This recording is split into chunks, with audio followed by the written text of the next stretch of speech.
All right. First things first. There's a new set out today. Okay. There's a new set out today. We got two packs to open. Okay. All right. Let's see what we get. Okay. All right. Ooh. Oh. There's new cards. Oh, wait. What is that? Oh, fuck. God damn it. All right. Good start. All right. We got one more. Come on, man. Impress me. It's like a sun and moon set. It's the best part of my day. Leave me alone.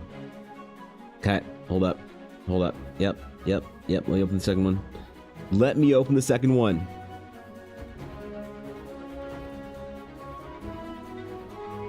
All right. Wow. Okay. All right.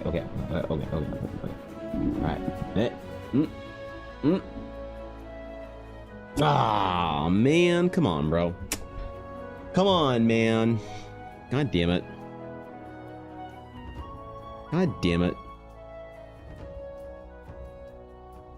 Oh, well. New set. That's exciting. Okay. What's up? What's good? Welcome back to stream. Welcome back to the VOD. Hello, guys. What's up? How you doing? Good morning, my friends. It is time. Hello, Atari. You weren't first. I'm sorry, but basically that's impossible at this point in time because little do you guys know, I was actually first. Yep. I was actually first, and there's nothing you can do about it. What's up, Jacob? How's it going? What's up, Maggie? What's up, Conk? Good to see you guys. There's one cute lady you're drawing there. Thank you, dude. I appreciate that. Yeah, bro. It's a commission. I'm excited about it.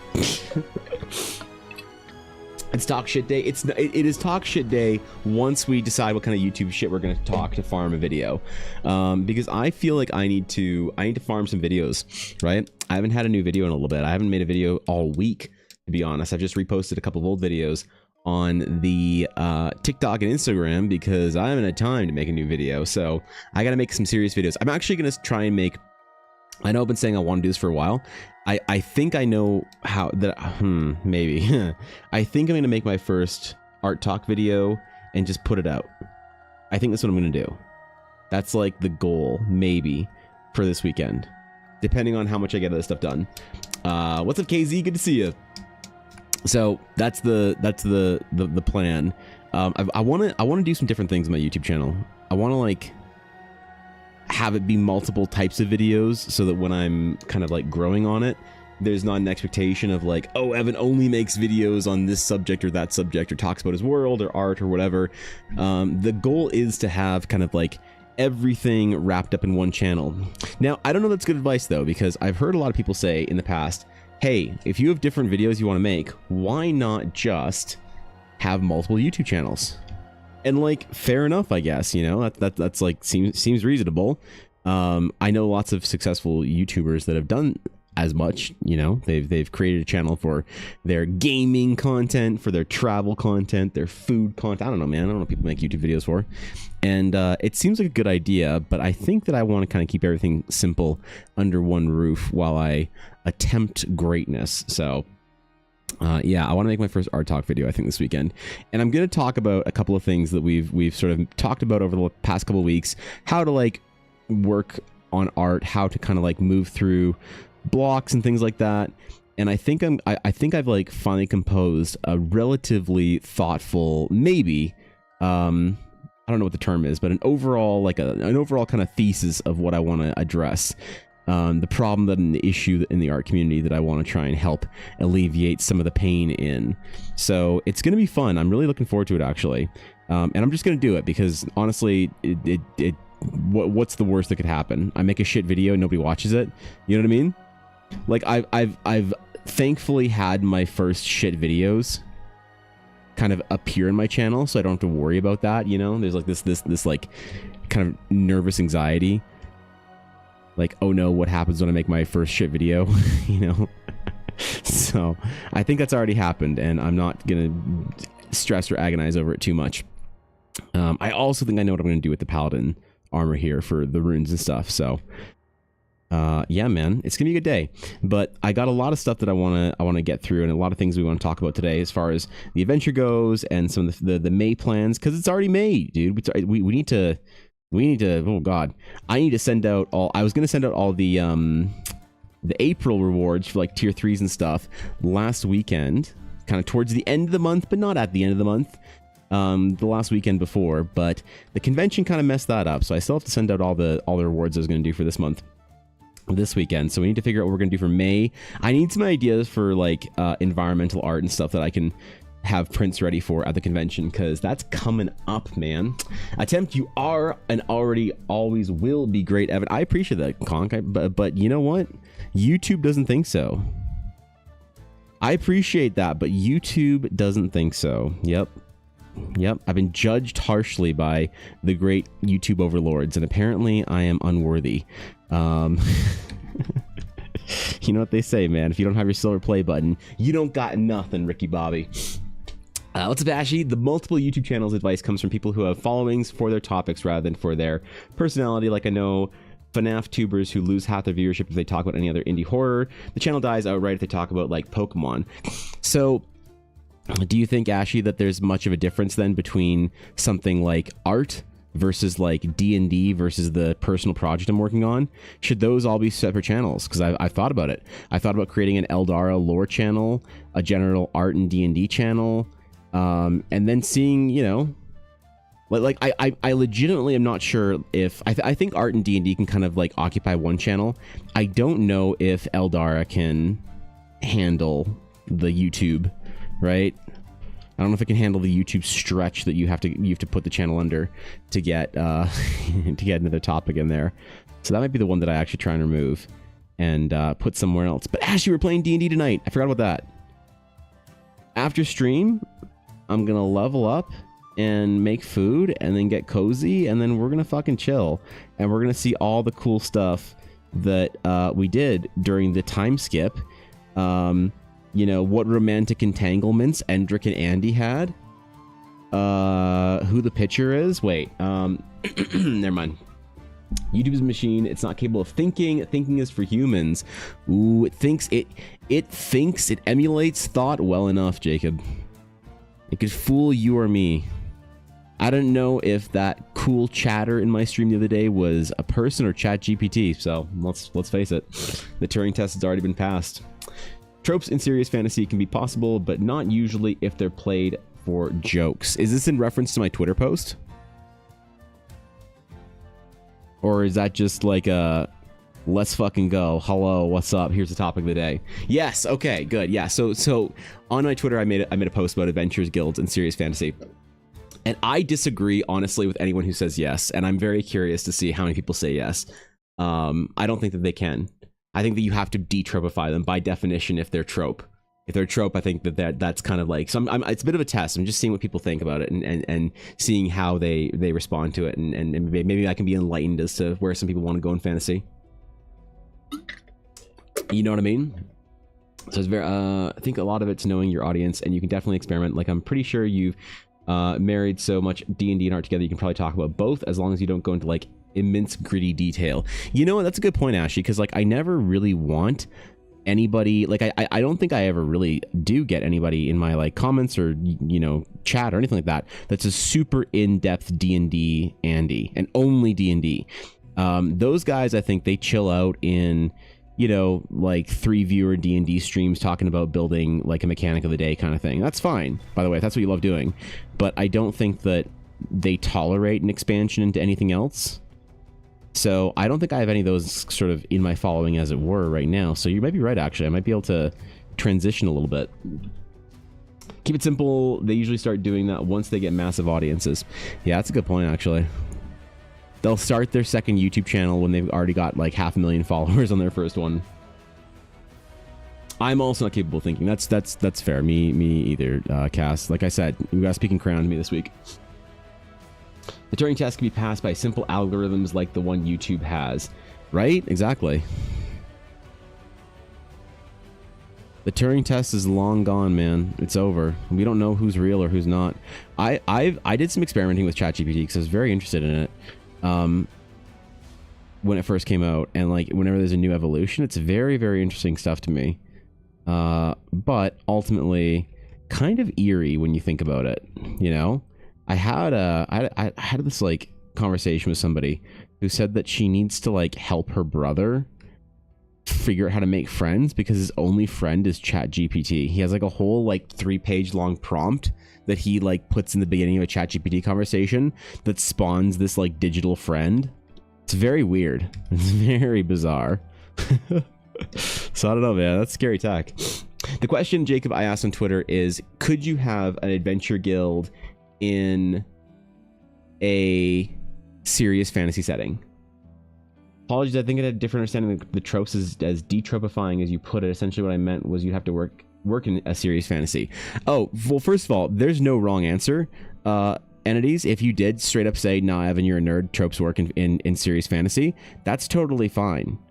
But what I'm curious about is like, if there's a connection a lot of people have to certain ideas in fantasy and a certain attachment to them and unwillingness to sort of like relinquish that attachment, because it's something I've noticed recently. I've noticed a lot of people getting very heated and very defensive about certain ideas. And I'm curious about it. So it manifests in two ways. The first thing is that this whole event of like seeing people get very emotional about stuff about kind of, you know, challenging their understanding or what they like in fantasy. I've come to two kind of conclusions. One is that there's a very interesting curiosity on my part where I don't understand what people are sort of getting after. What's up, Bylong? Thanks for the 50 months, dude. Holy shit. Good God, man. 50 months of tier 2. Thank you, Bylong. Honored to have you, man. Good to see you. I hope you're doing well. Bylong, are you playing D&D tonight? Thursday's a D&D night for you as well, isn't it? If I'm not mistaken. Maybe that was a while ago. I don't know. But thanks, dude. I appreciate the support for all this time, Bylong. That means the world to me, man. You have no idea. Holy shit. Thank you, dude. I don't want to get too sidetracked because I was trying to conjure a thought real quickly. Thank you, bro. The first thing is that I've noticed I have this curiosity as to why people get so emotional about it. Okay? That's the first thing. It's just a weird like thread that I want to pull on, you know? Because I have my ideas about it and they're not all good ideas. And I'm kind of like, I'm just very curious to see where it goes. Why do people get so attached to certain things? And I don't think it's a simple answer. I don't think anyone could answer it so quickly. Or maybe it is a very simple answer and I'm overthinking it. But in that simplicity, there's nuance. And the second thing is I've realized I can't talk about certain big topics on stream. I can't talk about certain big topics if I'm not willing to ban someone to shut them the fuck up. Like, if I'm trying to work out a topic and I get stun locked, I'm going to have a talk with my mods, actually. If I get stun locked by somebody in chat, I want them to fucking time them out for the day. And it's not a them problem, it's a me problem. Because I should know better than to get stun locked by somebody in my own chat. Right? And you guys have seen it before, where I'll be like talking about some fantasy thing and someone will like get a really heated or upset about it and they'll get argumentative and then I'll start talking about that for like 10 minutes and then it'll be like 15 minutes later and we're like, bro, you're still talking about this, like chill out, you know?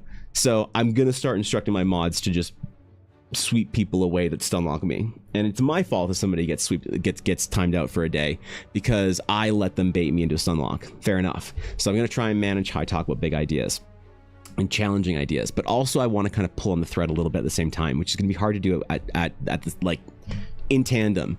So I wanted to make some Twitter polls and like sort of poll the audience and poll the greater D&D sphere and see what people think about certain things. I have a few parents bringing kids to see me today because of similar reasons, talking more to chat bots, particularly ones that meant to emulate certain fictional characters than peers. Oh, I've heard about that. Yeah, no, Maggie, that's so interesting. Yeah, that's like, God, okay. What was the big one a little while ago? There was some like,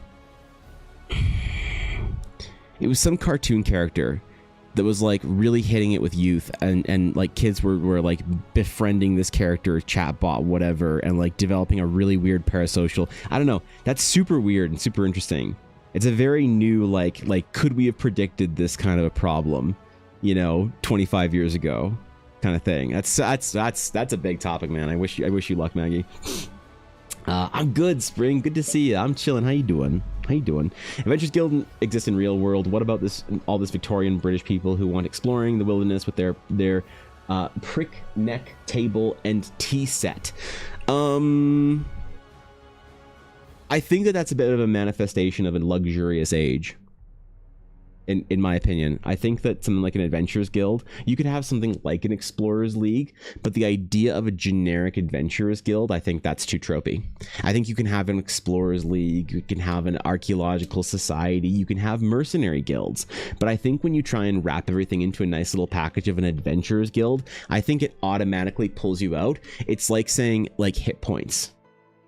If you referenced a hit point in game narratively, you know what I mean? It's like it's an RPG system to me, and not something that you can sort of implant into a serious D&D setting. Otherwise, you do risk pulling someone out really rapidly with it. But I don't know. I'm very curious to see. Maybe there's an application of it. Like, that's a great reference, though, referencing the Victorian sort of like British exploratory, you know, grand tours and stuff like that. That's a good point. That's a good point. You know? I think you can have Adventurers Guild, but it has to be more organized mercenary than maybe a tavern, less well-structured guild than advanced levels and mascots. Yeah. Once we've reached like fairy tale status, we're just out the window. You know, Ashi? And so I wonder the way that you can construct it, because how do you have an RPG system that works very well within the world, but definitely kind of takes you out of it narratively or whatever? You know what I mean? So I'm curious. There's a couple things like that, you know, and I'd be curious what other people think are things that kind of take them out of the seriosity of a D&D adventurer world and immediately implant them with an idea, you know, that this is a D&D game style Monty Python silliness and parade of whatever ridiculous absurdities, which is fine, by the way. There's nothing wrong with playing a D&D game like that. It's absolutely fine. But if you're trying to write an adventure in a world beyond that, I do wonder the kind of the difficulties, the pull and the tug, the push and pull of it. You know what I mean? What's up, Ernesto? Good to see you, dude. The word seriosity, yes, I use that word all the time, is also the seriousitude. That's a good one too. In my next campaign I'm running for the group you drew the characters of, there is what's called the Delvers Association. Essentially, they're a conglomerate of businesses which gain the legal rights to send people into the rifts. Doing so will not issue permission or with permit from the association is a crime, since they're a fantasy guild, but they're grounded local development and resources the rifts can provide. That's interesting, you know? Though I do wonder how much modern organization and sort of like corporate structure like that and permitting and things like that does it take to pull you out of the fantasy setting? Again, could you see something like that in Lord of the Rings? That's kind of my benchmark that I'm always asking. Could you see something like that in Lord of the Rings or Witcher or like Game of Thrones or fantasy settings that are very good about taking themselves seriously? And how would you then take it and apply it so that it does feel right? And the problem with this entirely is that it often doesn't do anything. Like, there's no measurable success marker. It's just an uncanniness. You know when it's right, you know when it's wrong, you know when you've gotten it right, and you know when it doesn't feel right. And that's kind of it, you know? It's crazy like that. You just kind of have to trust your gut in a way.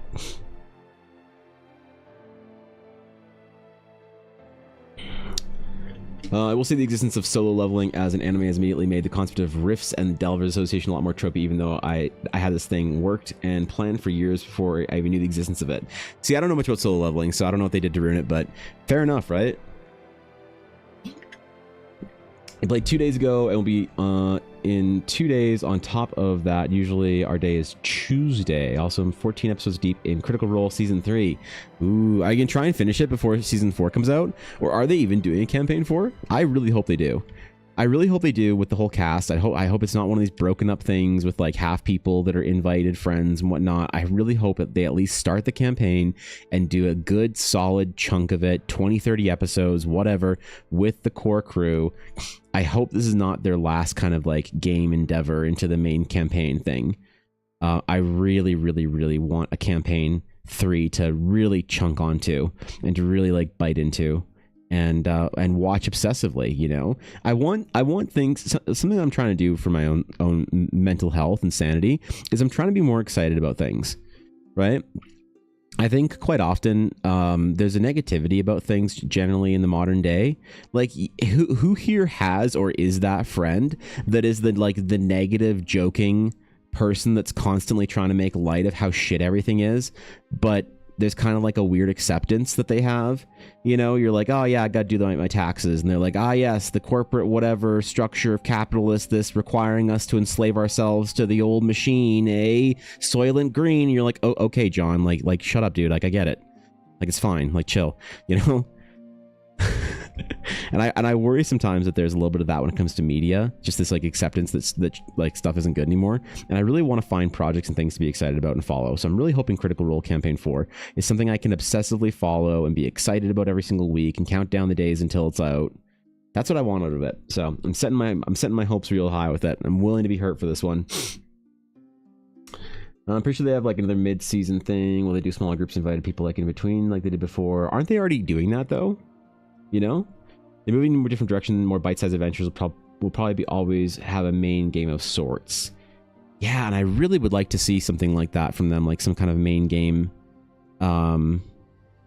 like some grand campaign that's like highly invested and really fucking dope and extremely well thought out and like, you know, just high quality.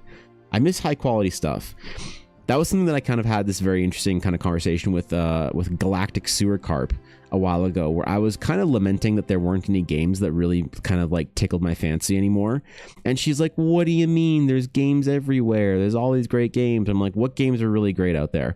And she listed a whole bunch of indie titles. And I was like, ah, yes, there are great indie titles, but nothing with the, you know. Well, hello there. Hi, Senix. What up, dude? Good to see you. I'm literally drawing. You fucking blind? Holy shit, man. Senix needs some help out here. Boys, can we get a magnifying glass? Can we get a fucking magnifying glass for our good friend Senix? Oh my god. Couldn't see the art on the phone. Just talking shit before I got... What's up, Senix? How you doing, bro? Mm-hmm. Well, it is Thursday, so... Thanks for the bits, bro. Yeah. And there was like oh yeah, I guess there are really great indie projects out there, but I want the pomp and circumstance of a high budget thriller, man. I want the Blizzard budget, the marketing, the trailers. That's what I want from a game right now. I don't want the like indie kind of charm. I've had enough indie charm and I want more indie charm, but I also want the giant big budget nonsense too. Is that greedy? Are we past that era, do you think? Are we past the era of big budgets and shit like that? I see no drawing in here yapping. Damn. Well, rip. I guess I'll move to just chatting. I don't like season 2 from Critical Role at all. I love season 1. I love season 3 so far. I don't know why I bounced off season 2 hard. That's very interesting because I find that people who liked season 1 didn't like season 2 didn't like season 3. You might be the first person by long I've ever met that did not like season 2 but likes season 3. That's very interesting. Huh. Well, I don't know, man. This is new territory for all of us at this point in time. Ooh, that's too wide. I fucked up. Change your pixel count by one time, and then everything's screwed up for the rest of the time on Photoshop. That's the way it is, man. That's the way we is. If I get cursed again, I'm just, dude, is this what it's like to play Master Duel? Oh, God. Baby no money? Wait, what? Thanks 100 bits entities. I appreciate it. Thanks, bro. Thanks, man. Like the charm of a good indie game, but there's a certain feel to them that slowly sours the games for me. Sour? How is it sour in the game for you? Because for me, it's just a lack of that kind of that big budget pizzazz and crash of excitement that I missed. But I don't find myself soured. That's interesting. Thanks for 100 bits entities. That's very kind of you. Not again, right? Yeah, Senix, we have to now like TTS that TTS to 3 other streamers, or else we'll be like cursed or whatever. You know, I was thinking of making a joking version of one of those art curse videos. Like, haha, you've now been cursed to draw it to practice your fundamentals. If you don't send this video to 3 other artists, you'll have to practice your fundamentals or stay bad at anatomy forever. Oh, wait. That video would actually probably do really well. That's funny. I don't care what you guys say. That's fucking funny. My videos are hilarious. They're hilarious, and I'm underappreciated on TikTok. I'm adequately appreciated on Instagram, but underappreciated on TikTok. I like Campaign 1 and Campaign 2, but couldn't really get invested in Campaign 3 for some reason, despite Laudna being one of my favorite characters from any campaign. Yeah, that's interesting. So I have heard people say that they like Campaign 1, they were okay with Campaign 2, it was great. Campaign 3 wasn't their you know, their thing. But I never heard anybody say liked Campaign 1, didn't like Campaign 2, and liked Campaign 3. You know what I mean? Supposedly something that isn't there, but as I keep playing, I quickly lose interest. Not sure why though. Yeah, it could be for a couple of reasons, definitely. And that's okay, man. Like not saying I don't fucking know is a reasonable answer too. So, you know, like fair enough. There's something that's not hidden about games with you. Could be something on your end, but it very much could be like something with the industry. And I'm kind of like a little bit resistant to people saying that it's just like you didn't or Warcraft didn't change, man. You changed. Fortnite never changed, man. You changed. Like, no, these games change. Shut up. You know what I mean? I'm like willing to stand on that hill now. So I want to be excited about some shit. I want to be excited about some Critical Role or whatever. You know? What else is there to be excited about? Eldara? Oh, wait. Yeah, wait. Hold up. You can fool me. I'm already bad at art, so can't get any worse by not practicing. Me too, actually. That's a good point, Jacob. Me too. I'm right there with you, dude. There's no point in me practicing anatomy. I'll never get it anyway, so you know what would be funny is it still possible to turn off video sharing? If so, do something like that, but turn off being able to share the video. You can do that, I think. That is actually hilarious. I like that. Share this video with 10 other artists or be cursed. Oh wait, you have to re-upload the video on your own channel. You fucking nerd. 3 extra steps. You can't just share the video. Get dumpstered. What if they run Campaign 4 like their new Dagger Heart system? They're big enough definitely to make it work. Most people there are there for the story and the characters. I think so, to be honest. I wonder, because it seems as if they're trying to sort of invest a little bit more into Dagger Heart, you know? And it also seems like Critical Role might be making a play to move away from WotC. A little drama there, you know? We shall see. Dude, it'd be so funny if Larian's next game was based around Daggerheart and Critical Role's universe. And they both just jumped ship from... Oh, man. That would be tragic, but also kind of funny, you know? I'm fully willing to admit that. Gotta go to Icon. Be good, dude. Chill out, and I'll see you later, man. We try if they don't, moving their own system would give them a lot more freedom. It would in a lot of ways, I think, yeah. But I don't remember who. Somebody very intelligently said in chat the other day that Daggerheart didn't seem like it was a system in depth enough to make an entire Critical Role campaign around. And I never got a chance to ask them why they thought that. Or maybe they said and I just don't remember because I'm dumb. You know? So I wonder if like Candela Obscura, from what I understand, Candela Obscura is cool, but it's like very specific kind of vibes that you need to invoke. And it's not like, I guess, general enough to just be kind of your fantasy of the week. You know what I mean? You need to have your little like one-shot thingy that's very specifically it. And if not, you're just like kind of screwed. That's also a possibility, but I don't know.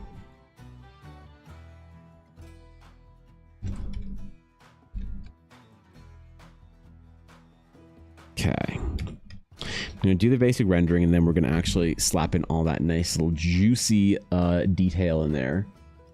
Oops. Oh no. I'm doing stuff by accident on Discord. Uh-oh. Whoops. Whoops. How about I just close any DMs I didn't mean to? Oh well. Sorry, it's supposed. Great work. Greetings from Germany. Oh shoot, Wrath. Thank you for popping by. I appreciate that. Hello, my friend. Honored to see you stop by. Germany. There's a couple of Germans in chat right now, I think. We got a lot. Dude, there's a lot of D&D players and fantasy nerds out there in Germany. You guys are pretty cool. I've heard more and more about the great German TTRPG scene. And I'd like to go see it one day for myself. I don't know what there is to see, but I don't know. Y'all are pretty cool, so appreciate you. Candela is a very vibe-focused game. Right, yeah, and so is Daggerheart a similar type of thing? Or is Daggerheart more of a generic kind of fantasy application? Because that is the nice thing with D&D. D&D is very good, I mean, depending on who you ask. D&D is very good at maybe having a different vibe for each group. Again, if you ask some people, they'll say D&D is supposed to be played one way and only one way, and if you're not playing that way, then you're, you know, doing it wrong, as it were. So that's fair, you know. Willing to hear that case being made. Eric always looks amazing. Evan is so talented. Thank you, Tarius. I appreciate that. Thank you, dude. Look around at different systems and different live plays. I've come to the conclusion that the system is pretty much irrelevant. It all boils down to the players and the GM. Yeah, I think you're right, actually. Unless the system has a very specific setting vibe to it, like steampunk or the Western, or I think Candela in a lot of ways has a very specific vibe. I think that's like kind of important, you know? So besides that, if it is a more general fantasy setting like Draw Steel, D&D, Daggerheart, I guess, then yeah. Kind of makes it a little intimidating then if you think about starting a live play show. Because like, how do you create a good live play D&D show from scratch? That's a question I have. And I don't think a lot of people have answered it. I've met a lot of people that talk a very, very big game and don't have results to back it up. And then the big sort of like shows that get results, I don't think they necessarily ever really talk about it. They just kind of do it quietly and that's the end of it. So there's lots of things that are kind of like, what is inherently obvious to people that are doing it right that isn't obvious to people who are not doing it right. We have tavern vibe bars in Hamburg with lots of tabletop and stuff on the walls. That's so cool, dude. That's so cool. I'd love to go see some of those like tabletop scenes. I hear there's also a big German LARP. I think someone was talking about that the other day. That once a year there's like a huge German LARP event for fantasy nerds. That was like worth going to or seeing before you decide on whether or not you're a LARPer at heart. I'm not really sure, to be honest. They even more back to Pathfinder 2nd edition. Probably if they did, at least they have the open license agreement stuff. Oh yeah. Yeah, I'm curious how Pathfinder's OGL is working. Because I don't know, man. As much as I love Pathfinder, I don't think I'd trust any company, even a company with good like sort of credibility like that, like Pathfinder, to develop things for their game under an OGL. You know, the ability to revoke it or whatever, or to like, I don't know. I just don't trust the legal gymnastics that they jump through, like any big company, as it were, to use any content from their game. So yeah, I mean, that's like makes it hard, right? How to use a game then? Do you even use a game? Do you even have beholders? I guess not. I would take bland and non-offensive opinions and make them sound like settled facts. Ah, yes. Ah, yes. That's the way to do it. You're definitely good about it. I mean, I know there's lots of D&D shows that they're doing well. Like, well enough, right?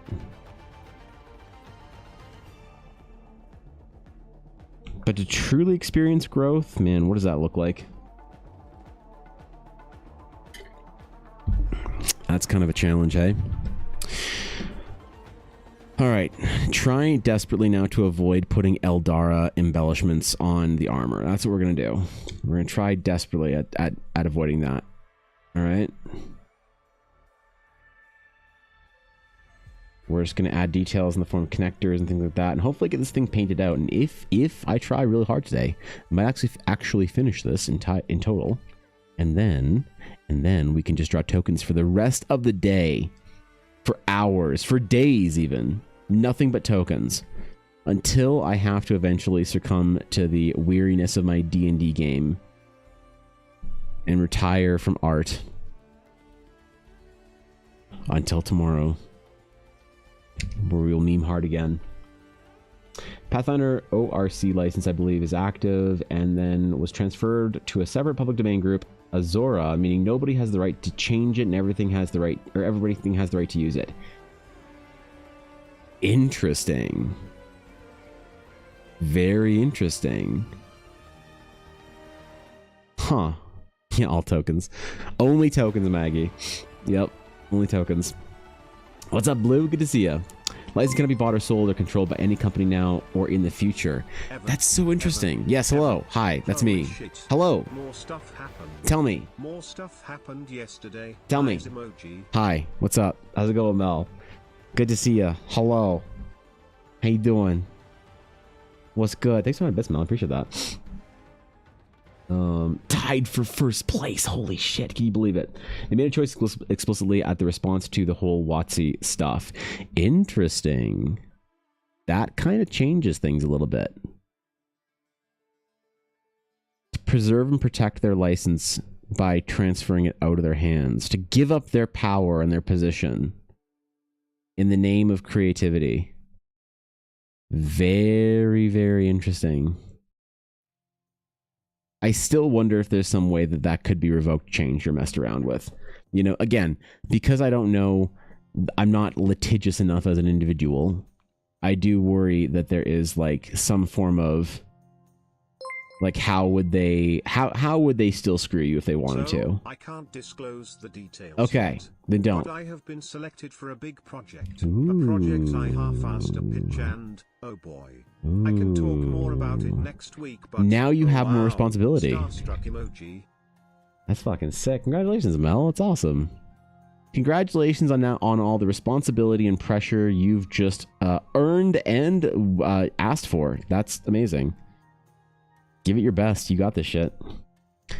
Every great thing happens at the other end of a very deep, intense, crushing pressure. So give it your all, Mel. It's awesome. I'm very curious to hear about what the details are, but I'm excited for you nonetheless. That's awesome. A bit random, but do you use patterns often in your art? So how do you go about working out the process without it being busy? What do you mean by a pattern, Spring? Do you mean like a design pattern that I make, or a pattern like you use from Photoshop? Laying down on the floor and basically good. Running in circles. Good. That's what I like to hear. Bossed way too hard, rolling on the floor laughing. That's awesome, Mel. Congratulations. I'm legitimately very happy for you. I'm very curious to hear what you'll be working on. That's awesome. Get after it. That's what I like to hear. D&D players LARPing as real adventures in real life. Let's go, dude. I mean, it's not a LARP, right? Yeah, okay, yeah, all right. It's not a LARP. We're actually doing it. I didn't put LARPing as an artist in my title today because of that. I don't trust Paizo as a corporation individually, but I trust that much at least because now they cannot even change it for Pathfinder 1 and 2 if they wanted to. But could they, though? That's the thing. Could they? Or are we just assuming they can't based on things they said? Again, I'm not like anti-Paizo. I'm super pro Paizo. Hey, you can't just you can't just talk to people in TTS entities. What the fuck? Inverted exclamation mark, inverted exclamation mark, oh god. Inverted exclamation mark, inverted this definitely is what it's like to play Master Duel. Oh god. Okay. Thank you for the bits. It might include sending a DM to you in the future. Eyes emoji. Oh cool. Let's go, dude. Let's fucking go. That's awesome. Hell yeah. Well, I'll be excited to hear about it, Mel. Thanks for the 100 bits, guys. Design patterns you make on your own. I've been struggling with repetitive styles on clothing for a while. I do it fairly often, I think. in characters for accenting and things like that, or if it's a character with a lot of like kind of like cultural elements, religious elements, whatever, creating a pattern that you can sort of like reference in their clothing. Great ways of adding detail and telling a story. The only problem is the amount of work it takes sometimes is like not worth it to kind of communicate that detail. But patterns are a thing that I use often, Spring, to communicate different like factions, orders, or cultures within Eldara. So if you start looking at Astral Sages and Astral Knights, you'll see a very similar patterning in there. A lot of them embroidered around the like trims of their cloaks, similar to what we got on the armor here. Cloud patterns, a lot of sort of constellation like patterns, kind of like orbit, star systems, circles, things like that, right? You'll see a lot of that in the Eldari runes, especially like even the Eldari monuments have the actual ring runes. So yeah, no, I mean, like I think it's a great tool for concept art to try and develop and build kind of a sense of unity for a design idea you have. I think it's a fantastic way of doing it, to be honest. And Bluefish, thank you for, or Blue Shift, sorry, thank you for the follow. I appreciate that. My brain is trying to read words too fast today. Also, husband's happy to you considered his suggestion of filigree. The sketch is looking beautiful. I appreciate that. Thank you. Thank you. Glad you like it. Now I'm spending all morning while working in a call, lore building my game. I'd say I'm good at multitasking, but 100% put me behind on work today. That's fine. I'm so curious what you're doing now, Fox. You've had one of the most like interesting career track paths of various different things that you've done of anyone I know. So whatever it is, hope you're enjoying it. Hope you're having fun, dude. Hope you're crushing it, just chilling. Ooh, that's not what I want to do. There we go. Now I do think I've like leaned into the heavier hatching with these kind of color portraits and just like working with it now. I think I'm happier that way. I think less about it, and I just kind of like autopilot the design, which is the best way to get a good design, I think. For me, anyway. You don't have any legal access to licensing, so not really. The main thing is with it is once you release something under the ORC license, you can't rescind it. It's public domain after that. Again, it's one of those things that like people sometimes are very confident in the way a system works or the way something legally works or whatever until the moment where we all say, oh my god, I was bamboozled. So it's just a matter of like kind of cautious, like not trusting that it actually is public domain. You know what I mean? There's not something that can be like, that's an interesting catch that, yeah, if you make something under license, then that's public domain too. That's really weird. Don't like that. You know, that's a good footnote to know. But yeah, I don't know. It's just one of those things that I don't know what someone could tell me to get me to fully trust it. I'm not sure if there is anything. It's confusing AF, but my current job I enjoy, even if the subject of what I do is boring, the process is fun. I see. Okay. That's totally fine.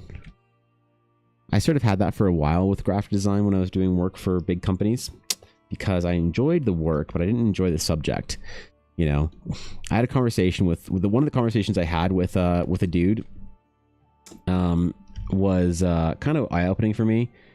I was like talking to him about, it was like some green initiative thing that they were like marketing their company to be doing. This was like a small oil and gas company. Or no, was it lumber? One of the two. Lale Soji, thank you for the follow. I appreciate it. Welcome. It was either no, wait, I think it was forestry actually. I think it was some kind of forest project. I just can't remember if it was like a collaborative project with a lumber company and an energy company, or if it was just an energy company or just a lumber company. Doesn't matter. Dudes that were having me do a presentation for them for their investor meeting, and they were like, we want you to make it look green and use lots of like renewable energy looking kind of design things.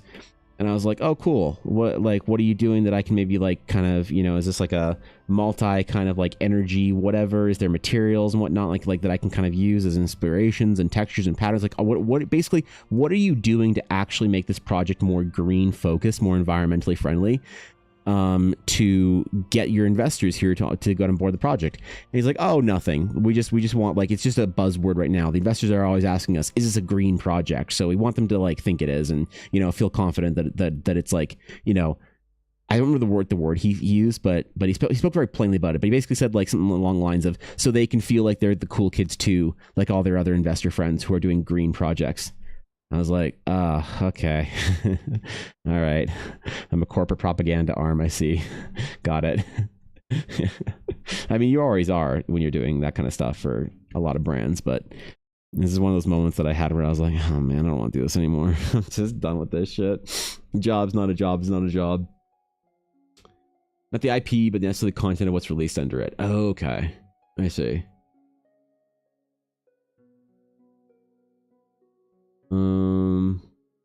Work for a subsidiary of Paramount, basically timing out scheduling promos and commercials and shows and making sure their shows air on time down to the second. That's cool. That's fucking cool. Wait, what? That's actually pretty sick. That's gonna be very detailed work.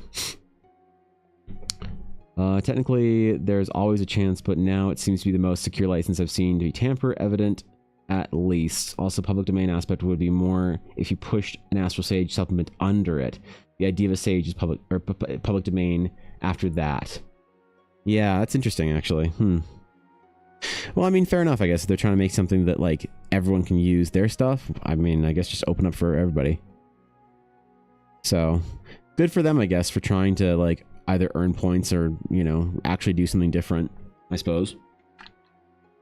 Good for them, man. Pathfinder, Paizo, let's go. I'll be honest, I'm kind of like, I don't know, I'm suspect about any big company being a place where Eldara is going to live, like, for any large amount of time. I'm very uncertain of that kind of future for Eldara. It's very much like a vibe of a ticking time clock. I was gonna say the fucking ticking clock in the crocodile from Peter Pan, but like the time is just sort of like running out on being able to use D&D as a tool for a lot of reasons. I mean, people are also getting very negative about D&D as a brand, which is very interesting. I didn't think I'd ever see that happen. If you asked me a couple of years ago if people would be this negative about D&D as a brand, I would have like completely laughed at you. I would have said, ha. The world is owned by Dungeons & Dragons right now. There's not a single thing even an incompetent CEO could do to mess that up. Whoops. Reading Paizo's ORC now. Grants and limitations para estates that use licensed materials is irrevocable under this license. Irrevocable is pretty ironclad if you've cited the license somewhere in your creation. Okay. Yeah, I said hold my beer.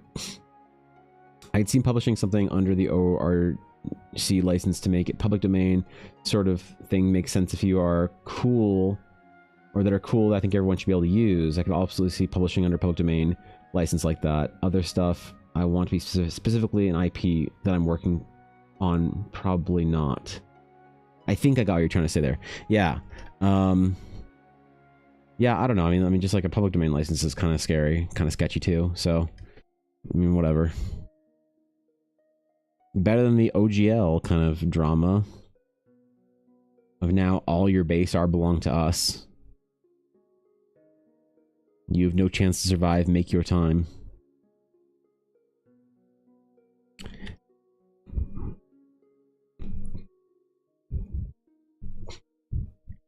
Part of me is kind of like wondering or worried about if I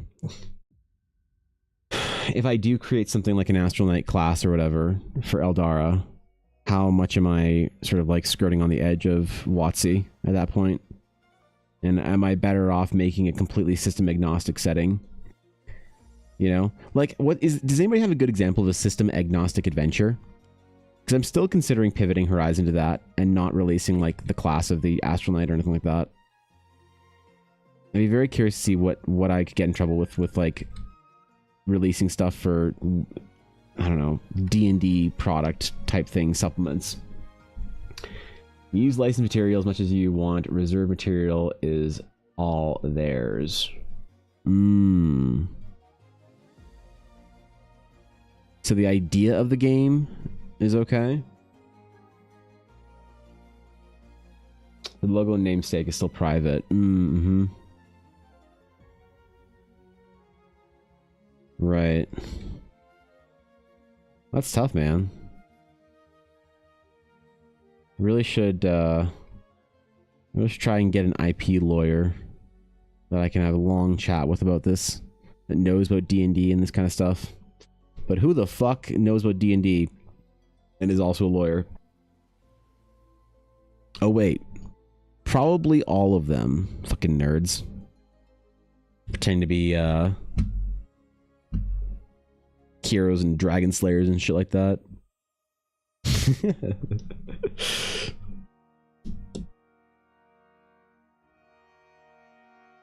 But I wonder if like just straight up system agnostic adventuring is like better. I think about this often. This occupies my thoughts at least 4 times a week. That's a lot, right? You know? When you have all the things you could think about, and you think about that at least 4 times a week, like, holy man. That's some serious shit right there.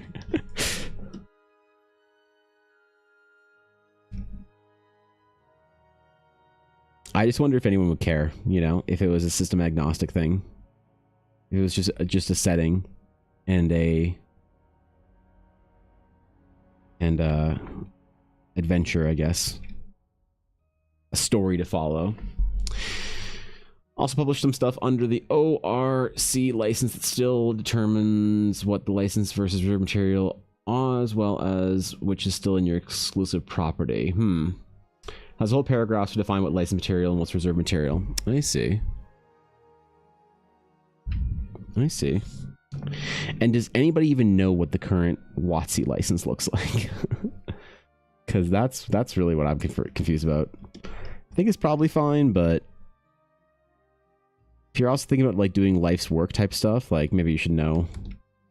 Maybe it's a good idea to like do some little cursory investigations or whatever.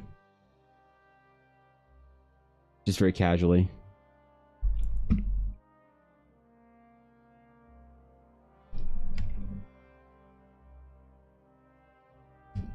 Okay.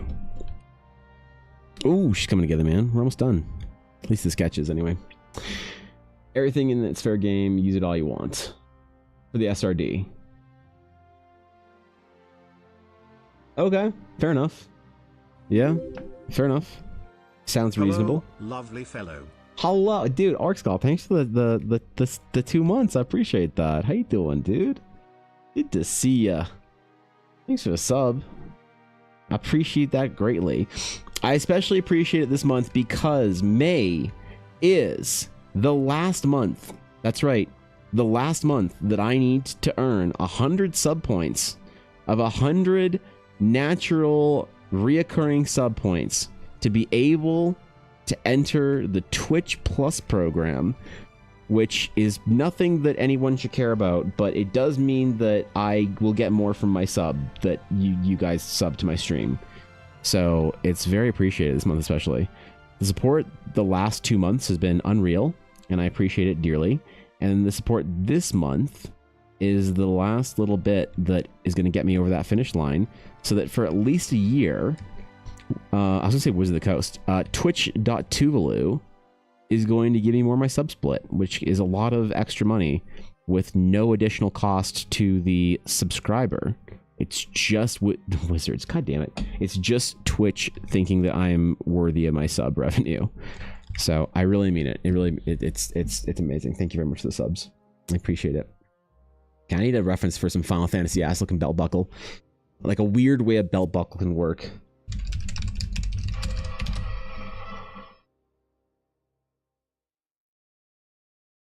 What the fuck?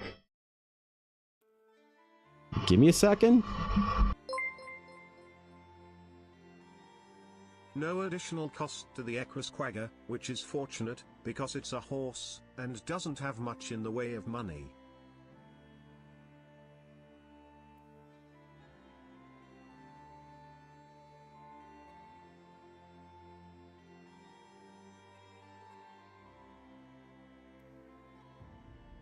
Dude, one of my fish tank filters is just screaming. I said I didn't plug it. What the fuck was that? Okay, anyway. What did I miss, Aduria? No additional cost to the Equus Quagga? What is this? What shit is this? What do we got going on here? Oh, the plains zebra. Oh, so this isn't the World of Warcraft rare mounts collection here. This is the horses that you don't want to necessarily ride. And on this, I'm going to rate it a 4 because I do want to ride this horse. Aduria. So this meta is scandalous as far as I'm concerned. How dare you tell me I don't want to ride a plains zebra into combat? Come on, bro. Looks nice. Thank you. I appreciate that. Thank you. Yeah, bad timing, right? You deserve a chap. Thank you, dude. I appreciate it. It really means a lot. I'm unworthy the kind of support you guys have shown for me this year, but I'm gonna try and become worthy of it if I can. I'll endeavor greatly. Oh yeah. Belts and shit. Need a cool buckle idea. Really cool buckle idea if I can. Maybe do a larger buckle. Like something kind of heroic looking. I could try something different than what I usually do. You know, I'm gonna try something different. Fuck it. We're gonna do something a bit unique here. For this character. For our paladiness. The lady commander of the paladins of wherever the fuck she's from. The meta is lost, I know, right? Basically reskinning the spell or thing I want. That's how you keep it within SRD. You just reskin it. The fact you can ride zebra, there's usually assholes, really? I wonder how many generations it would take to domesticate the zebra. You know? Or it's one of those creatures that just cannot be tamed. Like man. Wait. The greatest prey. Hold on, I'm spoiling my next D&D adventure. Lord Ashton would absolutely have an island where he would, like, kidnap people to go hunt them for sport. That's absolutely some shit Lord Ashton would do, and you guys don't want to admit it because you still stuck with him, man. You still think he's this like nice handsome dwarf. You got no idea, bro. Are people trying, really? Why? Just leave him alone, man. Let him run around. What do you want to ride a zebra for?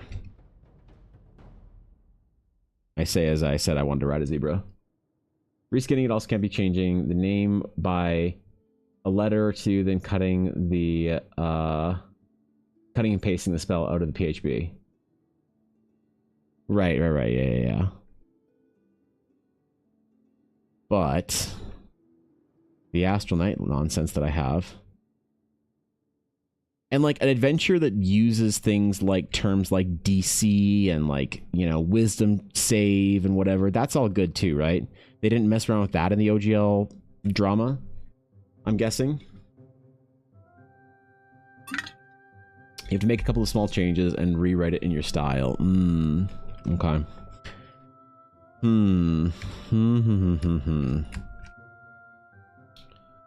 Let's do a sword and shield type buckle thingy here. Why not?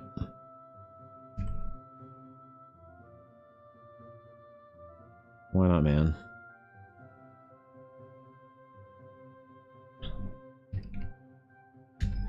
Yeah. Don't do Eldara stuff. Don't do Eldara stuff. Come on, it's a commission. Calm yourself, Evan. A shield on a shield. How's that for paladin? Etude.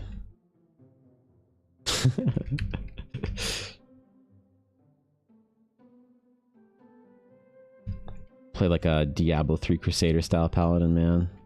Oh, there's a new season coming out for Diablo 3, I think, right? It should be this Friday. It should be tomorrow. I think there was a chance that Ella was going to stream it with the pals from D&D. That Ella was going to play season this year with Ulnar, Vixelin, and Ashelapi. I'm not sure if Ashley was going to play, but Vixie and Ulnar said they want to play Diablo 3 with her on the stream. That's actually tomorrow, isn't it? Shit. Time is flying, dude. Food time? Alright, good luck. Good luck. Question, has anyone seen Pantheon? No, I have no idea what the fuck Pantheon is. Enlighten me.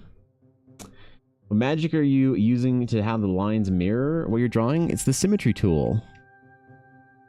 It's a symmetry tool. To the top of you when you have your brush selected, it's a little butterfly. It looks like this. Looks like this. It's got a little dotted line that goes up the middle, and it's got a little butterfly wings. Like that. And you can do all sorts of symmetries, Blue. You can do vertical symmetry like that. You can do horizontal. You can do parallel line symmetry. You want to see that? Here. Oh, wait. Ooh, look at that. You can do one on this side, one on that side.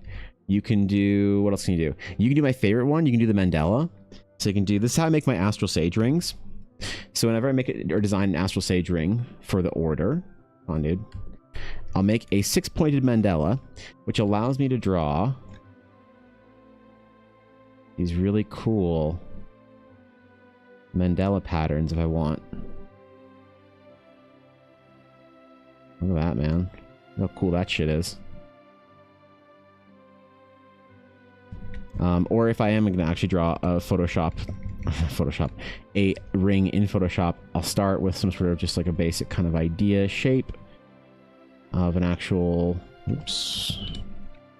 ring. If we're going to make a new sage ring, I'll start with something very kind of like simple and then carve it out, because the sages have these like rings that are kind of like mandalas, but sort of like almost like they're devices or runes themselves. So very ornate, kind of floral. They have these like cool design patterns in them, but it's ultimately always a ring with 6 kind of points to it, like this. And then you can do some pretty cool designs and make cool ass shapes like that. So can you use it to make that tattoos on a character? I mean, I have many times. Yeah, how exciting! I've done that a bunch. Say, what's up, dude? Hello, Say. How is Mermaid self-portraiture month going for you, Say? What's up, dude? If you guys didn't know, Say has been diving heavy into a little portrait project that I've been following along. It's been looking good. But what's up, Say? Good to see you, dude. How was stream? If you guys aren't following Say, please go over there and drop a follow, show some love. I'm often warming up before stream, hanging out in Say's chat. So, Arius and Dark, good to see you guys too. Thank you, Snowcone. I'm using Photoshop. Yeah, for everything.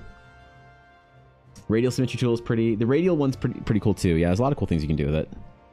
I use it a lot for like weapons and stuff like that. I don't know. You can't use it too much, but for certain things, it's absolutely fine and looks really good. So, and Glade Knight, thank you for the follow. Welcome in. Welcome in, everybody. Hope you had a good time over at Say Stream. I'm planning putting bias tape on a skirt. Has some freaky mesh lenses to go along with my outfit. Wait, what? What is bias tape? Wait, what? I feel like I need to be educated on this. I am woefully ignorant on the matter. According to my BF, I look inhuman. Oh, okay. Fair enough. Well, there's a genre for that, I guess. I don't know. Dark is tormenting me today. Good feels. Oh, yeah? The necromancer himself. How you doing, Dark? How was your trip, man? It was productive. Hope you had fun. I don't know if this was a fun trip or a business trip, but I don't remember what you said. If this was the trip to the desert or if that was later in the year, I can't remember. So I hope you enjoyed it all the same. Ares is making her costume for Conquest of Mythodia. What, if I may ask, I may be so brazen to ask, the fuck is Conquest of Mythodia? That sounds rad. I like it. I'm partial to conquests of various places that sound fantastical. You have to fill me in on the details, though. Bias tape is a strip of fabric that is cut diagonally on the bias to prevent fraying, folded over on itself to use to hide raw edges. Oh, I see. Okay. Well. Evan doesn't like me talking to people like this, so let me cast a wall. Wait, what? So he doesn't hear it. Wait, what? Oh, god damn it. Oh, god. God damn it. I swear, if I get cursed one more time... Okay? I cursed one more time. Zevitej, thank you for the follow. Welcome in, dude. Made by a tape out of silk. Ooh, that's pretty cool. All right. It's the largest fantasy LARP in the world. So where is this LARP located? Where is this LARP? If I wanted to conquer some Mythodians, and plunder some resources of Mythodia, where would I do the conquering of this? Where would I do my Age of Empires LARP? How do I become a conqueror? Because, look, man, I'm getting closer, dangerously close, I think, to the periphery of the LARP community. And I'm getting a little concerned, man. I'm getting a little concerned. I might be attending a LARP at some point in time here. Right? I know. I'm learning more and more as the days go on here.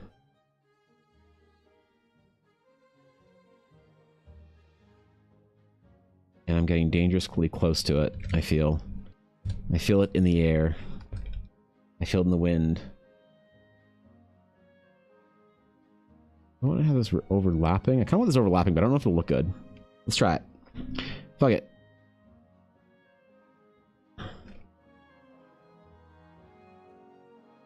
Who cares if it looks exactly right or if it's exactly correct? If it looks good, sells the idea. Good enough for me, right?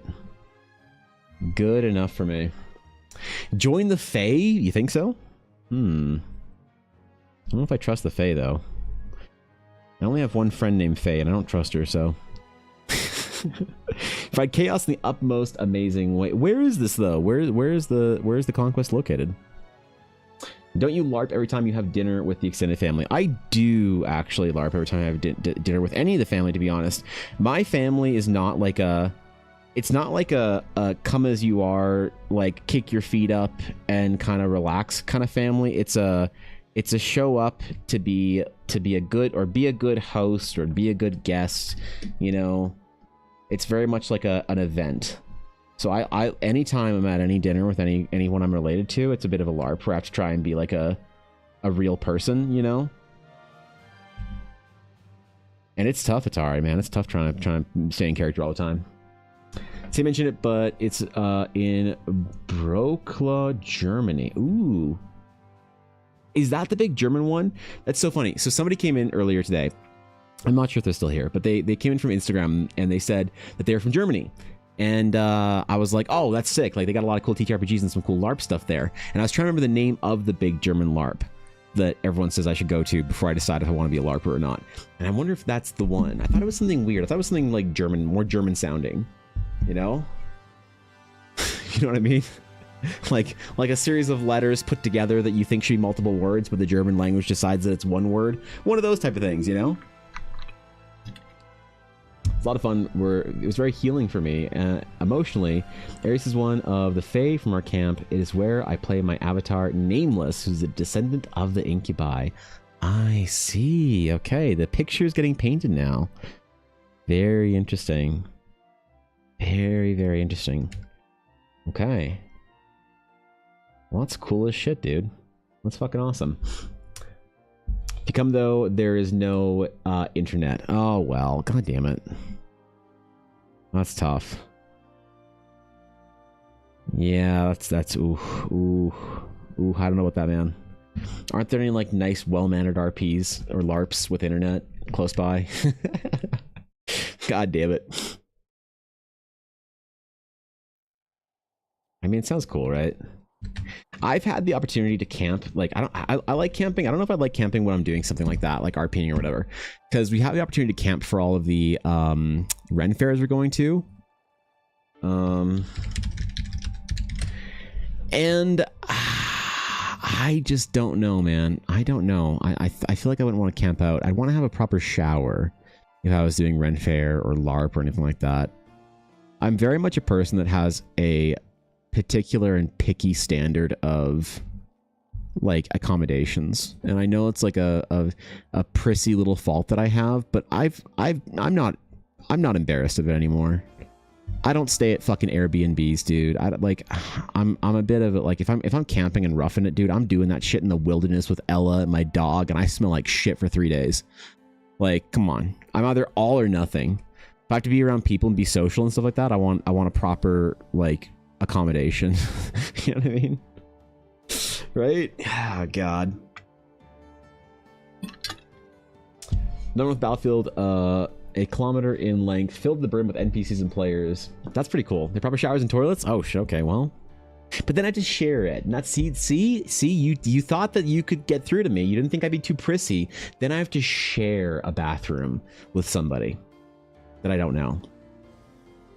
And that's just, you know, like I'm telling you, man, I know this is a me thing. I know this is a weird Evan thing, but there's no like hotel room or whatever that I know that I've occupied the space, you know.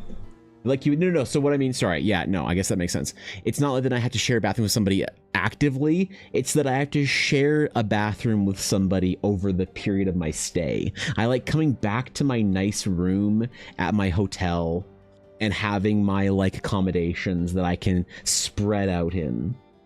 That's what I mean. It's not about like sharing a shower with another dude at the time. That's like so far off the table for me. For me, it's even the matter of just like, oh God, I have to, you know, I have to use the same shower as someone else during my stay. Oh God. So listen, believe me, I know I'm the villain here. I am fully aware that I'm the villain. I'm the one that's too prissy, that's too weird about it, that's too... It'd be a hard ask for me to go to the wilderness and like do that. But the thing is, it sounds so cool that I'm almost willing to make the sacrifice. The sacrifice in comfort. I'm almost willing to make it because it sounds so much fun. Evan's next job, water treatment plants. Yeah, right. Right. I think I missed a bunch of chat. I'm sorry. Beal Colon is a little different. They have an online component of their game. That's the big one in Quebec, right? Hard to move to Canada. Where would you recommend I move? I don't know, entities. Do you like history and culture? Do you like the wilderness, or do you like a modern city?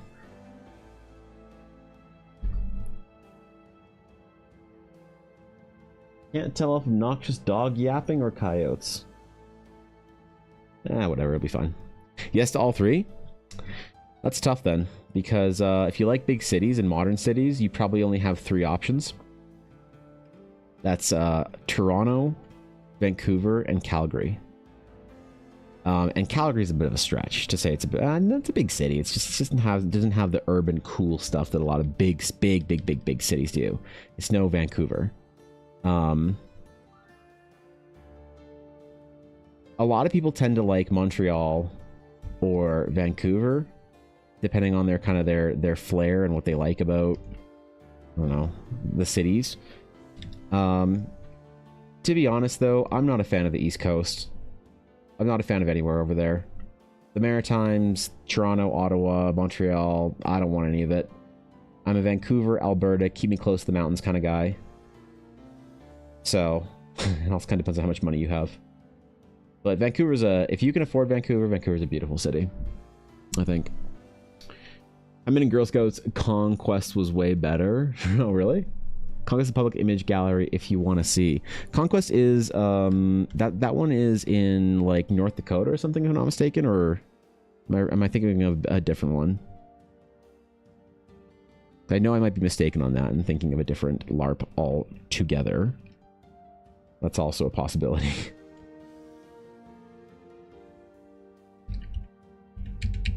Move that, and then move that, That's an interesting way to put it, though. That said that the LARP was responsible for a lot of healing. I kind of like that, actually. Very inspiring. Very nice to hear. I'm doing the double tooth belt here for our paladin lady of the blade. I love this character. This person, dude, Skull had no idea that she was asking me to draw the thing that I'm literally the best at. Like, this is just it for me. This is just up my alley, bro. Conquest is what you usually call Myth of Day. Oh, I see. Okay. Yeah. What about mainly wilderness and some city access? Doesn't need to be super big. Mainly lived in a city of 60,000, including all surrounding counties and other areas, and this feels like a big city to me. Oh, okay.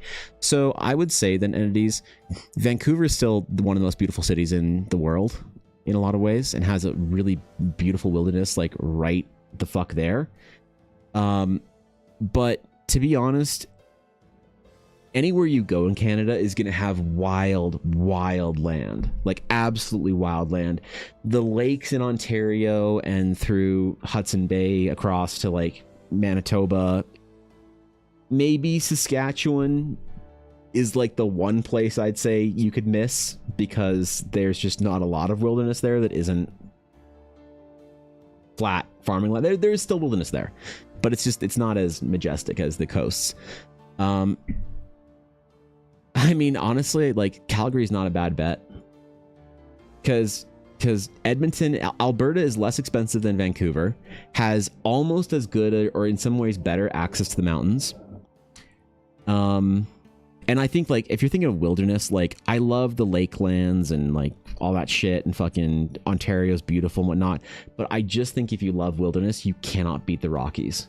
You can't beat the Rockies, man. There's just nothing like it. You know, in Canada, there's lots of beautiful places, but if you like the outdoors and stuff like that, I just don't think you can beat the Rockies, man. There's just not a place in Canada that is like it. But the nice thing about Alberta is that it's not nearly as expensive. Like, the average cost of a home in Vancouver is $1 million Canadian. The average cost of a home in Calgary is about 600,000. Don't get me wrong, expensive as fuck, and no one can buy a home here. Canadian, by the way, but it's still much more manageable than I think anywhere else. So, especially if you bring your USD up there, then that's probably pretty good. So, yeah, man, you might want to look at Alberta. You might want to look at the city I grew up in. It's pretty good up here. The two LARPs are I most interested in here in the States are Drakenfest, the US, and The Reckoning. The Reckoning. Where's The Reckoning? I just want to LARP as a native Albertan from Red Deer or adjacent small town. Okay, so you're gonna need a Edmonton Oilers hat that has been thrifted for 23 years. What else are you gonna need? You're gonna need jeans that have some sort of unspeakable stain on them. You're gonna need cowboy boots, even though you do no ranching. What else do you need? You need a plaid shirt from Cabela's or Bass Pro. You get denim overalls. You can get denim overalls if that's your like jam. You definitely can. You wouldn't be out of place, right? There's certain options for like the class you want to pick in your LARP. If you want to pick farmer, denim overalls are absolutely on the table. You know, 100%. But I saw some rural boys that this is really funny. I saw some rural boys that were wandering through Bass Pro shops. And they all had this uniform on, where they all had this hat, this very particular hat, and it was a large flat brimmed, like, oh god, how do I describe it? It was like a large flat brimmed hat that had like a real big, like bigger than the new era sort of MLB kind of face to it, and they all had these sunglasses that looked like this. Like, they're all really big, aggressive looking fucking giant brick sunglasses. All of them had that. And that's like the rural teenage boy dress code is like that shit. That's the Alberta stuff. Like, you're roughnecking at that point in time. There's no hope for you, man. You're going up north. You're gonna make $300,000 a year. Your wife's gonna cheat on you when you're 28, and you are gonna make all of your money before you eventually join rehab for your crippling cocaine addiction. So that's your LARP, man. That or you go down the ranching path, and then you'll be broke forever, but you'll have a cool cowboy hat. You know? Or you could go down the... Man, you could play... Dude. You could LARP as a guy who had his glory years playing hockey for the Oil Kings and never made it up to, like, the draft or whatever. You know? Yeah, there you go, dude. Event gallery, the most recent Conquest Con. Oh, did you try and post a link? Oh yeah. Links are Twitch automatically purges links. Unfortunately, we've had some bot issues. I'm sorry, Iris. I'll check it out though. Also, if you want to put it on Discord, I'm happy to look. Or if anybody knows the link, can drop in Discord. Welcome back, Mel. Yeah, there's your Alberta LARP. Aw, fucking A there, bud. Yeah, well, we'll see. We'll see if you're still so enthusiastic about it later, Penguin. When the Oilers are in the playoffs and I have to go to Edmonton, Alberta during playoff season. Honestly, I have never been so concerned for my safety to be in a city as I was Saturday night of GameCon in Edmonton, Alberta last year during June, Penguin. Because the Oilers were down 3-1, I believe, or something like that. There was an elimination game in Edmonton for them during the playoffs, the finals against Florida. And oh boy, we're like not downtown, but we're close to downtown at the convention center. And I was like, if the Oilers lose this fucking game, like, we gotta drive out of the city, around the city, and back to our hotel. Because I don't know what the hell is gonna happen in this city if they lose this game tonight on home soil. That was some spooky shit right there. You know, they pull old Vancouver, you know? Exactly. Gonna turn to Vancouver in the playoffs. Exactly. Yep. Yep. Mm-hmm. That's what I was worried about, man. Mm-hmm. Yep. That's precisely my concern was being in Edmonton during the playoffs. It was funny though, the guy, like at the hotel we were staying at though during GameCon, there were all these dudes from all over Alberta, like rural Alberta, that came in for the playoffs. Oilers jerseys everywhere. Fucking right, buds. Just at every turn, every corner, you could just hear some Albertan, you know, giving the old Albertan cry, the "oh yeah." Yeah, it was something, man. You did not want to be there on a losing night. Absolutely did not want to be there on a losing night. You wanted them to do well if you wanted to make it out alive. So, or you leave extra early. You can't leave a convention early, Mel. You can't leave a convention early. They don't let you. They won't let you back in. If you pack up early and you leave, they'll dude, you're banned. You're fucking banned. Even though I see people do it all the time, so. Cars go sideways? Yeah, there you go. Anyone gets it. Listen, I mean, Entity's question is actually reasonable about where to live in Canada if you want, like, wilderness and cities and stuff. Calgary and Edmonton are great cities. Edmonton is not as good as Calgary. It's, like, not as nice, not as, like, up-to-date. It's more blue-collar and not in the charming way. Like, there's charming blue-collar, and then there's, like, kind of trashy blue-collar. And Edmonton's both in an unfortunate amount, right? I love Edmontonians. They're great people. But there is that, like... You know, you'll be driving down one of the main highways in Edmonton and there's just industry everywhere and like chemical plants and shit and railroad and military base. It's just not as nice of a city, I don't think. Even though it has some very beautiful parks and the river valley is wonderful. But the big problem with Edmonton, Alberta, for Entity's question, as far as like where you want to live if you like wilderness, is Edmonton is further away from the mountains than Calgary is, even though it's a straight line north. So that's the main reason you wouldn't want to live there, is because the mountains is a 45-minute drive out of Calgary. The mountains are a 2-hour, maybe 3-hour drive, I don't know exactly, out of Edmonton. And that fucking sucks. So that's the main reason why you wouldn't want to live there if you want to move to Canada for the great wilderness. Unless you just wanted to live straight in the wilderness and live somewhere like Kamloops or Salmon Arm or... I don't know. There's lots of great little mountain towns. you're not so worried about there being a big hospital around you or whatever it is you need in your life, I guess, that you'd want to live in a big city for.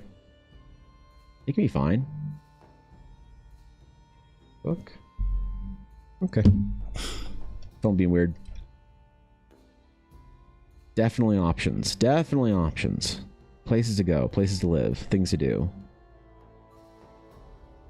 Could always move to the Yukon territory. Let's go, dude. You want real wilderness? Go live in the Yukon, man. It's like Alaska, but nobody cares. There's still old dudes there talking about the glory days. You'll hear someone use the word Klondike at least once a day if you live in the Yukon. Not seeing anything most of Canada, East Coast or Midwest. I mean, did anything happen in the Yukon or Northwest Territories? Not really. Like honestly, so I have a friend who works in Nunavut, which is like the east side of the Northwest Territories. So he flies through like Whitehorse and Yellowknife all the time to get home, and he says those cities are just real sad, man. They're just rampant with alcoholism and drugs and shit. And they're just not great places to be, which really sucks. Let's be honest, though, yes. Klondike bars are pretty good. Well, there you go. That's your reason to move to Yukon, I guess. So, thanks, Aduria. Appreciate it.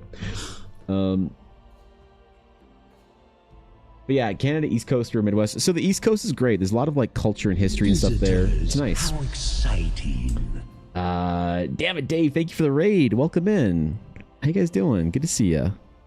Hello, hello. Hope stream is good. Tell me your tales. What are we doing today? But yeah, I mean, the East Coast is great for culture and city and stuff like that. The West, one of the problems with the West that you get, especially like Calgary, Edmonton, Winnipeg, Saskatoon, Regina, any of the big like kind of prairie cities, is that they're so spread out, and there's so much land that they just build out and not up. And they don't have any like kind of desire to have the cultural kind of like connection that the East Coast does, where you see a lot of old buildings and European sort of like style architecture. It's just a lot of that kind of concrete jungle shit, that like really soulless kind of city stuff, and suburbs and whatever. That's like the biggest problem with those cities, I think. There's not much to see in that area unless you really want to start seeing like the prairies, the mountains, the history, the pioneer days, things like that. Really, I think you can skip over most of the Canadian West and just go straight to Vancouver and you'll have a good time. Lame raid? No, dude, I'm honored. Thank you for the raid. Watching deer in mist-filled horse pastures and watch the sun burn off the mist to the mellow tunes. Humboldt County IRL. Damn, bro. That's pretty nice. Holy shit, bro. That's kind of picturesque. I like that. Well, thanks for the raid. Appreciate it, guys. Go drop a follow. Go show some love. Say what's up. We're just drawing some paladins today and doing some adventure work, talking about what it's like to live in the great Canadian wilderness. Welcome in, Thorgan. Speaking of the East Coasters, I mean, it's also like, how much of the French sort of like thing do you like? Quebec City, Montreal, those are great cities for culture and history and stuff, but maybe a little bit hard to live in for some people. There's definitely a divide, especially in Quebec City, between French-speaking Canadians and the rest of the country. It's like, you can get by in Montreal, I think, speaking English, like, fine. Like, not even an issue. But in Quebec City, you probably want to be at least French proficient. A little more than proficient, maybe. French adept, you could say. But I really do think that Vancouver is like one of the secret gems of Canada. I mean, it's not a secret because it's got the mountains right there. Like, the mountains are right there, man. It's not even like Calgary or whatever. You still have to drive into them, but they are like right the fuck there. Maybe if you don't like the gray skies and the rain, then Vancouver's kind of a dreary, unfortunate place. If you really like winters and stuff, literally anywhere else. Or that great Canadian winter. Ooh, I'm still on symmetry. We're still on the symmetry tool, bruh. Down with the Frenchies and their mutated spawn. What? What? We love our French Canadians. Just not during election season. I'm kidding. I'm kidding. I'm kidding.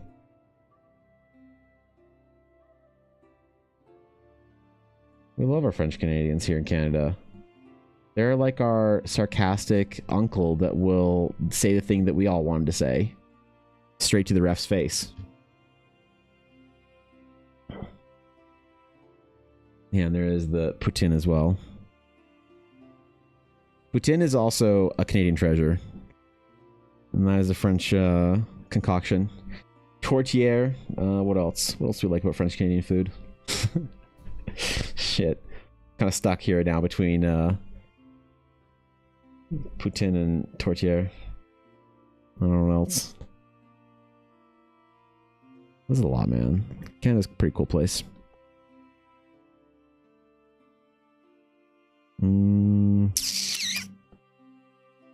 Oop. Yeah, we're getting the detail in there. We're getting in there. The poutine in Victoria, BC. I don't get the hype. You don't? Where'd you try the poutine? Because that's this is an issue. So obviously you can not get the hype and it can be kind of meh. And that's fine. But I will say that some place try and make it too fancy. You need Quebec poutine. Well, I do think I have a bit of a hot take on this. I think that you can get good poutine outside of Quebec, but probably only at one place, and it's not going to make the Quebec residents happy.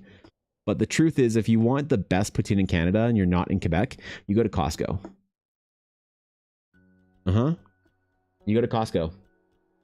Like you know it, I know it, everyone knows it. It's the best way to do it. You know? So it's like you wouldn't think of it, right?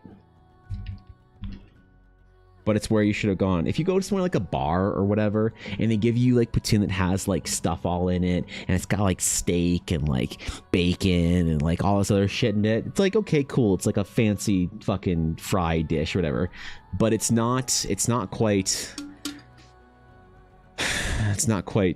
the, you know, the heart and soul of it. Can we do small time in Laval? Ooh. Yeah, I mean, that's a... yeah, sure, that's a whole thing. Miss the chicken burgers they had in the mid-2000s. I don't remember those, to be honest.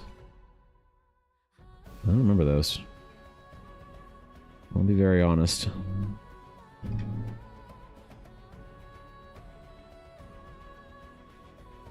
But yeah, when the mods were here, I had to take them to Costco to get good Canadian poutine. I also had to take them to A&W because Americans don't realize that A&W is a different company up here. Completely different. Neo, thank you for the follow. I appreciate that. A whole weather station, damn. Not sure if the question has been answered, but Evan uses Photoshop. Oh yeah, I did say that, Cass, but I'm not sure if it would have been timely enough, so thank you. Appreciate that. Cass just looking out for YouTube, as usual. What a fucking legend. What an absolute G.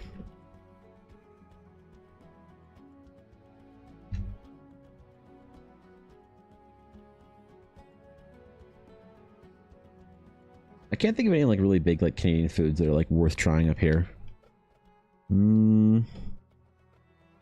What is it about Canada that has good food? Like worthwhile food to travel for? I don't know, man. I can't think of anything that's like unique here that you couldn't get somewhere else if you're like an American, you know? Tim Hortons is it's like fun to like go to. It's like a whole like meme in Canada, but Tim Hortons hasn't been good since it got sold to a American company or a Brazilian company. I don't know who owns it right now, but Tim Hortons is not considered to be like, most Canadians will go to Tim Hortons because it's like somewhat affordable, but it's not really good anymore. It's like pretty meh. Most Canadians I know are pretty negative about Timmy's as an institution in general now. It's just kind of like they've established themselves so well that people just like still go there, you know? What's up, Sleepy? Maritimes do have great seafood. You know, that's a good point. The Maritimes do have great seafood. You can go get some great seafood in the Maritimes. But is it really like uniquely better than the kind of the East Coast and the Northeast in the US or anything like that? I don't know. They do have some fantastic food there, but I don't know. Is it worth traveling to? That's a good point. I didn't think about the Maritimes. I feel like we used to have some out in Michigan up by the border, but I haven't seen one in years. Oh, really? They lock that shit down? Off lurk? Alright, Thurkin. Be good. Take care of what you're doing, bro. Appreciate you stopping by, man. Hope your week is, well, a week anyway. Heard me yesterday, now my sleep schedule is messed up. Oh no. Did you stay up too late? Playing games? Writing books? Developing systems for RPGs? I don't know, dude. It's all good, Sleepy. Good to have you. Best Canadian dish I've ever had was pan-fried river trout on a vinaigrette salad. Got it from a reliable source, the Canadian Pavilion at Epcot. Ooh. Yeah, why would you go to Canada when you just go to the Epcot Canada Pavilion? That's a great pavilion, dude. Epcot nailed Canada. Like, dude, why would you even go to Canada when you can just go to Epcot? I travel the world there. Spain? Nope. Never need to go to Spain. Norway? Why go to Norway? I already went to Epcot. That's actually a pretty Canadian dish, I'll be honest. That's pretty good. Was livable wage in the Calgary area? I'm asking to try and keep in mind the conversion rate, as well as I'm trying to get a good perspective on when potentially looking for jobs in various places. Livable wage in Calgary. Your rent's probably going to be $2,000 Canadian. You could probably live on $4,000 a month, maybe.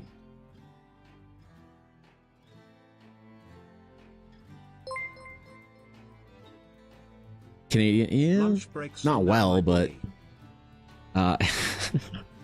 thanks, Fox. I appreciate it. Oh, we gotta get a new bit goal. That's right. Shit, I gotta start a new bit goal for May. 2K is 50 US. Yeah, about there. Yep.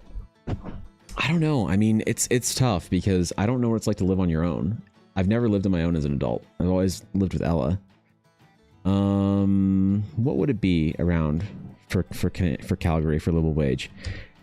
Definitely wouldn't be as high as somewhere like Vancouver or whatever, but it'd be deceptively high, I think.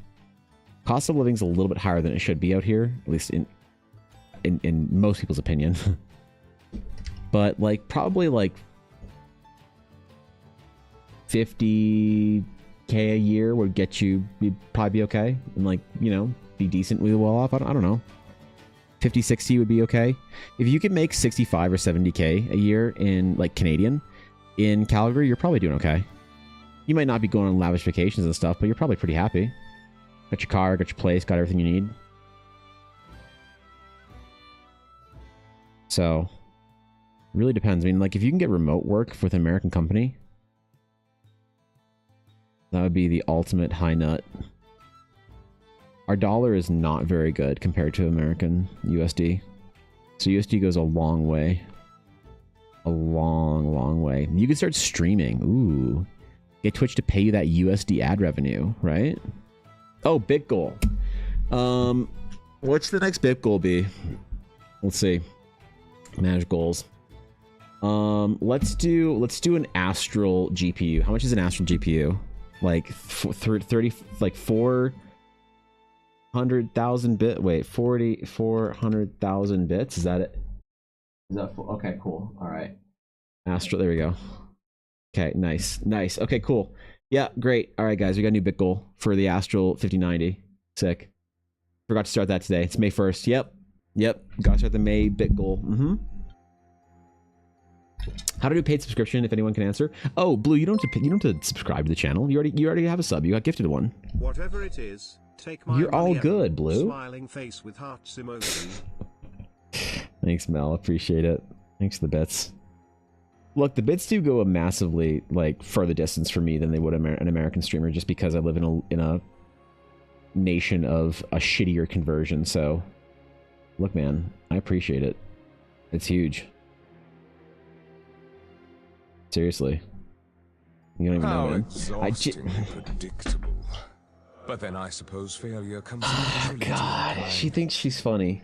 We stand getting new GPUs here. God damn it. Fox, stop. It's a joke. Okay, all right. Fox, thank you for the 500 bits. I appreciate that. Thanks, Fox. This is very kind of you. I appreciate it. God damn it. Chill out. God, fuck. Relax, dude. Thank you, Fox. That means a lot. I am going to try and get a new GPU this year because the thing that's limiting me on my multi-streaming is a GPU. And the only one that makes sense for me is unfortunately going top of the line for multi-streaming on one system with Photoshop and shit open. Unless I want to go even further and upgrade my system to like convert over to AMD or whatever, which I just can't right now. That's the tragedy of it, isn't it? Between my two jobs, I'm earning around 80k Canadian at the moment. Willing to take a pay cut potentially. Just wanted to know if the cost of living was about the same. Seems to be housing is higher, but everything else kind of evens out compared to where I'm at right now.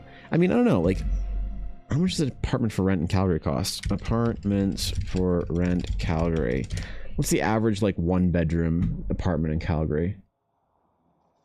Like in a decent area. Let's go like 2,300 for 2-bed, 2-bath. What's this one? 24 for 2-bed, 2-bath in a decent area. 1,700 for a 1-bed in a decent area. Like, this is Canadian, by the way.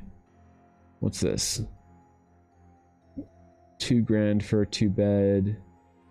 $2,000 for a 1-bed. What? 1,500. Yeah, so Don't mean to be 1,500 to 2,000. Yes. But can you check the DM I sent you and only give me a yes or no? I can give you more deets next week. Red heart emoji. Yes. Yes, I'm familiar. Yes, Mel. I'm lightly familiar, adjacent, somewhat familiar. Yeah, not an expert, but I am. I know, but how do I sub for longer to help you get that into Twitch program? You make the monies. I'm trying to find out how to throw money at you so you can upgrade a GPU. Blue, you don't have to worry about it. Enough people have subbed for the last 2 months. Devilish face emoji. Thank you, Mel. I appreciate it. Enough people have subbed for the last 2 months that I'm going to get into the program this month. If unless like a bunch of people cancel their subs this month, I'm definitely going to get into the plus program. So you don't got to do anything, Blue. I appreciate it like you wouldn't believe. That's extremely kind, but I am just happy that you want to chill out and hang out in the stream. Your presence means more than any contribution financially could. And it really does. That's not even like some bullshit. So you are all good, Blue. I'm just honored that you're here. We're just straight chilling. And I mean, you're on the you or I don't know if you sent me an email yet. I'm sorry, but you want to get on the wait list. So there you go. You're gonna support me at some point in time too with that, assuming I can draw something that you actually want. Kidding, but yeah, no, you're good, Blue. I'm just happy you're here. You don't gotta be worried about nothing like that. Speaking of new tech, art tech question for you. I have a choice right now between a Wacom Intuos or a Huion Canvas 12. Wait, that's where my money is going? I thought it was going for my sexy rehydrated with this body pillow you promised me. Evan, rolling on the floor laughing emoji. Okay. I'm gonna jump out my window and just disappear in the Canadian wilderness. Wacom Intuos or Huion Canvas 12. So, personally for me, I would rather take a pen tablet from Wacom than a display tablet from Huion. And I also don't think that a 12-inch display tablet is big enough. I don't think it's big enough. I think if you're going to get a display tablet, I think you need to be maneuvering somewhere in at least the 16 at the fucking minimum. And that's like slumming it. If you're going to display tablet it, I'd probably say an 18 or 22 inch tablet. It's like the smallest that I'd go for. And again, I'm just like, I got nothing against Huion, but I just don't think the products are up to the standard that Wacom is. And so I would rather personally take a pen tablet for an Intuos than a display tablet that's a canvas, you know? There's a lot of artists that like are big, like industry artists that are big pros that prefer an Intuos over a Cintiq anyway. So there's nothing wrong with there's actually a lot of advantages to using a pen tablet as opposed to a display tablet. The display tablets are nice. They're a great luxury. They're okay ergonomically if you know what you're doing, and they're bad ergonomically if you don't. And they're really mostly for painters, more so than just illustrate or like anyone else doing anything like illustration wise. But there's a lot of pros and cons, but I would rather take the higher kind of quality tablet of an Intuos than a display tablet of a company that I don't necessarily. But then again, I haven't touched, to be honest, I haven't touched a Canvas or anything like that, or Huion or XP Pen in a couple of years. They could be completely up to standard now. From what I've heard, they're not quite there yet, but I don't have personal information on that where I can cite. FFA, thank you for the follow. I appreciate that. Thank you, Jay. Yeah. Officially confirmed to be going to university now. My sister paid the confirmation fee. Congratulations, Sleepy. That's awesome, dude. You're in it. You're going for it. You're doing it. You're crushing it. Now's the time. Your destiny awaits.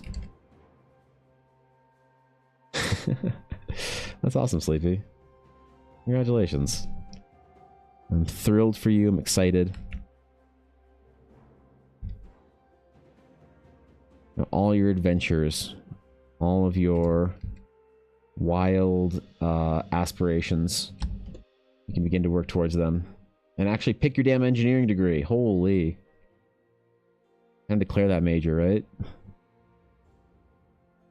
That's exciting regardless, though. I kind of miss being in school. There's like a nice simplicity to it. It was awful, but there is a simplicity to it that I think you don't appreciate until you're out in the real world. Trying to fucking make shit happen.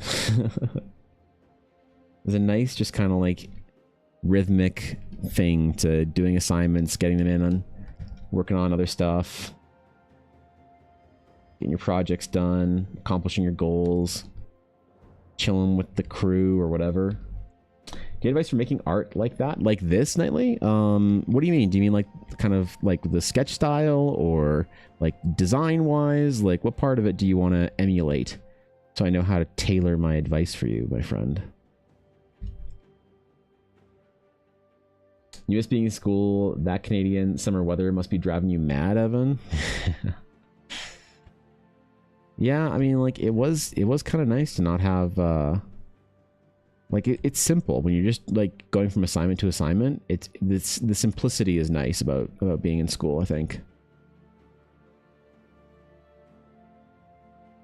Trying to figure out how to make things happen and how to play different games and wear different hats and responsibilities and whatnot. You know, I think it gets to you. It's a lot, you know? It's the real life struggle being an artist, I guess. Hey Evan, yes, hello.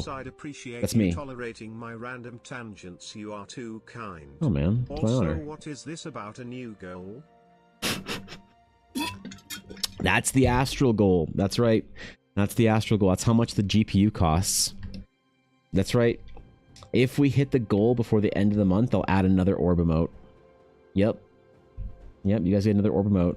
We hit the goal before the end of the month. Let's go, dude.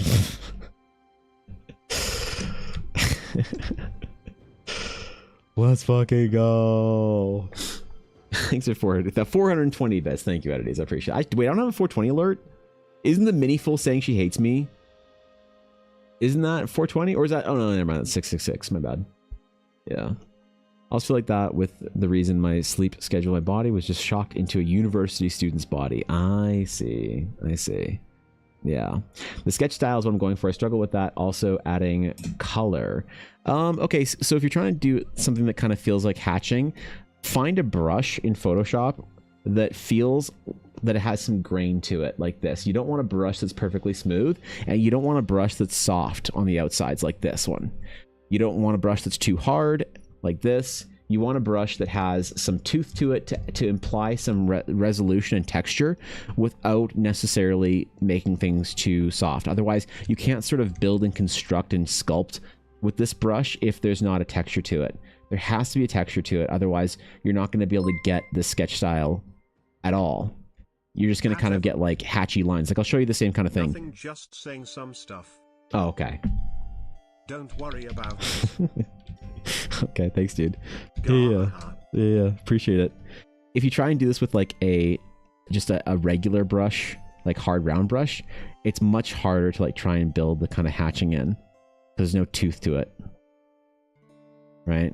So it's just not quite as nice. So make sure you find a brush with a lot of texture to it, and then you size your canvas based on that brush. So there's no like one size for canvases for art pixels. It's all based around the brushes you have. So if you have a brush that's like a painterly brush, this is when Photoshop like really excels outside of like things like Clip Studios, is when you have really large painting brushes. So a painting, you want to be very high resolution, so you can be way zoomed out to make these really nice fancy brush strokes. So the correct size and correct resolution to work on is not a set number. It's based on your two things. It's based on your needs for a printer, if your work is just going web or if it's ever going to print, and it's also based on your brushes that you're using. And then you figure out what enough working space is for the brushes depending on how they look at different resolutions, and you're off, man. There you go. You're doing the art thing at that point. Thank you for the 190 bits, Edities. I appreciate that. Orb holes unite. Yeah, okay. Well, if I get a 5090, then I can do the multi-streaming thing a little more aggressively, which is really awesome. I'd like to be able to do the Instagram and TikTok stream as well. And the YouTube vertical stream. That'd be really nice too. But unless I want to use a thing like Restream, which I'm not entirely convinced I want to use Restream, although a lot of people use it and it seems good. I don't know. I don't know, man.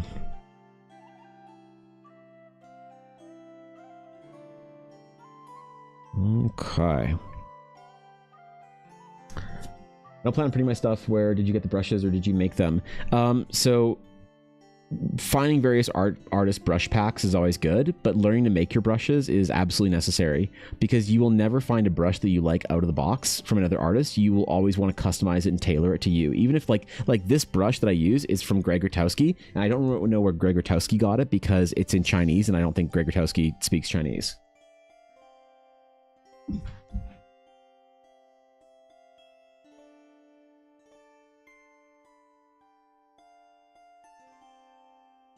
Just heard Ella's pressure pot open.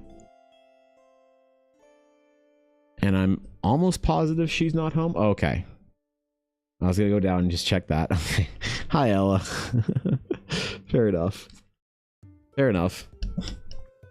But yeah, no matter what brush you find, you'll want to make it. So like for a brush like this, you want to figure out a pixel pattern and a noise.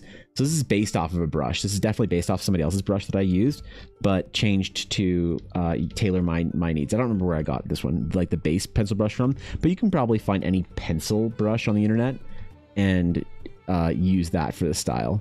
Definitely avoid any ink brush tools. I know a lot of people use a lot of software that has like pre-built tools like Procreate or something.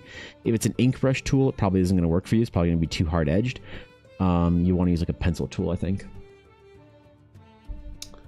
Photoshop and Illustrator, yes, yeah. Illustrator you can't draw in. Illustrator is a vector program for vector graphics, which is funny. The names don't really match up. That Photoshop is the art program and Illustrator is the design program, and InDesign is the layout program. Like, it's not obvious.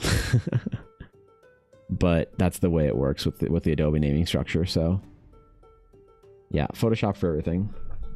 Do you have any suggestions for people wanting to make their own brushes, like tutorials or anything?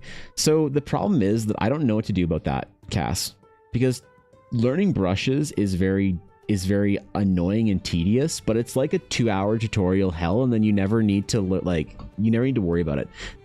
The amount of artists that I talk to that have, in my opinion, an unbelievable irrational fear of making their own fucking brushes is unreal.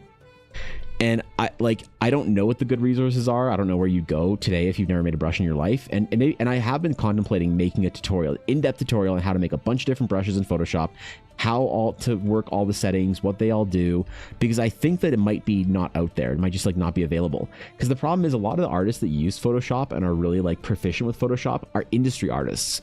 So they don't have any sort of like need or desire to make tutorials. They just do it and then they get paid and then go home and whatever they do in the evenings. They don't do the whole tutorial content thing. In the content tutorial and like self-taught and internet artist sphere, different art styles are a lot more prevalent, and also different programs. There's like definitely a mass kind of like love of Clip Studio and Procreate and those kind of programs in the kind of internet Twitch artist crowd and like the YouTube artist crowd. That just isn't the way it works in the real world. Most like studios, most like big artists use Photoshop, and so a lot of like the instruction from how to use Photoshop doesn't exist because nobody's making content from that sphere, you know. So I don't actually know if there's any good tutorials out there that I'd recommend. I haven't checked in a long time, to be honest. Maybe it is like time to make one, I guess, if there's not a good one out there, which would be pretty in depth and a little bit annoying, but I think I could do a decent job at it, at least. I could try. It'd be a worthwhile endeavor, maybe. But no, I'm not really sure if there's any good ones. Thunderstorms already? Goddamn, say. Try to find tutorials. A lot of them are out of date or just people trying to sell their classes. Oh, okay. Yeah, I mean, when you go into the brush panel, oops, it's like pretty intimidating. You know? Like scattering, texture, dual brush is such a... Understanding dual brushing is such an important thing to do. And it gives you things like this DG main brush that I use sometimes for painting. Like a brush that allows you to have a light touch. Oops, wrong layer. A light touch and maintain a texture, but like build up over it without having to do like multiple kind of like layers like that, like just in a low opacity. Understanding how to get brushes to like have texture in your opacity and be able to paint and blend and stuff like that. This is like real deep, difficult shit to do in Photoshop if you don't know like what you're doing even in the slightest. But again, finding brushes that work the way you want is the entire thing you're supposed to do as an artist for trying to figure out how to like set up your space and how to use your materials. So I don't know why there's a resistance from artists to try and figure. I think it might be the influence of the like the Clip store where you just go buy a brush, you don't actually learn how to do anything with Clip. I don't know. I don't know what the problem is, but definitely I feel like there's like room for a tutorial, and if I have time and I like think I can do a good job of it, I definitely will make one. I just don't know if I can do it justice because I'm not an expert at this. I'm proficient enough that it doesn't interrupt my workflow and career, but I'm not an expert. I am already overwhelmed with drawing by hand. What in the sweet hells is this abomination? And you know what? That's actually a good point, Senix. I think the best way to start Photoshop or to start art is just to not even touch a digital tool for years, which is really not satisfying for a lot of people. But the question is like, how serious are you as an artist? I think, you know, and if you're a very serious artist, I'd say, okay, great. Like bust out your pencil and paper. You're going to do that and learn all of your drawing fundamentals on pencil and paper, not a single digital tool. It sounds a bit grim and a little dramatic when I say it, but I do mean it. That if you allow if you don't use digital tools properly early enough in your career as an artist, it will destroy your career and take everything from you that you ever wanted. You don't know the danger of what you're doing by using digital tools. If you're not good enough to know how to use digital tools, it will cause the worst habits that you couldn't even imagine, and you'll be screwed forever, basically. Like artists don't recover from that shit, you know. Thanks on a bit, Senix. I appreciate that. People make whole businesses out of creating brushes, which I think leads to people thinking that you have to be able to commit that much to do it properly. Yeah, good point, actually. It's not impossible to figure out how to do it. It's not. It's like definitely in the realm of not easy, but learnable. A couple of hours of tutorials, and then you know how to make a Photoshop brush for the rest of your life, right? And you can just chill out, man. Make some art. Draw some hot withers or cat girls or whatever you draw in your free time. I don't know. Okay, give me a sec. Grab something real quick.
We chilling. I get the fundamentals right on paper and stick to CSS when it comes to decorative and designing things. Yeah, I mean, it's such a challenge because like digital art is such an end game for people, and people see digital artists producing work and it's beautiful and it's magic and it's awesome and it's fun and that's what the big boys are doing, and you know, I get it, but there's an epidemic of artists that have the worst fucking habits imaginable, you know, out there. And like, I'm not completely omitted from this category myself. I have probably bad workflow habits too. But like, the kind of things that I see people getting into, the kind of like bad habits I see developing in digital artists, like there's a tool in Clip. I don't know what the tool is called, but basically you can get like a little body thingy. I don't know what it's called. It's like a little model, and you can pose them however you want or whatever in Clip. Again, I don't know too much about this tool, but you can get this little thing, and it like, I don't know how it works, but it goes then on the lower opacity layer, and I'll see artists just very casually, like part of their process unironically is posing this model and then lowering the opacity on it and just like tracing over it. And it's like, dude, like, you just never gonna learn it? No? Yeah, okay, all right. Or like, I was in an artist stream yesterday, or not yesterday, this week, at some point, I don't remember. And she's a great artist, but there were a couple other artists talking about stuff, and they were all joking about never learning anatomy and just always drawing chibi for the rest of time. And it's like, that's a joke-ish, but like, I hear that seriously from artists. Like, man, I wish I could draw like, you know, characters like this or that, but like, I don't know, I can only draw chibi and like whatever, I'm not learning anatomy. I don't know, man. It's like really scary, I think, if you let yourself, you know, fall into bad habits, a billion layers, layer styles and effects, brush, you know, color picking, whatever nonsense, like gradient maps. These are all tools to make the process faster for you when you've already learned how to do it. But if you learn how to do it with these tools, like, dude, you're like potentially fucked. And it's just such a big risk. I don't think it's worth it. I wouldn't touch it, man. I wouldn't touch any of these tools until you're like really good. Until you, well, not good, but when you're really solid with your fundamentals and your foundation. All the talk about trying to find the brush that it like will fix your bad painting. Dude, the brush isn't going to fix your bad painting. If you can't make a passable good painting with the hard round brush, you can't paint. And a fancier brush isn't going to help you. And it's okay to not be good at it. And this is one of the things that I don't get with artists. They like, if they can't do something, a lot of times they think that they just will never get it. And they don't value the practice and the effort that they can put in enough. And I don't get it, man. Like, I wish I could inspire some of the confidence that like, yeah, if you draw 100 paintings, I'm going to guarantee you're going to be really fucking good. Like, I'm going to guarantee it. Capital G guarantee. Money back, life back, time back guarantee. It's like why can we grind out gold in a video game and in an MMO, but we can't grind our skills out? Oh, I make 100,000 gold per hour. I need 10 million gold. That's how many hours divided by whatever and blah, blah, blah. Great. I need to spend this much time killing boars in Hellfire Peninsula to get my whatever. And it's like, cool, we make these sort of like these assumptions on time, and then we go do it. But for art, it's like kind of esoteric on how you improve on it, and it's not measured necessarily all that well. So artists have this idea where they just like can't improve.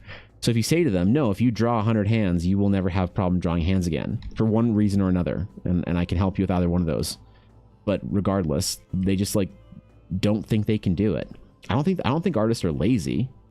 I think they just don't have the faith in themselves to actually like do it and for it to actually matter. It's like an engineer saying he doesn't know how to use a spanner. Carpenter only assembling IKEA cabinets. Yeah. Yeah, if you don't know how to build a color palette for a painting and all you know how to do is apply a gradient map that you downloaded from a tutorial, like my guy, you're gonna limit your art for like the rest of your life if you never learn that skill. If you want to transcend beyond that, you have to learn the fundamental. You have to be willing to be terrible at it. And I don't know, I think it comes from fear and a lack of confidence. And so like yelling at artists and calling them lazy isn't going to help, because they're not lazy. They're not lazy and they're not dumb. They're just uncertain and I think scared. I think it's a deadly combination of those two things, of uncertainty and fear. But I don't know. I'm not an art educator in any way, so I don't have my finger on the pulse, as it were, for artists. I don't know what they're thinking and feeling at any given time.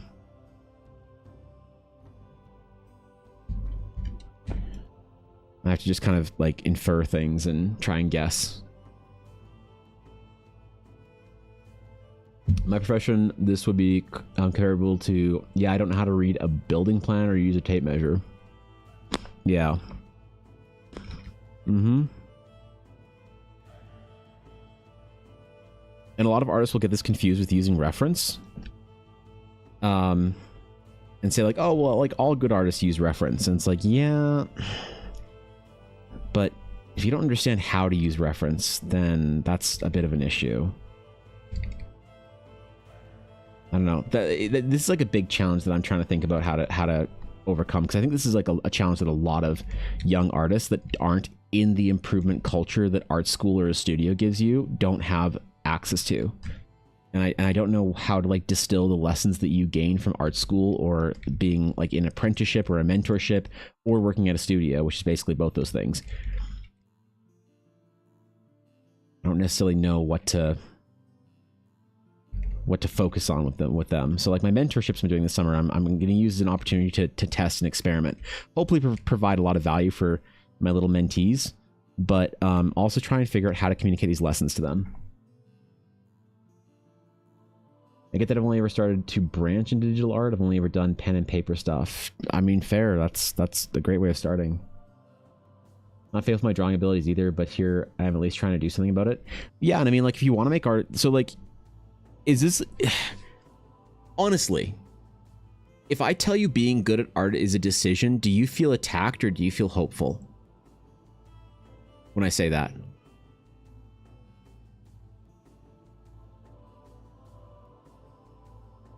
Because I don't know, man. It's supposed to be a hopeful message, but I think a lot of people feel attacked when you say that. You say being good at art is a choice that you decide to do, and they're like, oh, but you don't understand, like I can't afford a computer, and like my dog's like sick, and like I've got like 2 legs and like only 1 brain, and like, you know, I've got 3 kids to feed, and I've got like a bottle of Coke that I need to drink, and like my World of Warcraft guild needs me, and like I work 8 jobs, and like, you know, hopeful.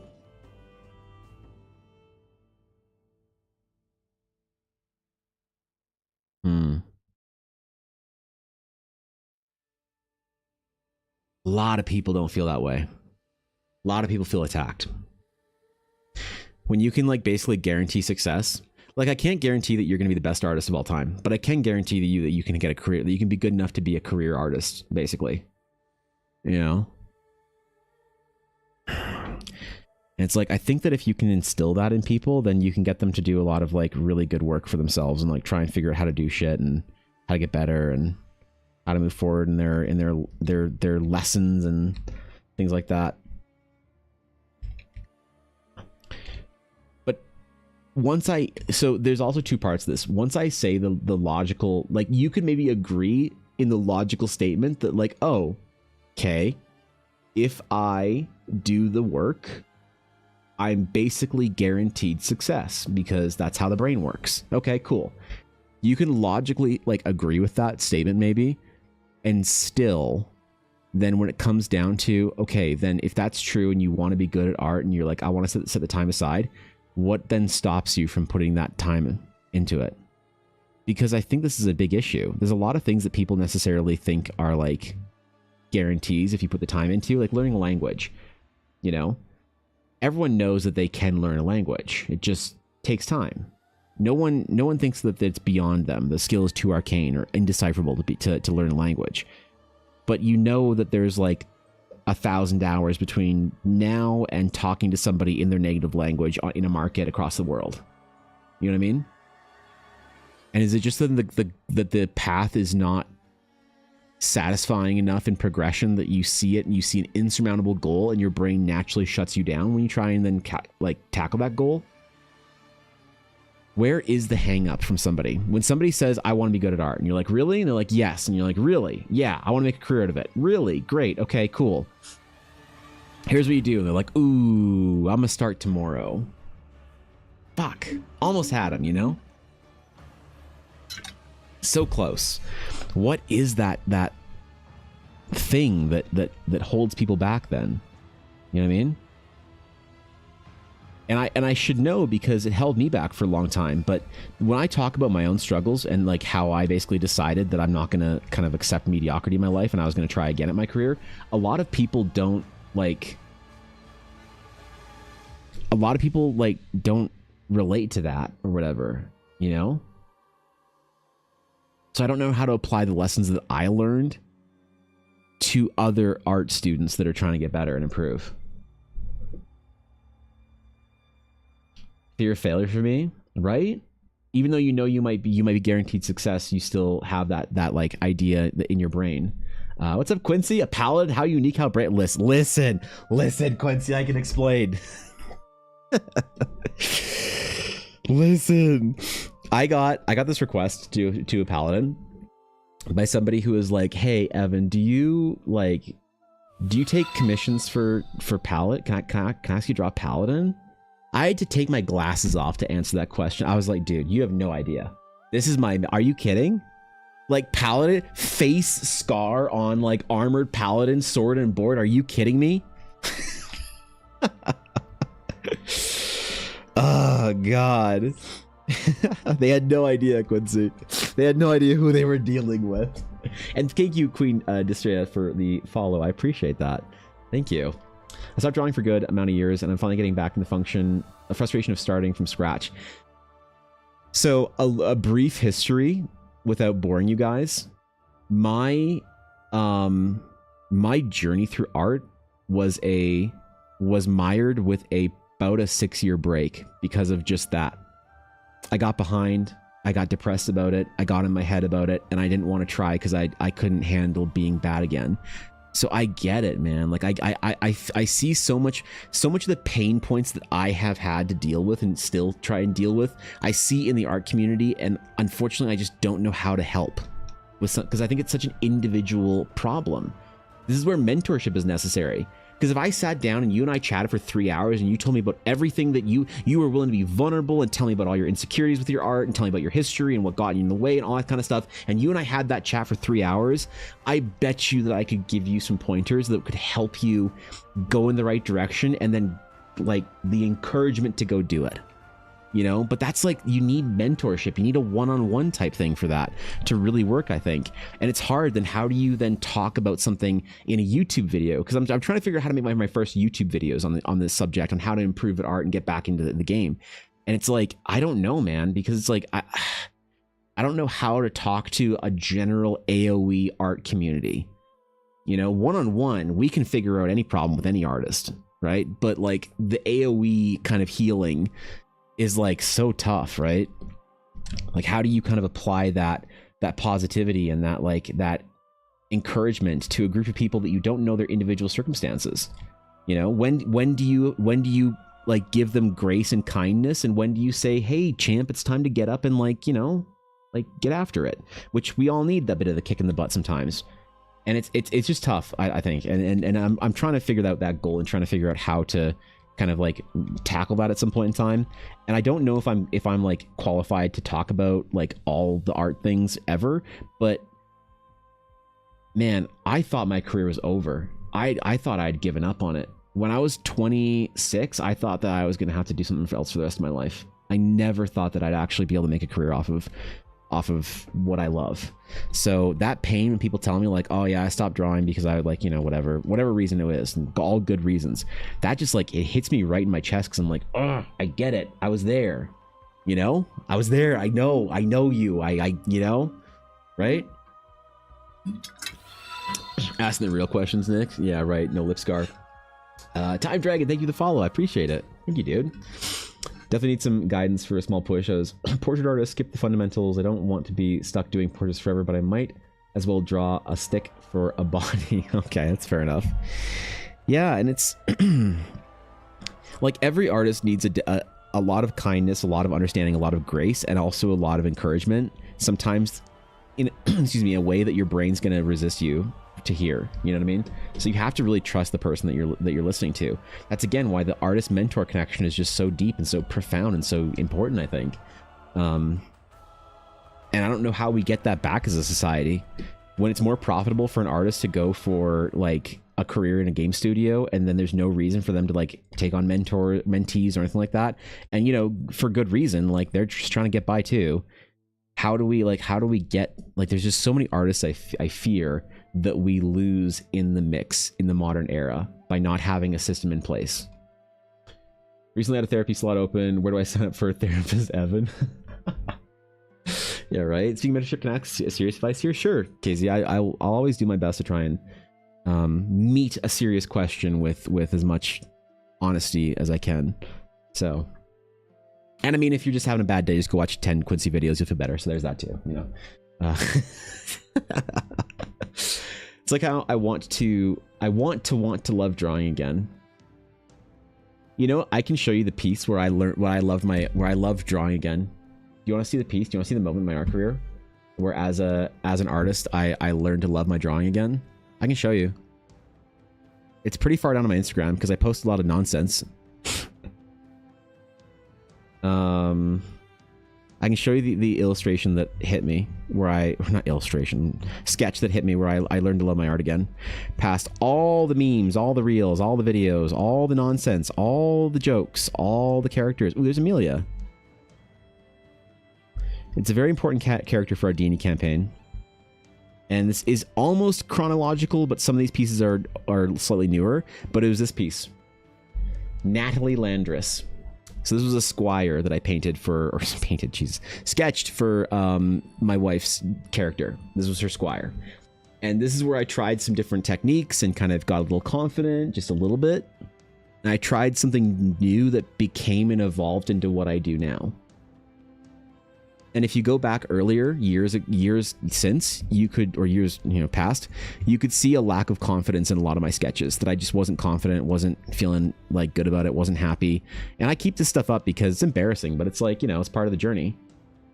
A lack of confidence is there because I just had none in myself. And so that piece is where I started to actually like drawing again. And I can tell you the feeling of the washing relief that comes over you when you even spend a minute proud of the work that you just produced is worth the entire journey. It's worth the entire struggle to get back to there, or to get there if you've never been there. It's worth it, man. It's worth it. Go make art. Go make bad art. Get it out of your system. Get the bad reps out, and then you'll make art that you actually enjoy.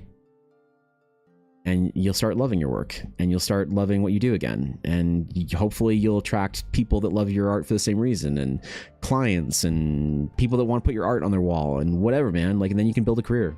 It's awesome. Really like your drawings. Also, you seem like a comfy person to be around. I appreciate that, Dragon. Thank you. Wouldn't discourage anyone, but also wouldn't feel comfortable encouraging anyone to pursue art as a job. It's unstable as it gets. It is, but the thing is, for artists, if somebody has that creative like switch on in their brain, I don't think there's anything stopping them. If someone says, I don't know if the art career is really for me, like it's pretty unstable, it's not really like, God, is it worth it? I don't know. And at that point I wouldn't shove them into being an artist. But I'm talking about the people that are like, I am going to be an artist and I will either live in poverty and die a painful death on the curb, or I will make my art for the rest of my life. And you're like, okay, great. Those kind of people, you know, all right, they're already in it, you know, they're already screwed. So there's that, I guess. That's my birthday recently. Was thinking of getting an online course from CGMA since the last one I took for environment was the biggest level up I've ever had. Would that be a smart idea to get back on track, or look for something more one-on-one focused? One-on-one versus coursework. I think that one-on-one is fantastic. However, coursework like that is really potent. And if you got a big benefit from your coursework and you're still getting benefits from coursework, I think that I would personally continue to pursue the coursework.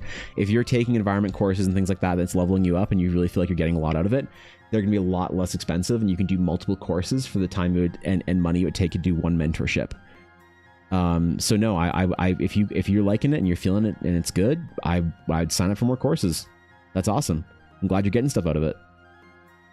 I'm not familiar with the platform specifically, but no, it's sick. If you're getting some good shit out of it, then oh man, you get after it.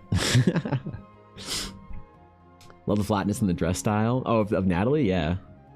Don't have digital display tablet right now. I've been frustrated with that too. I'm trying to join a contest for an XP pen tablet, but I'm struggling through my piece. Yeah, I mean, display tablets aren't everything. If you think it's like nice to use and it's a luxury and it's fun, that's totally fair. But I know a lot of artists that are at the highest level of their career that prefer a pen tablet. They prefer a $500 Intuos over a $4,000 Cintiq. And so whether or not you want to spend an extra $3,500 on a Cintiq is actually, I think, preference. It's not a gate that like keeps your art ability back. Smaller tablets can be if they're a display tablet. I think if you're trying to paint grand paintings and you are, you know, you're working like on a 16-inch tablet, that can kind of struggle. Like that's a bit of a struggle. But if you're just drawing on a display tablet, like the example I use is a couple years ago, I got invited to tour the art office at Blizzard for the Warcraft team for Team 2. A friend of mine works on Team 2, and the art director at the time, Chris Robinson, was like, hey man, do you want to come see the office and see how we do it? Like you're allowed to tour Blizzard offices if you have friends and family, but there's certain areas you can't go. This guy took me to all the areas that you can't go, right? It was awesome. And I was so intrigued to see so many Blizzard artists at the highest level using Intuos tablets over Wacom Cintiqs that chose the display tablet, or sorry, chose the pen tablet over the display. That was one thing that like stuck out in my mind, is like, oh shit, this is really interesting, you know? Like really, really interesting. So yeah, it is fun to use, but it's not, if you're concerned that it's holding you back, it absolutely isn't. You can definitely make a career off of whatever tablet, you know, even if you want to use like an iPad or anything. Ooh, what the hell? Why is my... No. Help. There we go. Sometimes you forget a hotkey for something for like a minute and a half. Like if you asked me what the hotkey was for something in Photoshop, I couldn't tell you. I was helping Ella, well, Ella was helping me doing some printing, and I was helping her format something, and she was like, how do I do this? How do I resize this? How do I do this? And I was like, trying to remember. I'm like, I don't know what key you press. Like I had to like kind of think with my hands, and I had to go over there and do it, you know? It's not often the most expensive gear makes the artist. Most often it's whether they've learned to work with just slightly upgraded. Yeah, I mean, like, dude, I tell artists so often just to like stick with pen and paper as long as you can. You know, to learn those fundamentals, man. If you get used to like the undo key and to layers and things like that too early on in the process, it's over. You're gonna struggle forever for the rest of your career. You know what I mean? So I really wish that a lot of artists would give it more like glory to it, like people just using whatever tech or pen and paper and whatnot, and not see the artists with the big tablets and the big displays and stuff and think, oh shit, I need that. Those things help and are fun and can help your process if you're like, you know, further along, but you definitely don't need any of it for pen and paper over anything. And honestly, that's a great thing to prefer. I mean, there's a lot. I think that, to be honest, I think that if I was starting like as a brand new artist today and I was like 20 years old and just out of art school or something or whatever, there's like a strong case to be made to stay out of digital. There's a very strong case to be made to like never really get known for it, to make traditional art, pen and paper, pencil, ink, acrylic, watercolor, whatever it is. Oh yeah. Especially if you're doing character art and portraiture, that's totally rad. Or whatever it is you want to draw.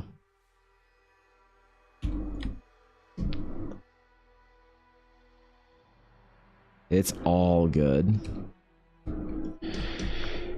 I need more filigree on this paladin. We need more design. I realize I've drawn too much armor without any needless design yet, so...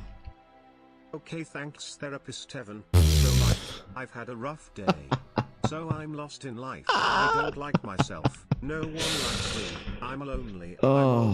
I annoy people online. Yeah, me too. Even my dogs think I'm lame. Oh no. What do I do in one sentence or less? Less than 3 kappa, thanks. Let's see. What do you do to fix all your problems in life? What do you do in 1 sentence or less? Reject modernity, return to Warcraft. Yep. There's not a problem you can't escape by putting all your best effort into an MMO. Oh yeah, man. Yep. Yep. Mm-hmm. Dungeons and Dragons works too, you know? D&D. Play more D&D might be another one too. Right? Drink beer? No, god, no, hold on. Especially with AI now, I'd rather draw on paper and edit for print. That's totally fair, yeah. I mean, one thing you can do to ward against, like, the ever-present sort of issue and accusations of AI is record your process.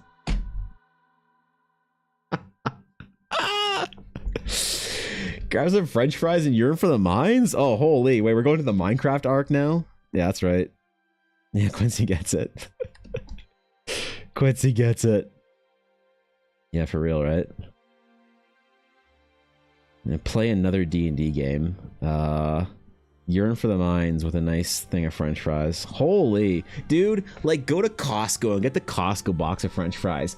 The Costco French fries, it's like what, $3 for like 2 people to like eat dinner. Also, thank you for the 5, Dark. I appreciate that. Right? Oh yeah, there's like nothing that you can't solve with a Friday night of Costco fries. And maybe I'm a little low class though, I don't know. That could be it too, so. But I don't like World of Warcraft. Oh, I play okay. D&D 3 days a week. Oh, so what's oh. next? Kappa less than 3, thanks. Well, there's your problem. You're only playing D&D 3 nights a week. Yeah, what do you mean? What do you mean? You're sad and you don't play enough D&D? Well, that's your problem, man. You need to play more D&D. Okay, good. I'm glad we figured this out. Yeah. Yeah, 4 more nights available? Exactly, right?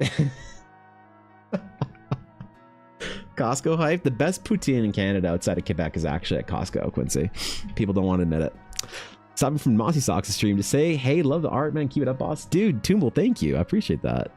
Thank you. Look, you want to be happier in life? Follow people that make you happy, like Mossy Socks and Quincy. Holy shit, and Tank, man. Jeez. Good God. Get that serotonin in the brain. I don't know. Costco pizza, though. Costco pizza is a great value. Right? Costco pizza is an insane value. If you're looking for greasy-ass pizza, like the kind you had in high school on Friday nights when you're playing D&D, you can't go wrong with the Costco pizza. Again, maybe I'm just a little low class here. But, look, I gotta be honest with it. I can't lie about what I do. 1 sentence or less. French fries and D&D. Wait, I'm playing D&D tonight. I don't even have any French fries. Shit. I'm actually throwing the match at this point in time. Where's my DM? Is she live right now? Can I ask Ashley if I could bring French fries to D&D? She is not live. God damn it. Vixie's live. Oh shit, I gotta level up before we start tonight. God damn, I forgot about that. Skill issue? Okay, okay, listen. Just because it's true doesn't mean you have to say it out loud. Wait. Yeah, right? For real.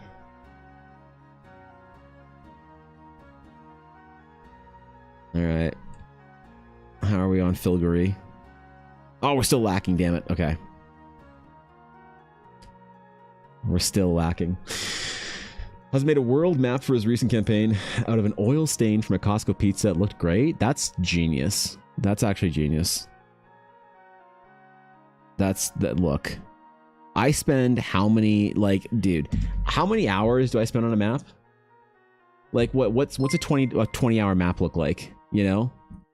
Ooh, that's it. You're saying I could have just... I can't believe I missed that. It's right? so obvious now. Oh my, and to your patient portal 5 minutes with therapist Kevin's better than years of lesser therapists. Can we make Thank God Maggie isn't here to say that. Thanks less than 3. Yeah, oh God, thank God Maggie wasn't here to say that. Thanks, Dark, appreciate it. Thanks to the 5. Thanks, man. You're saying that I spent 20 hours making a map and all I needed to do was trace a Costco pizza? God damn it. What am I doing with my life? I'm sitting here world building when I could have just been like pepperoni mapping. God damn. Okay, well, part of the artist process is learning to get better and faster as I go, so.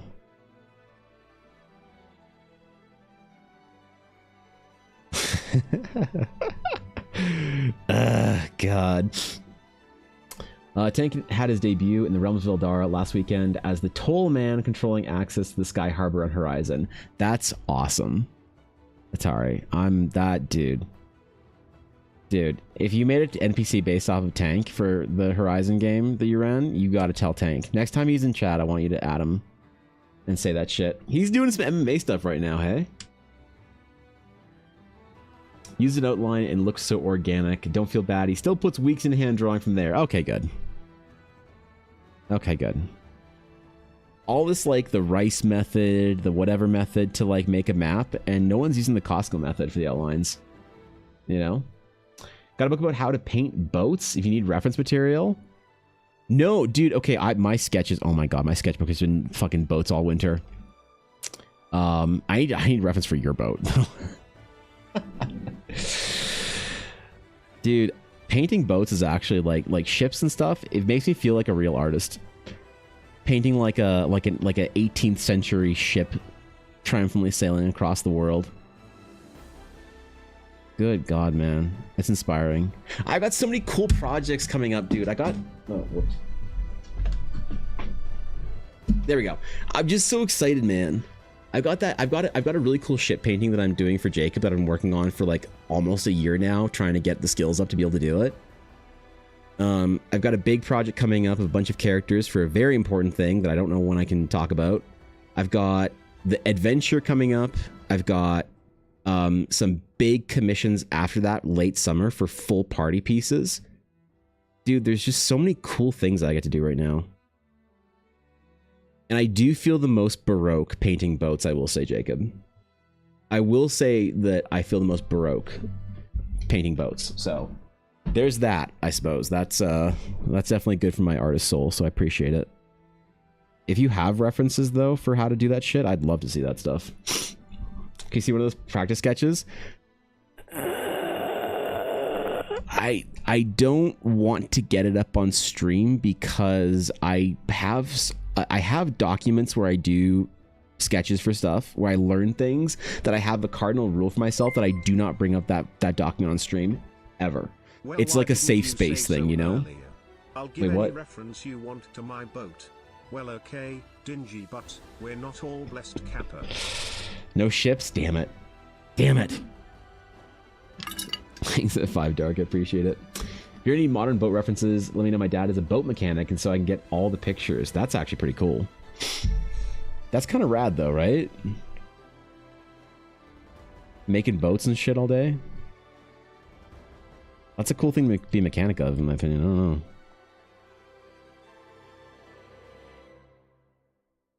It's like a niche thing to be knowledgeable about or whatever. Just internet? No stream F? Alright. As long as we're good entities.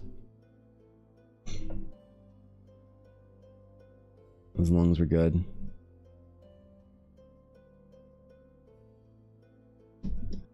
Yeah, learning to draw and paint ships for Jacob has been a fucking going back to school endeavor. And it all started with a desire to do it based off of I don't think it was a Jacob request sketch, but somebody requested a boat. It might have been Atari. I don't remember who requested it, but somebody requested a Friday sketch for a ship.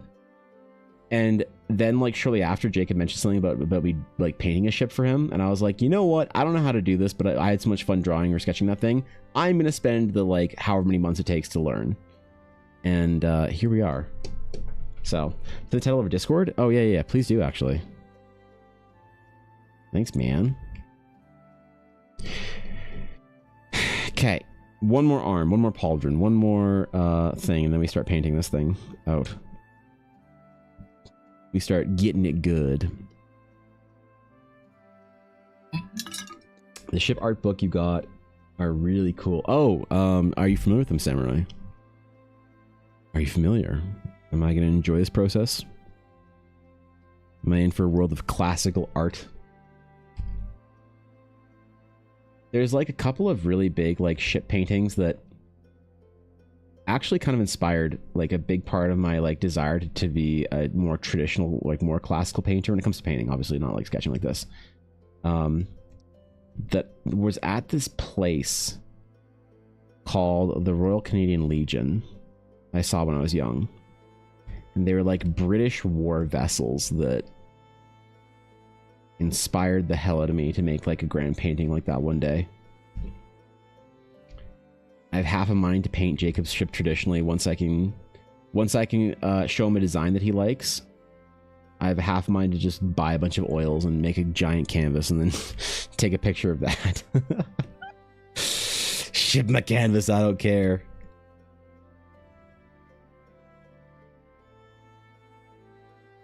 Yeah. Dude, projects this year are just so dope. So unbelievably cool. I don't even know how to handle it, man. It makes me emotional. Someone in Jacob's Discord. Oh, okay.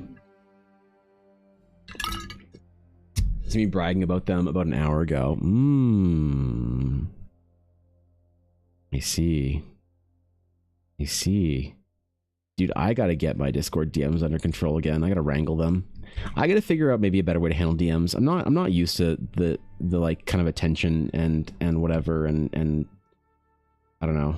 The amount of interaction that I've had in the last couple of months.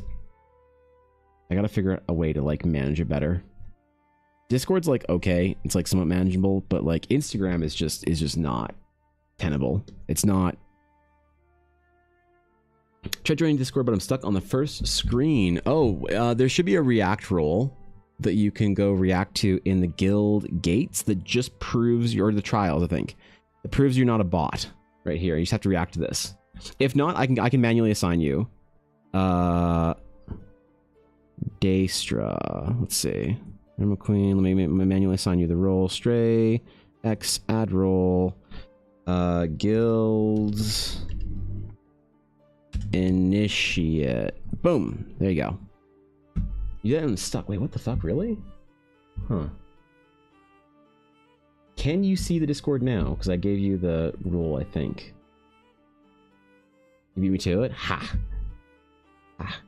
That's weird. The bot's been having a weird time, so I'm sorry about the freezing on you up on the process. But welcome to the Discord. Alright. Anyone else having a hard time getting to Discord? For commission waitlist, is it a DM easier for you or an email? Speaking of DMs, I will probably always see a Discord DM first. And I know that's unprofessional, but I will always probably see a Discord DM first and primarily then an email. Emails are fine. I don't mind emails. That's totally fine. But if it's for like a waitlist request or whatever for late in the summer, and like Discord's a lot easier to work with. I just did a email correspondence commission with somebody and I couldn't find something because it wasn't in one email. It was like chunked up in 3 and it's kind of whatever. And like I can definitely do it. A lot of people prefer to use email. Obviously, like as a professional, a lot of the professional world uses email. It's not like everyone's offering me Discord commissions. But actually right now almost everyone is offering me Discord commissions. It's way easier because you can send stuff way quicker. You can just drop stuff in there and respond to it. It's just I prefer working with people through Discord so much more than anything else. The worst is TikTok DMs. I've tried to transition everybody I've gotten from a TikTok DM over to Discord, but yeah. I'll leave the DMs, then just figured I'd go through whatever's easy with you. Yeah, no, I appreciate that, Fox. Definitely the TikTok or the Discord. I'm sorry I haven't. I definitely said last weekend that I was going to get through all my DMs. I've had a weird week, like I said, and I apologize for that. I was gonna do a lot on the weekend that I didn't get to. There was like a whole thing, and my aunt died, and like it's just a fucking whatever. It was a week, so there's like just forgive me. I will try and be an available person again this upcoming weekend. So I'll try and not be such an asshole and get back to my DMs for everybody on the weekend. It's kind of a bit of a weird situation for me. But hey, we chillin', we back, we good. Made back from the dice mines. Yeah, Ella's back from the dice mines. She's no longer stuck in limbo, just making dice all day. Oh wait, she sold too much at Calgary Expo, so now she absolutely is back to the dice mines. Well, rip. Whoops. Get bent, I guess. Sorry, Ella. See you sometime in 2028.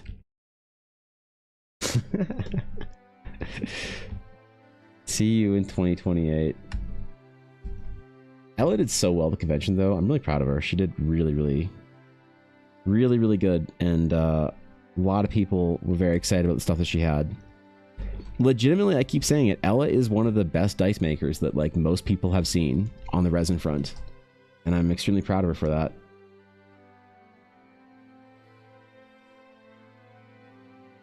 She's been doing some very impressive stuff recently as well.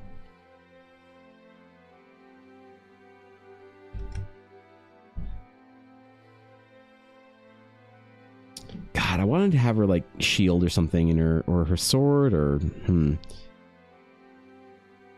The problem with these like portraits, these like full or half body portraits, they don't include a lot of like stuff, you know, your hands, your fucking spell cast and whatnot. They're more like formal portraits, like paintings, like you'd find in a grand gallery or whatever. Proxy's fine. Those are DMs texts I haven't gotten to in like 3 weeks. Oh my god, that's beginner territory for me. Yeah, no, it's all Gucci Fox. I appreciate it. Got back to work starting on tomorrow's log so I can chill and do nothing Friday. Well, good luck. Good luck. That's you know, that's a good goal. Anyone who doesn't order the Blackwood Dice Calendar is missing out on so much. The Blackwood Dice Advent Calendar, I think, is one of the coolest things that like Ella has ever done. And there's a lot of people who are like hearing about them and trying to get spots like now. Because I think Ella's limiting her slots to like low, high, or high single digits, or low teens, whatever. I don't know what it is. But there are people at like Calgary Expo that were like, Ella, can I order Advent Calendar right now in April? Is that a thing? Am I allowed to? Are your orders open? She's like, how did you even know I do that? I've never met you before. So yeah, it's pretty dope.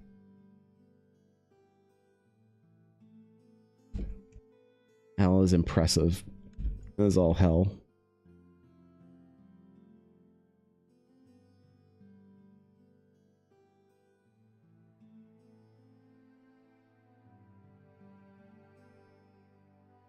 Okay.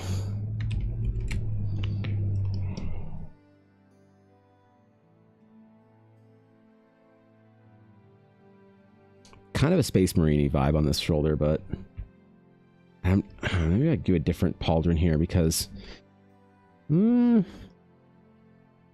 have a little sort of armor-clad piece to it. I worry that the big armor sort of like asymmetrical pauldron thing I wanted to do will look like it's sort of like a continuation of the shield, and that's not what I want because the shield like ends like right here. So I'm worried that pauldron wouldn't look right. Maybe if I just like try and figure out, if I do something like that, I bet it could look better. Yeah, show it's more of a single type thing, right? Its own contained piece of armor. What's up, Soul? How's it going, dude? How you been, man? What's up? Maybe I don't know what to do here. Yeah, let's try and redesign this all together. Okay, quick redesign.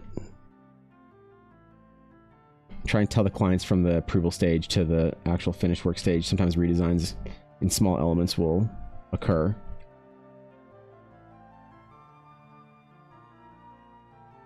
Maybe this is one of them.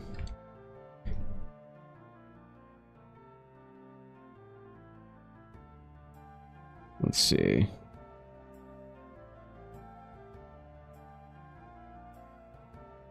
I think this could work.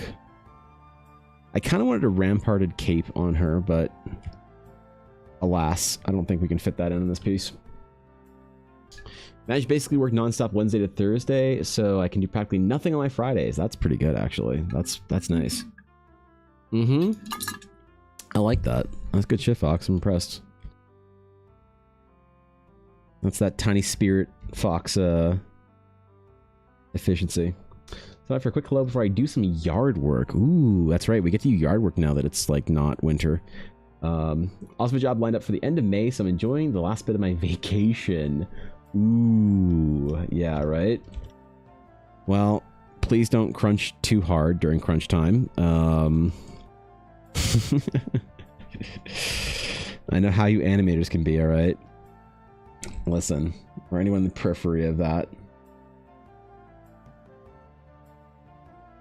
But good luck, man. It's fucking awesome. Hope it's an exciting project. Oh, that's definitely on the wrong layer. Okay. Okay. Winter's over. Winter is kind of over. I see some green stuff on trees right now, and I'm trying not to get my hopes up, but I think maybe I can officially declare that it's like maybe spring where I live. It's May, and like May's like kind of a spring month. Winter's usually over by May, kind of. So I'm thinking about maybe declaring it officially springtime in the Canadian Rockies. Not any river, the cloth simulations will be annoying for sure. I see. Yeah, I meant like anything in the periphery of animation. You guys go fucking brutally hard, so crunch time's a real nuisance. Okay. Okay. Redesign successful. We'll do some filigree and some other nonsense around here. Green stuff is called leaves in most places. We call it hope here, so. While drawing, I'm only making a color palette for minis because my friend asked me if I could make them some NPCs, and I'm tired of constantly creating new color sets for their ideas. What? Color sets and palettes? For what possible use would you need a color palette and a color set for an NPC or a character or whatever? You just make it on the fly, right? Or just for like painting minis or whatever. But to go from below freezing to over 80 Fahrenheit in less than 24 hours. That's impressive, Cass. I'm damn. Here in the Great White North, it's winter, winter, winter, winter, and then winter, winter, because we just didn't have summer that year, so yeah.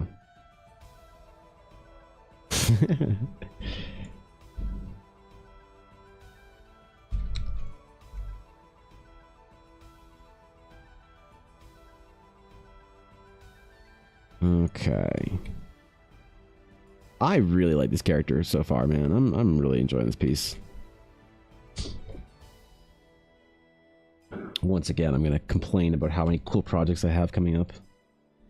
Visitors, I'm gonna whine about how it. Exciting. Oh shit, Steve, what's up, dude? Good to see you, Steve.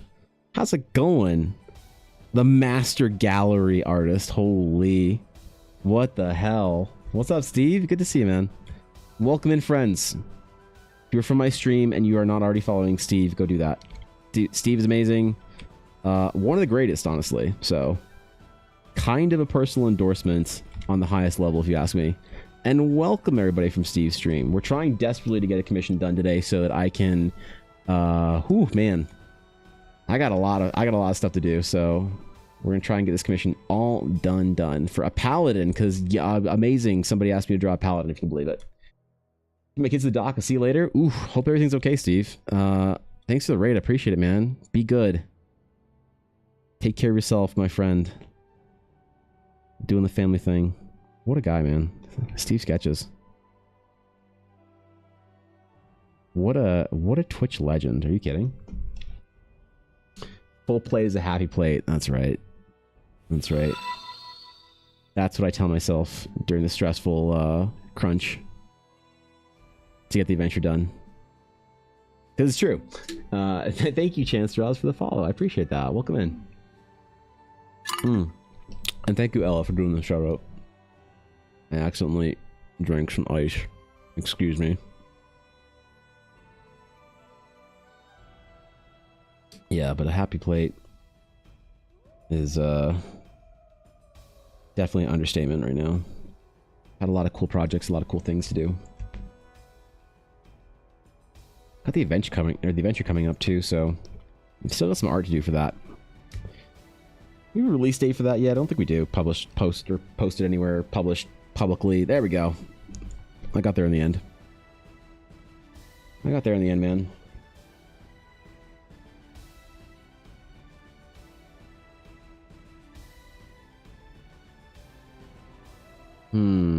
More Filgery or less Filgery? Now, the thing about paladins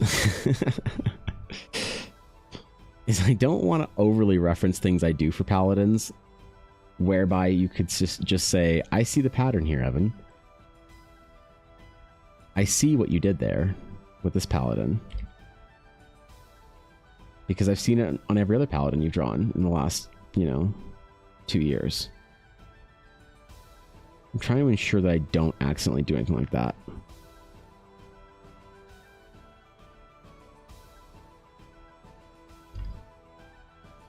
Or maybe, like, it would be nice to show her sword, but it's a little bit cramped here to just have. I mean, I guess you just have it, like, sort of off to the side.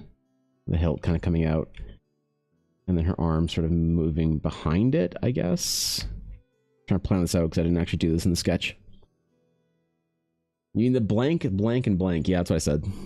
Yep. Which is away, and husband was looking, but he said you mentioned about not checking your email often when it comes to commissions, but I just want to let you know that I did email you, like that night to be placed on the wait list. Just heads up. Oh yeah, no. What I mean is that Discord's the fastest and most rapid way because I get an alert for it. So if I'm sitting there drawing late at night and you're like, Evan, I hate my commission, I want you to do it all over again, then I immediately see that. I do try and check my email as often as I check my Discord DMs. As I said, I've just had a bit of a weird week, so I'm a little bit behind on both those things. So it's not like Discord would have been any better, unfortunately. But yeah, I do absolutely still check it as often as I check my Discord intentionally. It's just if you need something like right then and there, I won't see it in the email until like maybe the next morning, which is the only like issue, stress, or whatever around it. But totally fine. I don't mind doing email at all. I do eventually need to send an email to people for their characters and stuff, and to invoice them and send them a Drive link with all their silly art that I did for them and all that. So yeah. Husband said sorry, misunderstood. No, it's not. That's not. No. Your husband didn't misunderstand anything. No, nothing to apologize for. I wasn't clear about what I was mentioning. It's all good. When I was talking about Discord versus email, that was in relation to somebody who already had a DM with me for Fox, and I should have clarified instead of making a big sweeping statement about Discord versus emails. That was because we already have open DMs, her and I. From years and years of friendship and trying to plan D&D and never playing it. God damn it.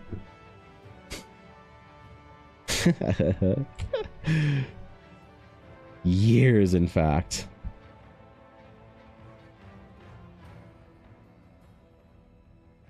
Fox actually used to be one of my mods back in the day. One of my precious, precious mods. Help keep my stream going, because God knows I'd be lost without them.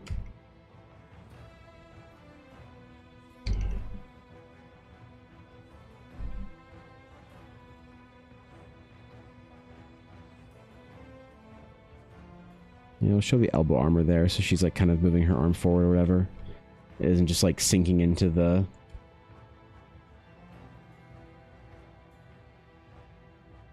Maybe we do the sword, the hilt like that. Ooh, okay, this could work.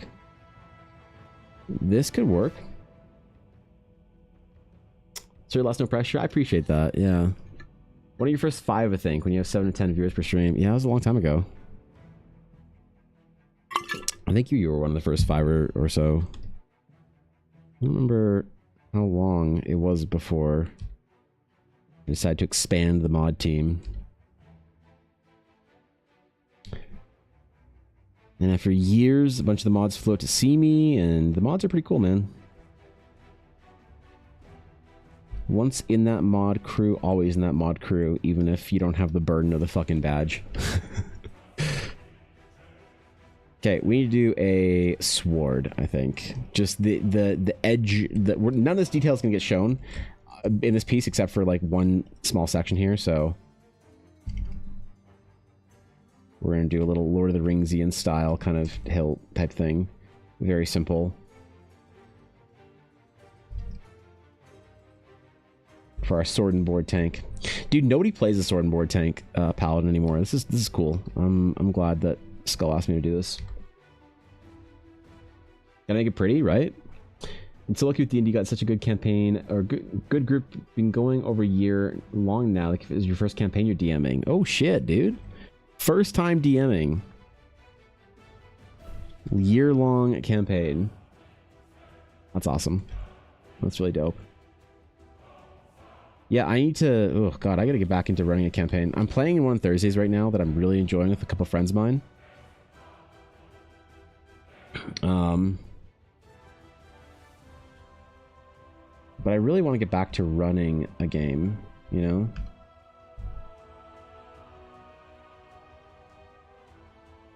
I missed it quite a bit. I don't think I'll be able to run a group with that, like, for that, or game for that old group I was playing with, because I think they're just too busy now. Like, I mean it. When I say that Jackie went on to go, like, take on some incredible, ridiculous responsibility at her company, like, she's... Everyone here is going to know the project that Jackie is working on when they announce it. It's that big. It's not some little niche game. It's like a big EA project.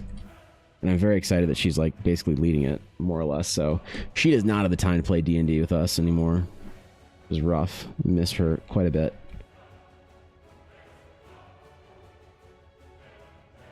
But she checks in. She pops in once in a while.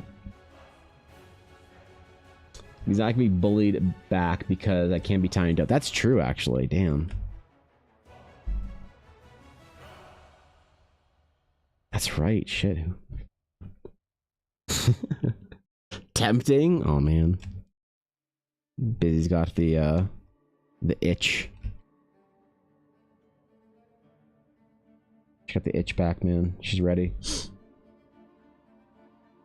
Don't walk, run, don't enter the water for 30 minutes after eating. Pool rules.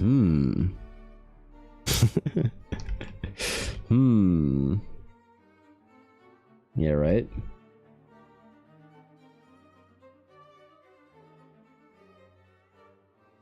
Okay. So, you'll be wondering what kind of stupid ass sword this is. It'll make sense in a second here. I'm gonna have just the edge of it showing so that we can kind of imply she's holding a sword or has a sword at her hip, but obviously... Wait, what's on this layer? Nothing's on this layer. Got it. Cool.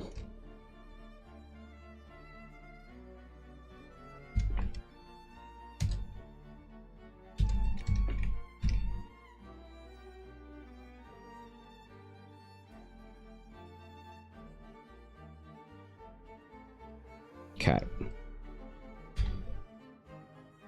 All that work to not have hardly any of it showing. But that's what we do. We put that work in.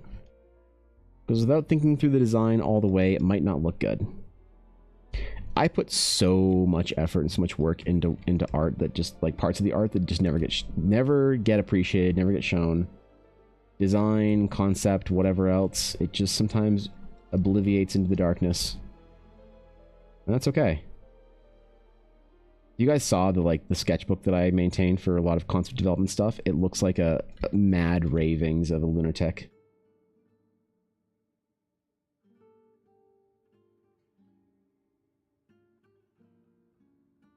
That one I can show on stream, but I just don't want to. I have two sketchbooks that I do work in. I have a concept sketchbook that I prefer to maintain for like all my projects instead of just one at a time. And then I have a personal sketchbook that I do not show on stream because that's where I don't develop. That's where don't develop a concept. I develop skills.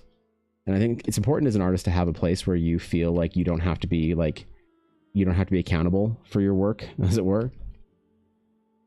There's like a time and a place where you can just make the worst art you've ever made and get a pass on it. And no one's going to judge you or whatever. It's very important for artists, I think. The sketchbook is the orb in the book. There's no orb in the sketchbook, actually. No, yeah. That's right. Not a single orb in the entire sketchbook. You can believe it.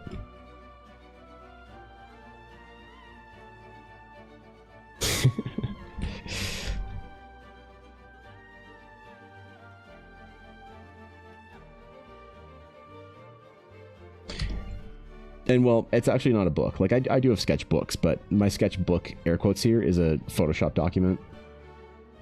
Document? Is that what you call them? File. Jeez. Help. Help. We gotta speak in crayon today.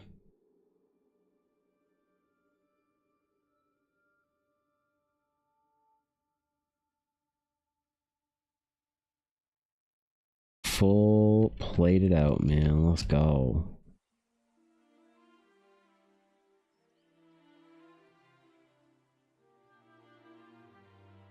We can color it. Oh, man.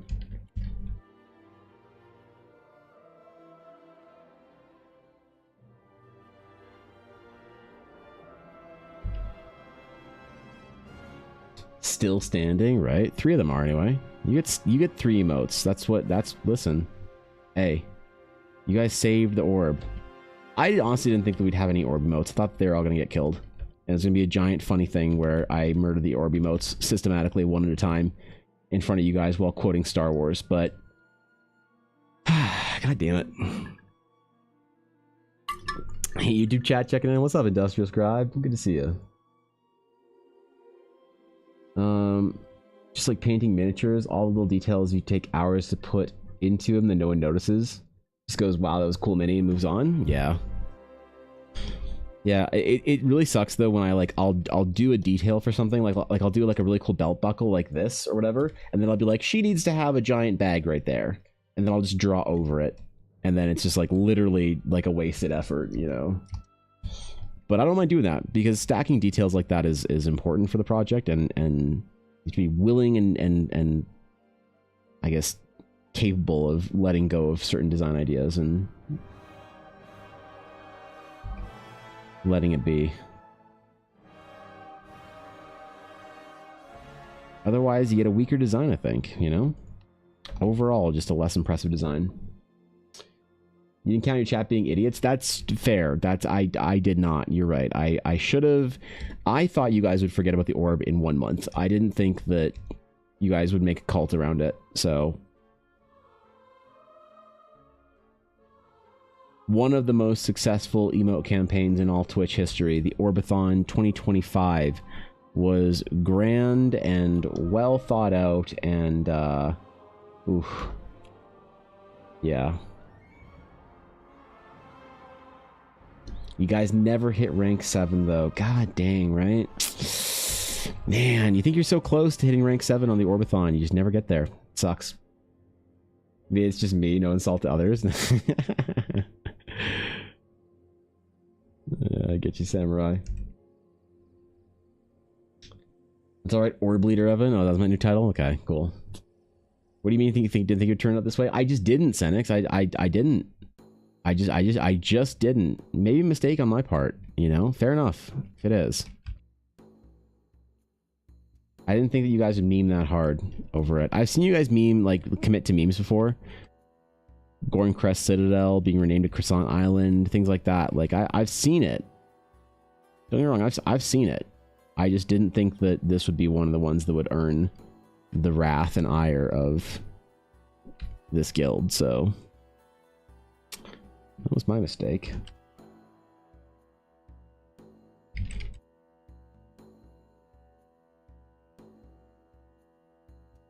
I learned my lesson. I now know never to not take seriously threats to meme into oblivion, so.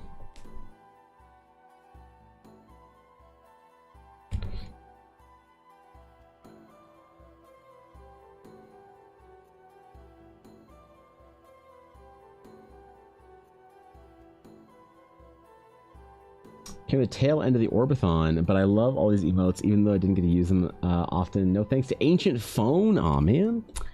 Yeah, it's really weird that the browser doesn't let you. That's so bizarre, Blue. That's so weird. Ella just goes hungry until next year's Orbathon. Damn. Can you believe that Ella's not going to get Taco Bell for an entire year? Wow, dude. It's so sad, isn't it? Orbathon 2026. Take Ella to Disney World. There you go. Yeah, or Taco Bell headquarters or whatever. All right. Does our line work be complete?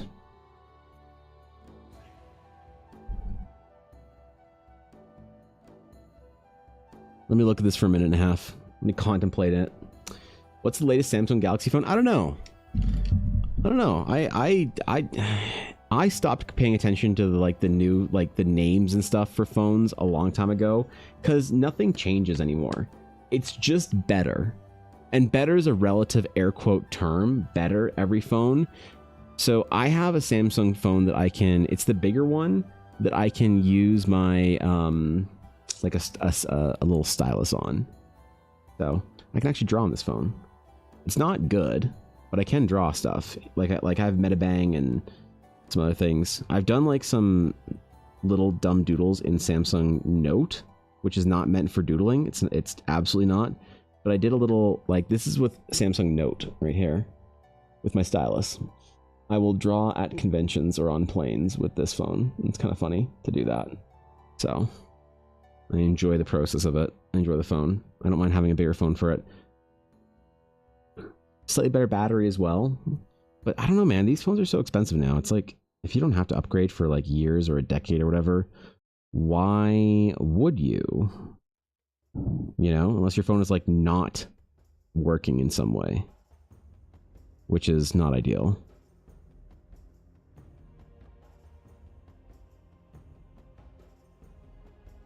I think. Okay.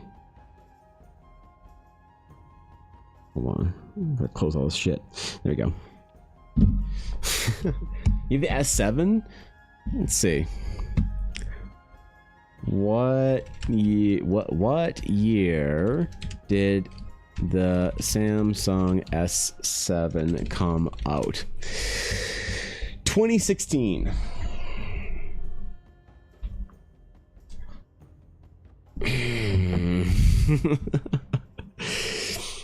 And yet,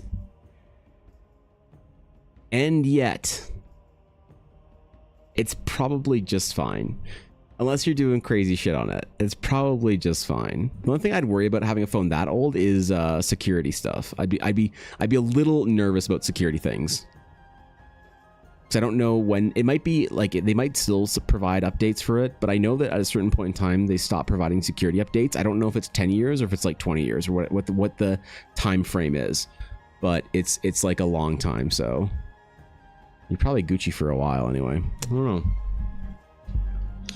New phones are nice though. Okay, hold on. Let me take the screenshot of this real quick and send it to the illustrious client. I believe she said she was Australian, so I have no idea what time she'll be up, but let's take a picture of that real quick. Snag it, snap it, pop it in the old Discord for the client, man.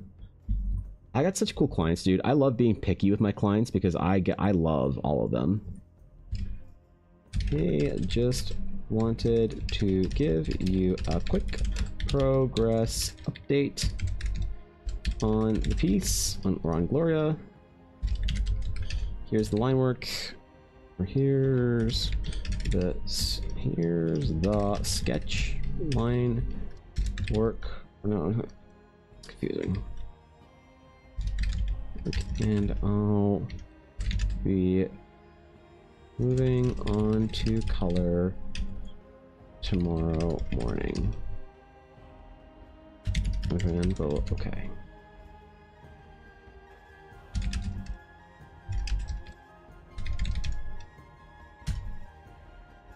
There it is. There we go.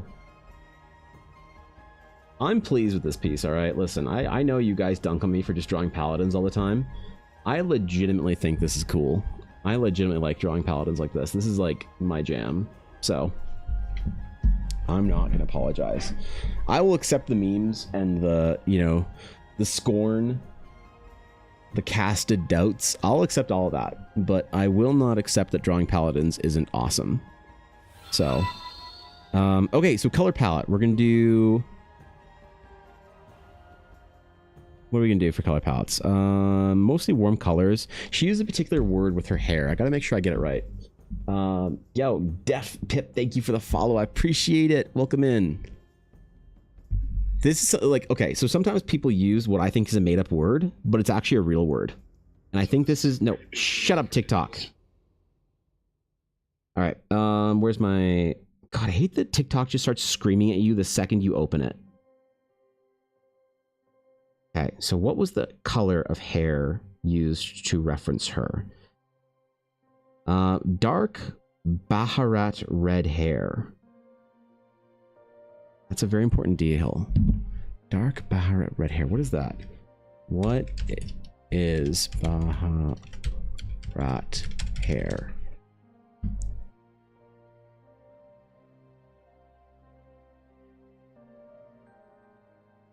No, this is a fucking... Okay. Dark red...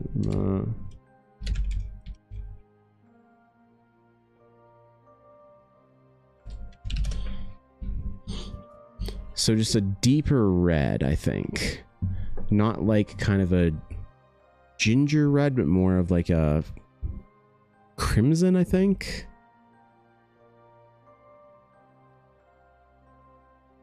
I think that's what we're going for. Kind of almost brown, almost mahogany. The security for the only concern, we disabled practically everything except for the basic functions we use. That's reasonable. Well, the issue for that, for phone security, is not so much in apps getting your data, but things like if you have an older phone, and I don't know like the specifics of this, but I know that like if you have an old enough phone and it pings a Wi-Fi network, that Wi-Fi like somehow, if it doesn't have like a security update or whatever, some shit, just simply pinging a Wi-Fi network could be a problem. It's not app-based security problems. It's just like phone-based security problems. I don't know specifics of it, but if you have an old phone, I definitely recommend looking that up, because I remember getting a Samsung like message about that like years ago, like, oh, we're gonna be ending security for your phone at some point in time, and I was like, oh, okay, whatever, who cares. But yeah, no, that was like a little path I went down to figure out how phones worked better. Ella used to work at a mobile phone place, so she taught me a lot about it. She's also a software engineer, so she knew all that shit too. Turn on mute when opened in TikTok setting. I had that though. I have that. Like here, I'll open TikTok again. And it's muted. It's like sometimes when I open the app, oh wait, no, hold on, did I turn it down? I did turn it down. Okay, hold on, I'm gonna try it again. Try it again. See, it's muted. I open the app, it's muted. I don't know, man. I don't know what the factor is. If I open I know if you like turn on the phone, or sorry, turn on your sound and then you close the app and open it again, it'll be on. But I close the app out altogether and then open it up, and sometimes it just yells at me if it opens an ad or not. Okay, right. So it'll throw an ad at you then.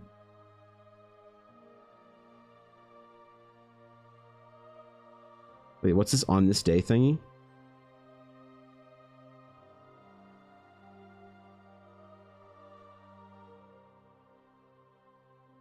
Ella, do I post an on this day TikTok thingy? Is that a thing I do? Is that a thing that we do on TikTok? Do I post this to my story or to my TikTok? I just hit the button. I did whatever the thing is. Do it? Okay, I did whatever the thing was and now it's done. Now it's been did. Anyway.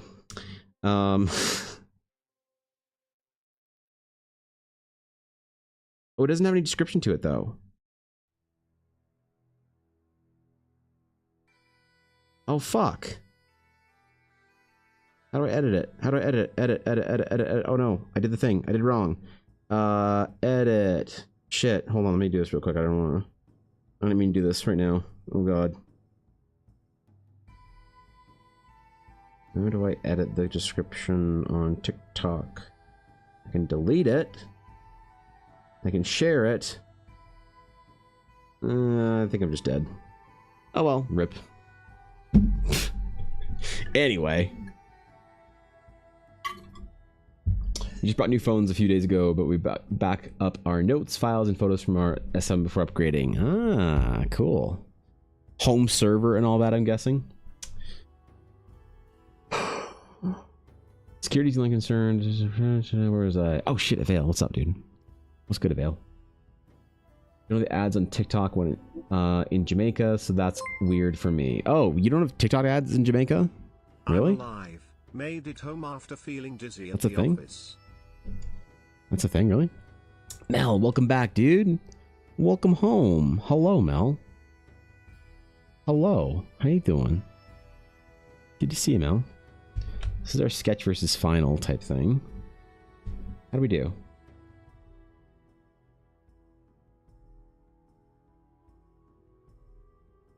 Pretty good, I think. Huh.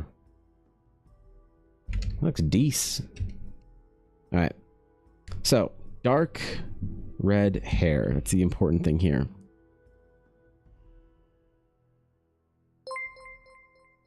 That's the important one. So we're making a new layer. At home where I can now binge on all of the secret project stuff. As I finished all of my office work. Good. For now too. Excellent. Now you have nothing that's going to stand in your way. Nothing at all, Mel. You are on to greatness. Thanks on the bits. I appreciate it. Thanks, dude. All right. Let's try and build a selection here for our homegirl. Our paladin. Paladin of glory. Gloria.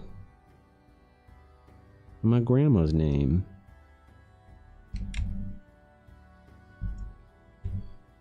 Ooh, nope. You'd think I'd learn how to select things properly in Photoshop after, I don't know, decade and a half of using the program. You'd think I'd become good and proficient with it.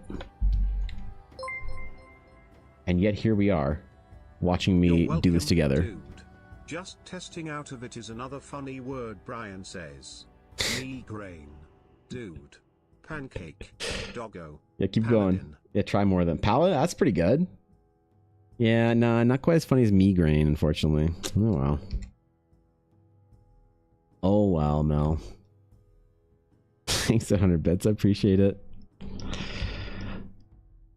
Okay, color time. So we're going to pick a very important color here. The base color, this is the most important color we pick. Why? It doesn't matter, actually. But here we go. That'll be our blue. There we go. We've done the hard part now. Now we can all go to lunch. Now we can go to lunch. The hard part's over. So as far as color picking, so she's gonna be pretty pale, but we'll give her like a bit of a warmth to her skin tone, I think. And then the dark Baharat red hair, I think that's, I think this is the right one. Right?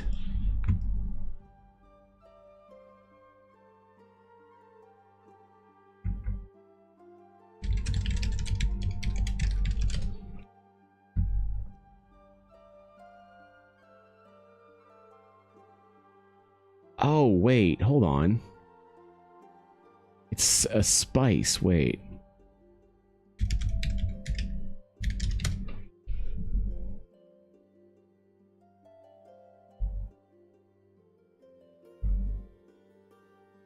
So it's warmer.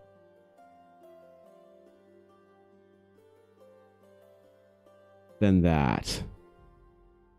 Okay, I was on the wrong side of the spectrum then.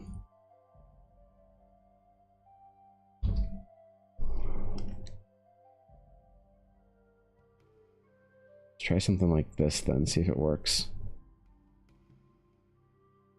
To clarify if this is the correct red with the illustrious client. What's up, Crab? Good to see you, dude. How you doing?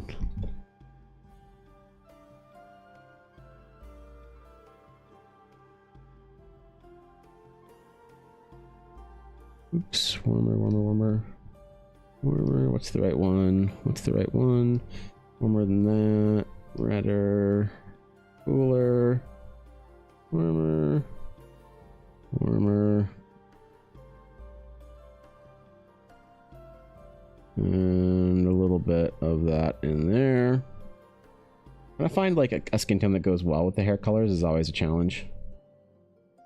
You think you have like a decent base for something and then you have to paint in some hair color and you're like, oops, wait, nope. That's not what we like. What is this? What is this nonsense up here? With the selection. Oh my god.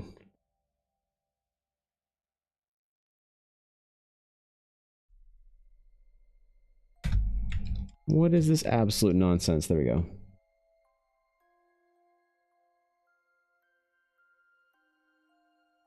Okay. I think this will work. And then we'll have some gold and stuff on the armor. We'll have the cape is going to be a nice dark royal blue.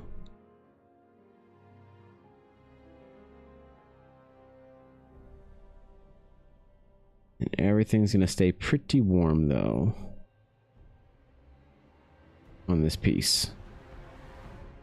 That's the goal, anyway.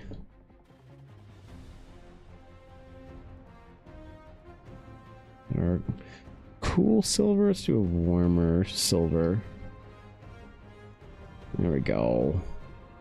The desire to always do cooler, sort of like armor tones is there. It's present. I feel it. We're gonna do warmer today. Selling finals. How do people do this? Write finals? Dude, I don't know, man. I never had to take any like large exams in my time. Y'all are crazy. How do you write a final? Holy, can you imagine? You have to like be present for it and then like write it? Like what? Why? Are you serious? But I have to be in a place and do the thing? Closest thing I had to finals in art school was art history tests and English tests, but those were not much of a course, let's just say. Art history is like more substantial, but English in art school is not exactly what we're gonna address as a challenge, I think. You know?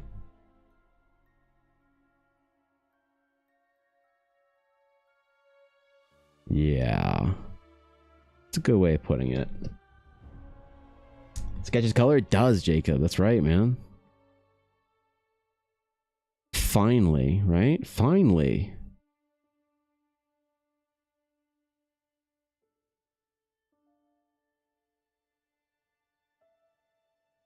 And then we'll see if this is the right red for our illustrious client.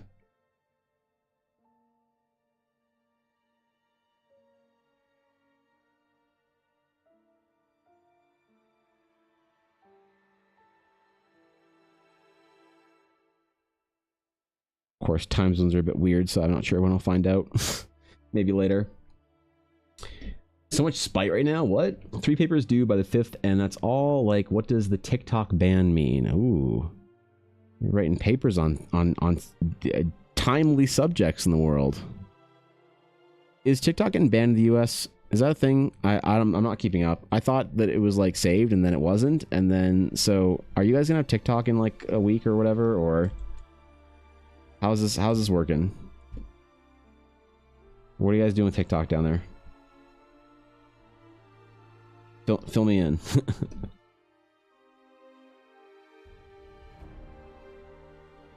Tell me what to expect as a well-known nobody TikTok creator. That's fun. No one knows? Oh, okay. Is Instagram getting banned? All right. Well, at least one platform that I post my videos to needs to not get banned. It was really funny, though, while you guys were gone for that one night on TikTok. I'm talking to the Americans here. Like the Commonwealth TikTok overtook it. And the Canadians and Australians and Brits and stuff were all just posting pictures of them like dancing in their yards. Like, ha, our site now. It's kind of dumb. We can't trash the place, so when the Americans get back here, it needs to be all cleaned up and everything. Don't TikToks, I don't pay attention much. That's fair.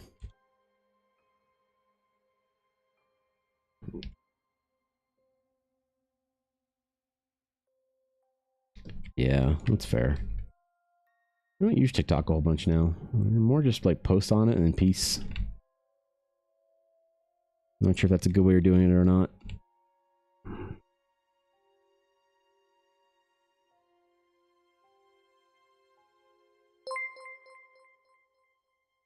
Some warm golds and stuff. Can yes. You say I'm illustrious? Can you call me your illustrious client? My illustrious client? Say what? It slow. But say it slower. But wait, yeah, what? Okay, all right. Oh, okay. I wait. This therapeutic session. Illustrious. Wait, no. Ah, shit. Damn it. Now I'm the ASMR tag is actually gonna meet. Ah, shit. Thanks for the 5, bro. Thanks, man. Evan just says words for an hour. ASMR.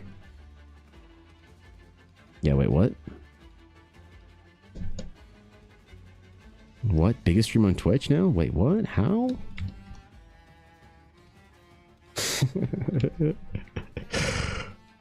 Thanks, man. Appreciate it.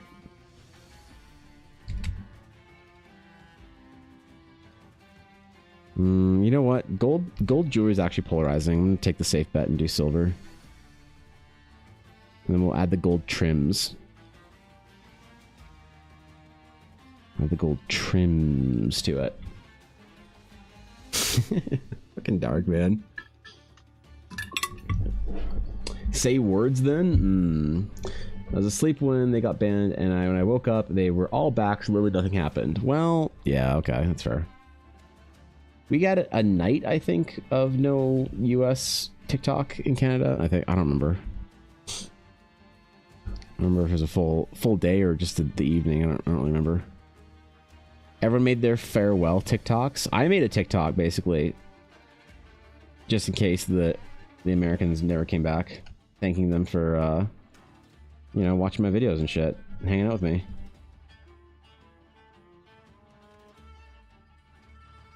It was a sad day, man. We didn't know if our dank memes were still gonna be posting.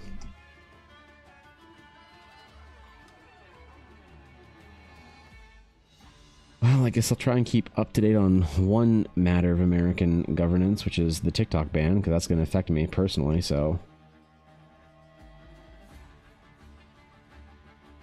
We'll see, bro.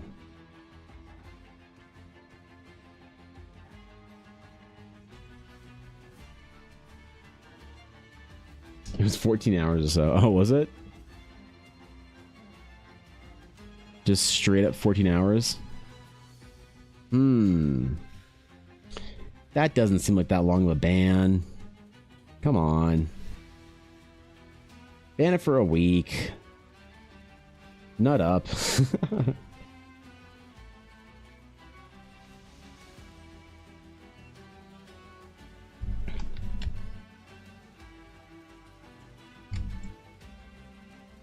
Okay. I need to get in their water, man. Give me 1 second. There's nothing but ice down here. Alright, you all behave. Wait, oh shit. What'd I do? Maybe nothing? Oh, nothing, cool. Alright, give me a sec.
All right.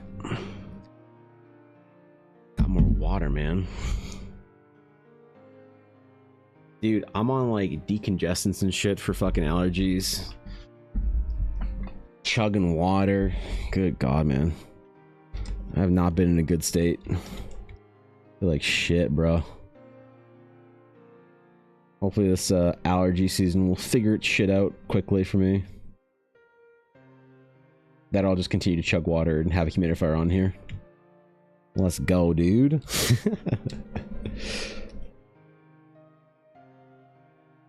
Let's go, man. Scatter? Ah, shit. He's back. Streamer back. Oppression resuming. Subjugation of the chat has begun. Once more. The mods will rule the galaxy. This is indeed how Liberty dies. With orb emotes being spammed.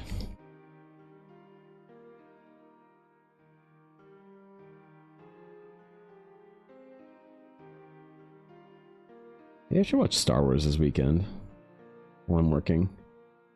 God knows I don't have Critical Role to watch anymore. Dude, when the new Critical Role series comes out, I'm gonna fan art the shit out of it. You have no idea. I'm gonna be on top of it. I will become the greatest Critical Role fan artist in campaign 4 on the entire internet. The ancients will speak my name. As I try and figure out who to block on Reddit. Wait. Liberty Killer Base. Yep, that's people don't realize that the orb is just a giant Death Star. They don't know the samurai, you know? That's divergence? What's divergence? What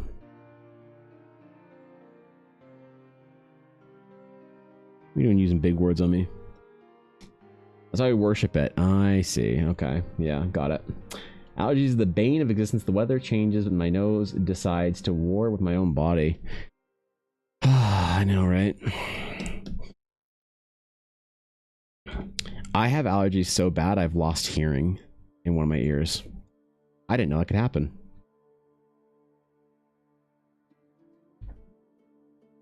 I went to the fucking doctor about it. And he was like, oh yeah, man, just, you know, you'll be alright. I was like, really? Yeah, you'll be alright. Like, Are we sure? He's like, yeah. Excuse me, what?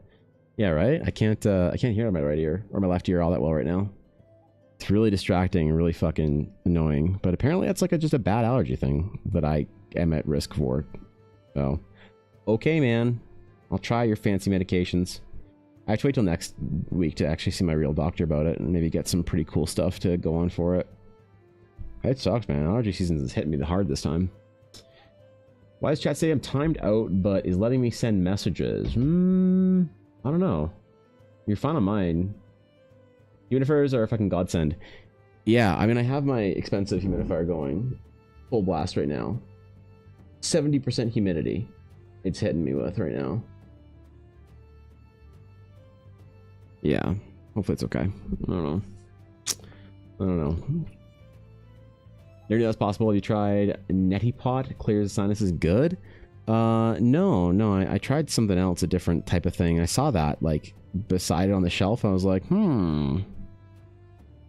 So, no, I haven't tried anything like that. I bought something else, which was uncomfortable and awful, and I hated it. But...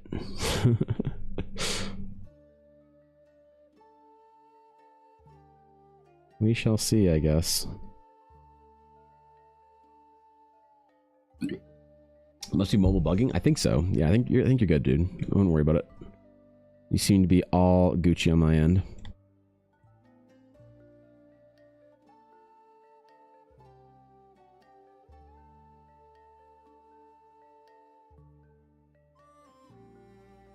Alright. Back to chores? Oof. That's a responsible sleepy right there.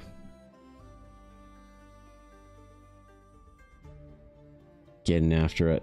Doing the things.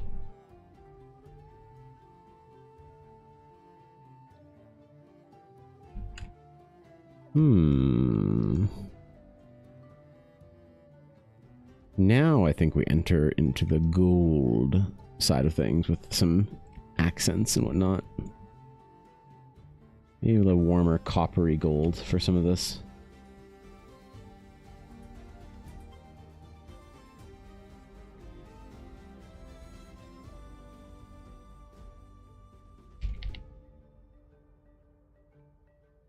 Some of that blue, brighter silver. Let's do a base layer here again so I can send it to the client and get approval.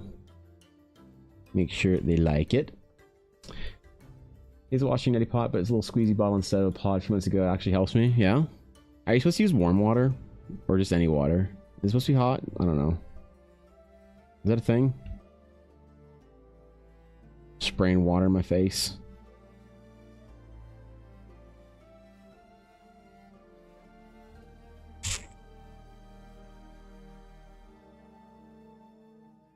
Now I want there to be some trim and like some glowy rune stuff on here.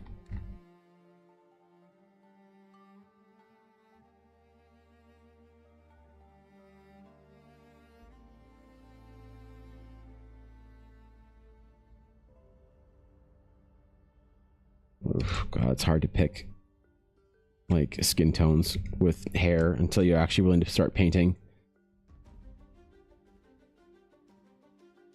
We'll probably do a base that just doesn't look offensive for now. That's what we'll do. Lukewarm and specific salt in it. Yeah, right.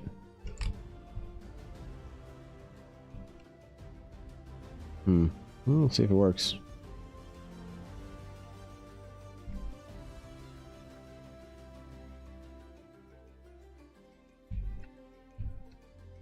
I like adding gold details into silver, man. I'm always gonna do that shit. It's a staple for me at this point in time, I think. It's a nice balance, I guess, to move the eye around the details in a piece. See how it goes. Ceramic pot? Damn, bro.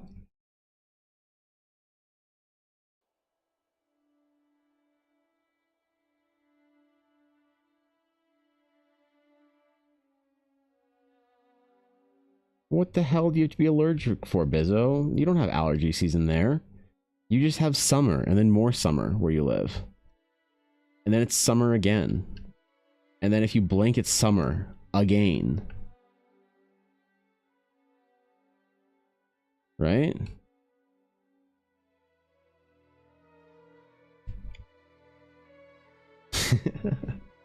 Dust? You got dust down there? What the fuck, man? What, you living next to the desert or some shit, bro? I thought everything was humid down where you lived. Yeah, what? I thought it was just humidity. We can't afford humidity in Canada, so it's just more dust, or it's just more winter. So, what's up, Neil? In the exact right mood for new project? It's time, Conk. Do it. It's time, bro. What is the temperature outside today, Busy? How warm was it? I'm just passively curious as to...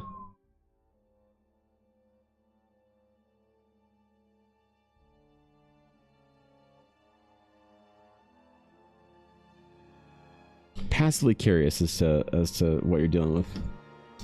My city isn't too humid, hence my humidifier to keep me alive, and yeah, dusty as fuck. Oh, okay, fair enough. What the hell?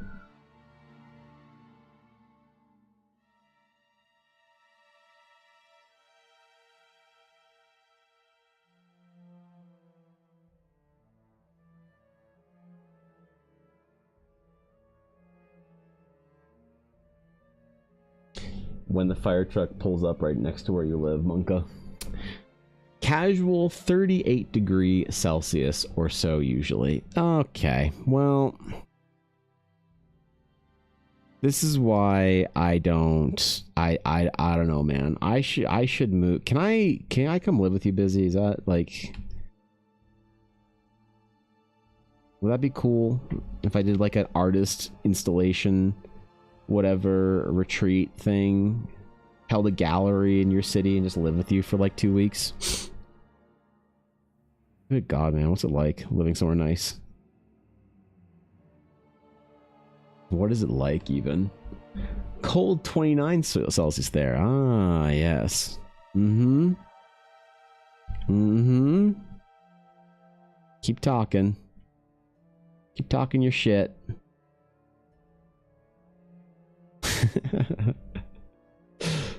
Does smoke from random fires in other places that get blown through high winds, pollen, even more dust, and even more pollen. Damn. And of course the smoke, yeah. The smoke is a freezing 14. What is it up today? It is, oh, it's 18 today. That's not bad. It's one of the warmer days we've had so far this year. So I have my window open. Yeah. It's getting hot, man. It's 18 degrees Celsius right now. Short pants and barefoot weather. The outdoor pools are all open. Summer has started, man. In the mountains of Canada at 18 degrees Celsius. Depends, do you want to melt? It's fine. You got AC, right? Yeah, busy. You just turn your AC on, right? And then you just have your AC on, right? That's it. Isn't that what you do? Yeah. What do you mean melt? You just turn the AC. Come on. Trying to gaslight me into thinking that it's actually uncomfortably hot there at 38 degrees Celsius.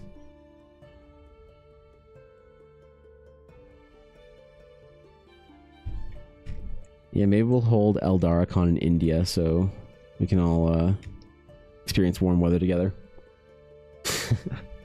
Get a heater going and wearing 2 jerseys. That's impressive. Yeah. Apparently having the AC on too long makes my room dry and gives me headaches. It's a new issue. That sucks. That sucks. Well, yeah, I could see that, I guess.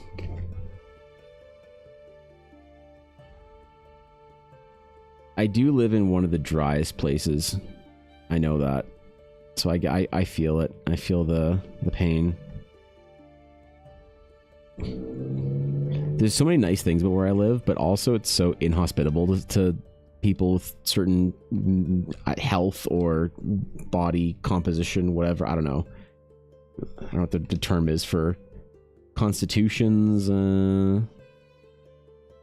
You have dry eyes, if you have dry anything, you should probably get the fuck out. Yeah. Should go somewhere else. If you're visiting me, we might as well pick a beachy place. Ooh. Where's the like resort town in India? Where do all the rich people go when they want to like appear to be rich and sit at a beach? What's the resort place in India? The resort town. City? I don't know. It's 29 out in England. It's classed as a heat wave and health warnings have gone out. Oh my god.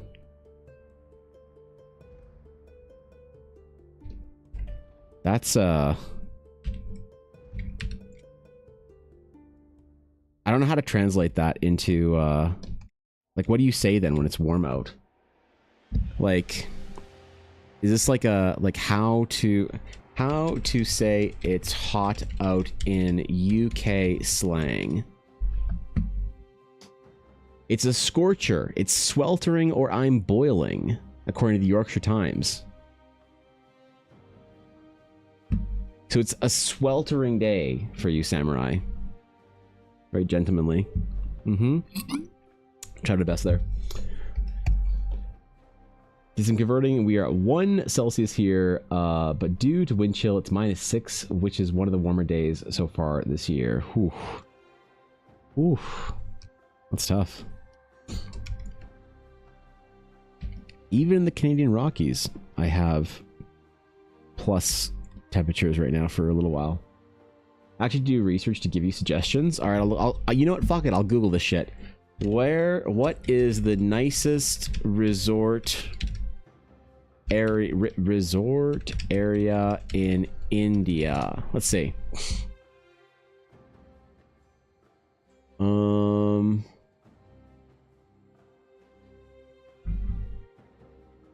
What is the night? Where are the nicest beach resorts in India? Let's say. Located in Goa, Kerala, and Andaman and Nicobar Island. All right, let's look at Nicobar Island. Nicobar Island. Nicobar Island. Let's see. Where is this shit? That's not India. What the fuck? You can't tell me this is India. Dude, that's so far away. India's all the way over there. That's like bonus Singapore or Malaysia or whatever over here. You can't gaslight me and believe this is India.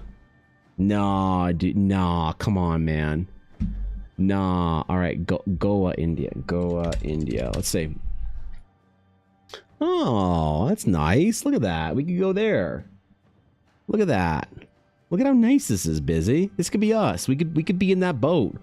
Yo, you got a building there too. Holy shit, you got everything. You got a tree, you got a building, you got a little rock. Let's fucking go, dude. All I need is a Mai Tai and like a, you know? Let's go, man. This could be us. That could be us right there. That could be like us, and that's Blaze playing the waves. We could go like ride a train by a waterfall. Holy, man. It's 1 day flight from Calgary's International Airport. 1 day, 1 hour. So it'd take me 25 hours once I'm in Calgary to get from... Good luck convincing Blaze to go to India to the resort town of Goa. What's that? Is that...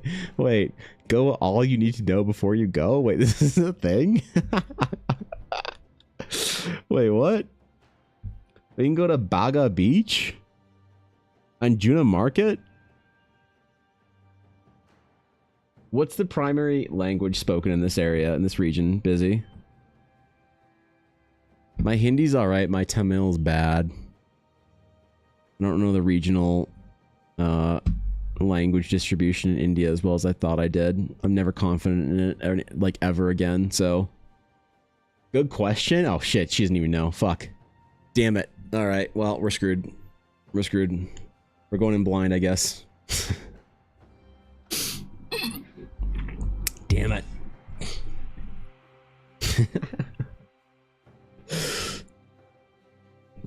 Part of what?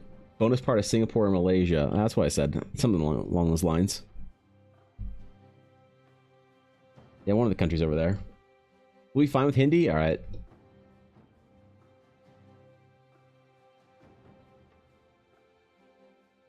Got it. I learned Hindi in junior high school from my friend Vishal's dad.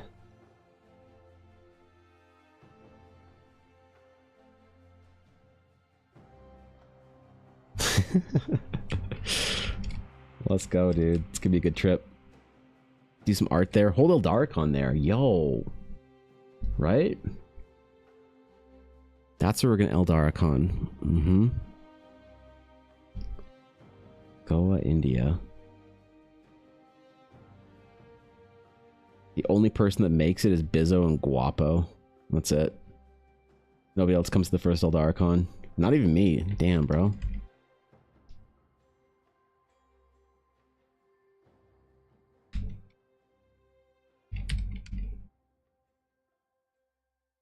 Silver on silver is a little risky, but I think it'll look okay.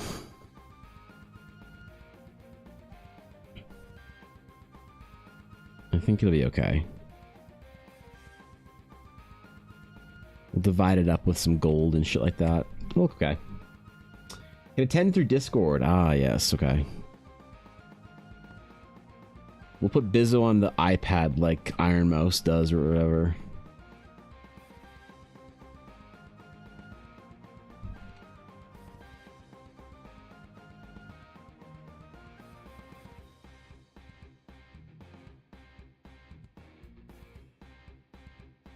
I'm kind of liking this color palette, actually.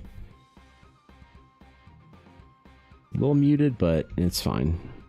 This is a base anyway, so we know what the color palette's just generally going to be before we finish it off.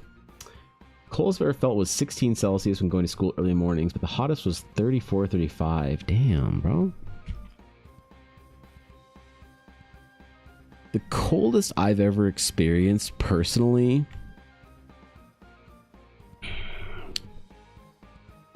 wind chill's so difficult to figure out. Because the coldest I think I've ever experienced was probably minus 45. With a wind chill of like minus 55 maybe, I think. Around there. When it's like colder than minus 30, you can't even breathe outside. Don't even try.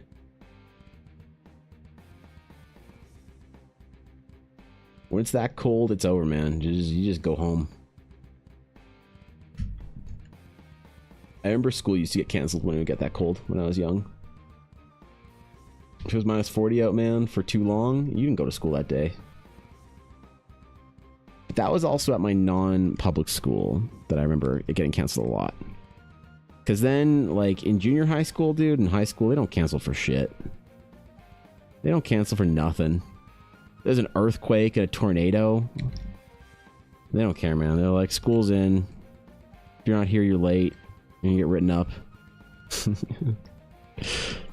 Pretty rough, man. It's tough being a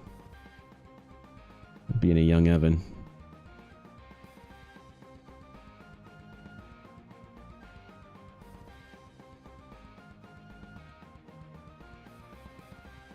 There was a nice thing about like homeschooling for a couple of years is that I didn't have to deal with any of that shit.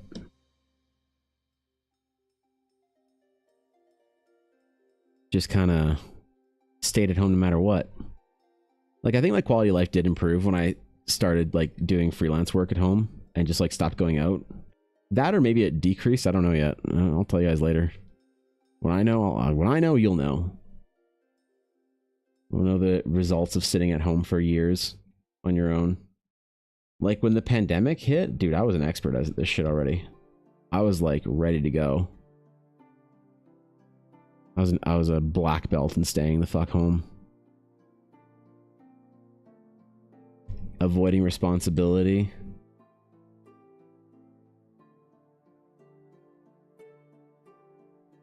Playing World of Warcraft. Wait, was there a good Warcraft around COVID? I forget. I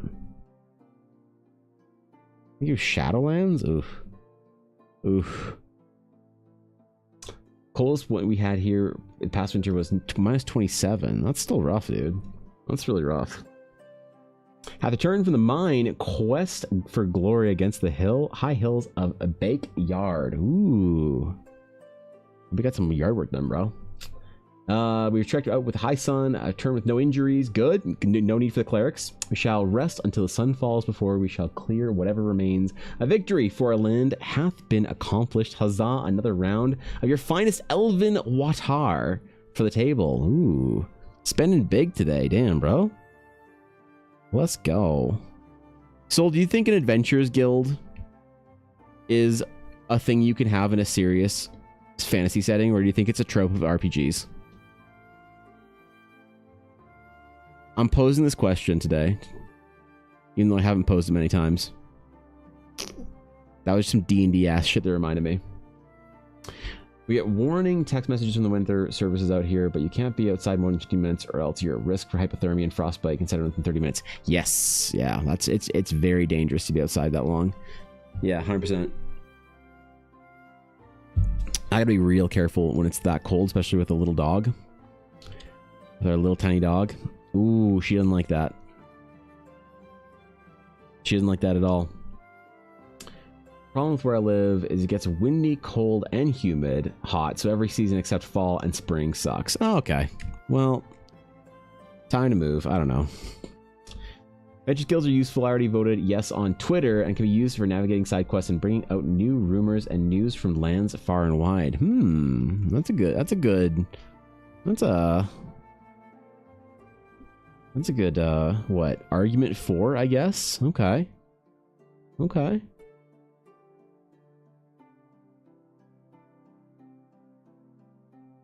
I'm running the poll on Twitter for a lot longer than I normally do. I normally do it for a day. I'm leaving that one up. Not that I think anyone's going to like vote on it after a certain point, but I'm just curious. My curiosity is getting me. An Adventurers Guild could definitely work in serious fantasy settings, especially if you add lore or a story to it, making it part of the guild, part of the story. So, Neil, do you think you could have had an Adventurers Guild in The Lord of the Rings? This is the next question. Do you think an Adventurers Guild could have fit in The Lord of the Rings or Game of Thrones? Do you think you could have gone to the Gondolin Adventurers Guild? And that adventuring as a profession, do you think that that's a tool of RPGs? Or do you think that that's a perfectly reasonable thing to have in a serious fantasy setting?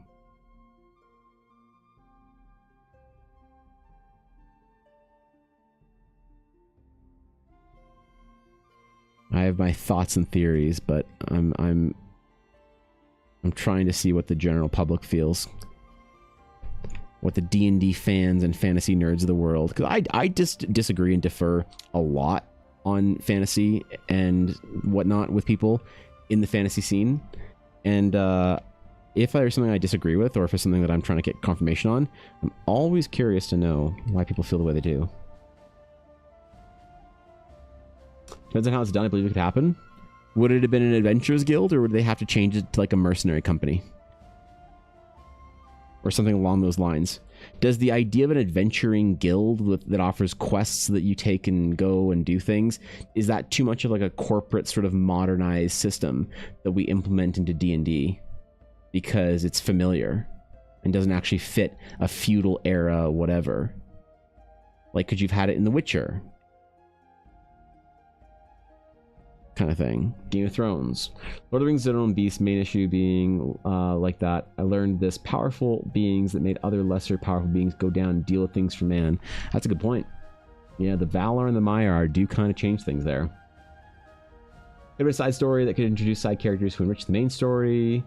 Keep entering an Adventurers and Guild, and I must have missed something. Please catch me up on what you're talking about. So I was curious this morning, and I made a Twitter poll about basically, can you have an RPG trope like an Adventurers Guild in a serious fantasy setting, or does it diminish the ability to be immersed in a serious fantasy setting, right? Because D&D ultimately is a fairly silly game. It's a fairly silly setting. The Forgotten Realms, Faerun, Baldur's Gate, all these things. It's a nice branch of or nice balance of serious adventures with branches of whimsy and kind of those type of things, like kind of drifting off. But I'm not entirely convinced that they have a place in serious fantasy settings. I think that because one of the things that I was doing was I was naming the Airlace Family Trading Company. That is Luna's company that you're working for, kind of at the Adventurers Guild Dragon's Claim in my adventure. And I'm trying to figure out the idea of a company. The term company pulls you out of the immersive fantasy realm. You no longer feel as if you're medieval. Like, would Tolkien have ever used the word company? Would Jar Jar and Martin have used the word company, trading company, you know, Adventurers Guild, or would it be an Explorers League, a thing like that, you know? But is the idea of the plucky, like, RPG characters say, oh boy, I'm an adventurer, is that something we can work into serious fantasy, or is it something that kind of is like, that's a tool of, like, fourth wall massaging that we do for RPGs to allow us to interact with it better? You can be a merc company because the Adventurers Guild at that point is stuck in the trope it's in. However, it's more or less the same thing, if not slightly reskinned with some variations on administration behind quests, contracts, jobs. Right. And so is that reskinning to make it feel more feudal required, you know? Or can we do something without it? Counterpoint to that guy in The Hobbit, the tracker or whatever, was he not basically a ranger that kept the area safe? Oh, I don't know, actually. That's a good point. Steve Erickson has the Black Company. Steven Erickson. Wait, who's that? A damn good question. Really depends on how deep you're into theater logic you are leaning. There's no wrong answer for fun, but yeah, right? Yeah, that's the thing. There isn't a wrong answer. Like, I disagree with people heavily on how to write a good fantasy story on a lot of things, and I agree with a lot of other people on things, and it's kind of interesting. And so I am not. I know what I'm going to do for Eldara, and I'm not entirely convinced that I can have my mind changed on this. because I'm kind of going to try and figure something out that I think might be kind of in between. I don't know. But I'm curious what people think because it'll determine how I need to address the issue, right? But it doesn't, at the end of the day, I know that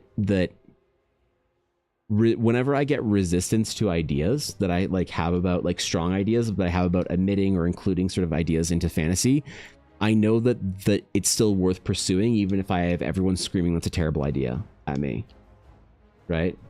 Like yesterday, the idea of not having beastkin in the world, like anthro races. Like, I'm not gonna change my mind because everyone's like, no, you should have every fantasy setting, you should have anthro races. It's like, you know, everyone can think that and yell at me till the end of days, but it's not going to change the mind and the way I want to handle them, if that makes sense. You know, because I need to take my idea to fruition to decide if it's a good idea or not. Mention whether or not the Witcher would be Adventurers Guild. Though they fit more within the term of mercenary, the schools could be technically described as Adventurers Guilds. Right. And so so I agree. That's awesome, actually. So do the schools rebranded as Witcher schools help with immersion? Or is it an unnecessary step? They still feel, quack like an Adventurers Guild. Their gangs or mercenary companies at best. If you're trying to be grim realistic, a trade in weapon and killing against anything with sophons. Wait, what? I don't know that word. Isn't really a craft. A lot of tropes are based on the white company from IRL history or the black company from Glenn Cook in fiction. Comes to the brunt of it, there will always be groups that form for one purpose or another. Hunters, guilds, merchants, guilds, religious sects. They're not just guilds of a common thought or belief. Yeah. And so do we have to rename the Adventurers Guild, or is it still useful, you know? I know myself personally, I plan on doing a company / merc reskin my pen! Oh no. My Witcher does from the game I'm developing, but it's a bit more admin change and nuances that I can't type at the moment because finishing logs. No, reasonable, yeah.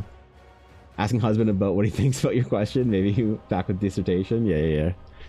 Well, like I said, I don't think anyone has a wrong opinion either. I think the degrees of whether or not it should be reskinned or how good it is, or you know, I think you guys are basically all correct.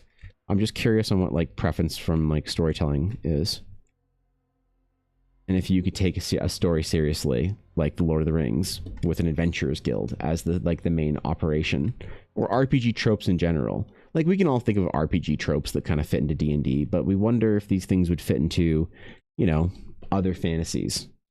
You know what I mean? Main difference between serious fantasy guilds and silly fantasy guilds is the level of entry required. So not just a matter of naming or branding, it's also the requirements. So do you mean to say something along the lines of this has to be more like Knights Templar, like it's an initiation to an order where you're doing something, you're giving more of yourself to it? Is that more realistic and grounded? Or is that not, am I on the wrong direction there? Light Company was a 14th century English mercenary free company, led from its arrival in Italy to 1361 to 1363 from the German Albert Sturz and later by the Englishman John Hawkwood. Well worth a read on how adventurers companies feature in real history. That's a great recommendation, Samurai. I'm going to go down that rabbit hole. I appreciate it. Serious guild, you join as a journeyman and become a master or whatever. RPG guild, you join at level 1 and work your way up. Oh, so that's what you mean. So more like how we address the progression system, whether or not it's addressed as a like a fourth wall system, or if we're addressing it as like more of a traditional thing. Okay, that's interesting. That's interesting. I kind of like that, actually. You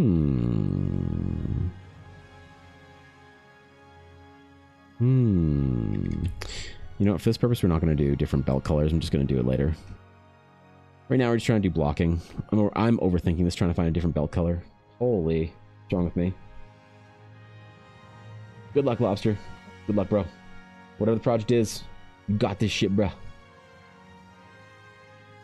Get it. The one you join, increase your existing skills, and the other you join because required to do anything quest-wise legally. Yeah, so there's like some sort of an exchange in there as well. That's interesting.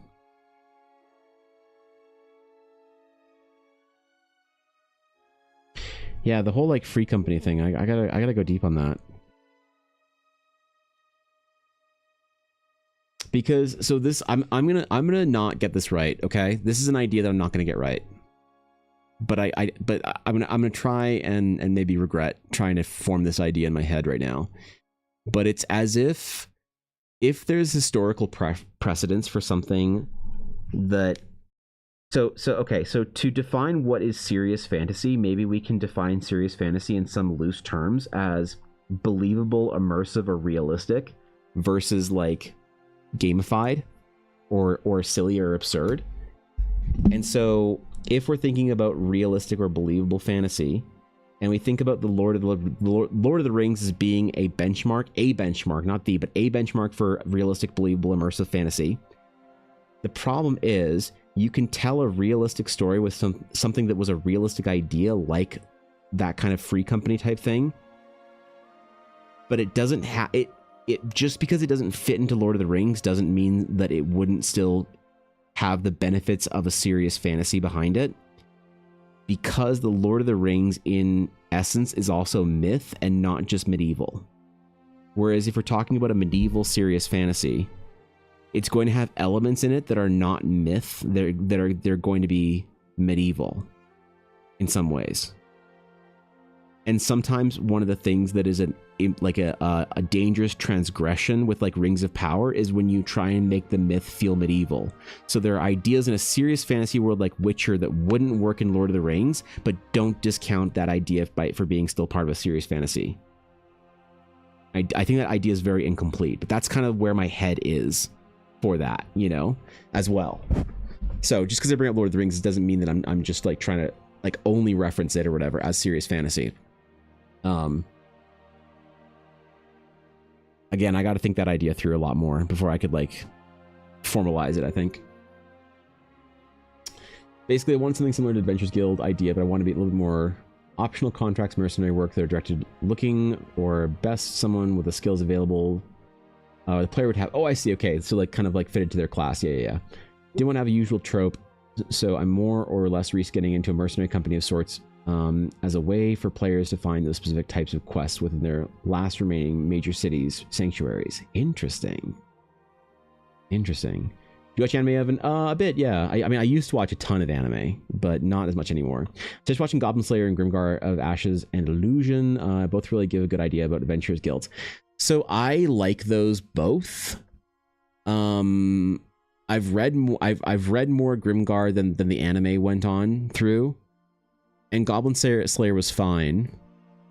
And those are more serious fantasy, but I wonder if they are in themselves also not enough of an immersive experience for a fantasy world to be taken very seriously in a direction of immersion that I can't point out right now, but there's a gut instinct.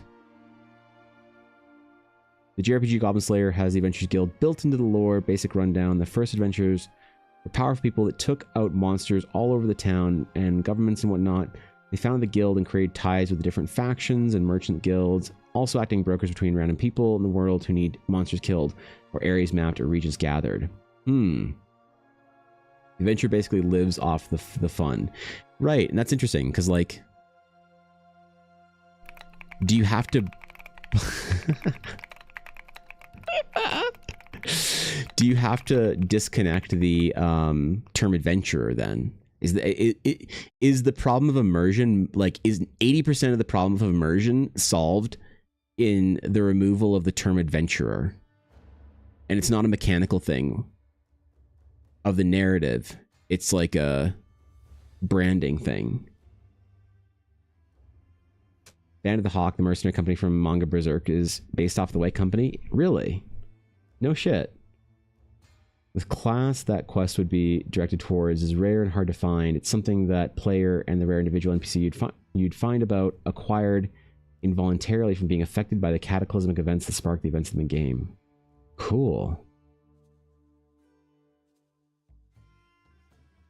I want to make it a Merc Guild or would also have contracts. Right, okay.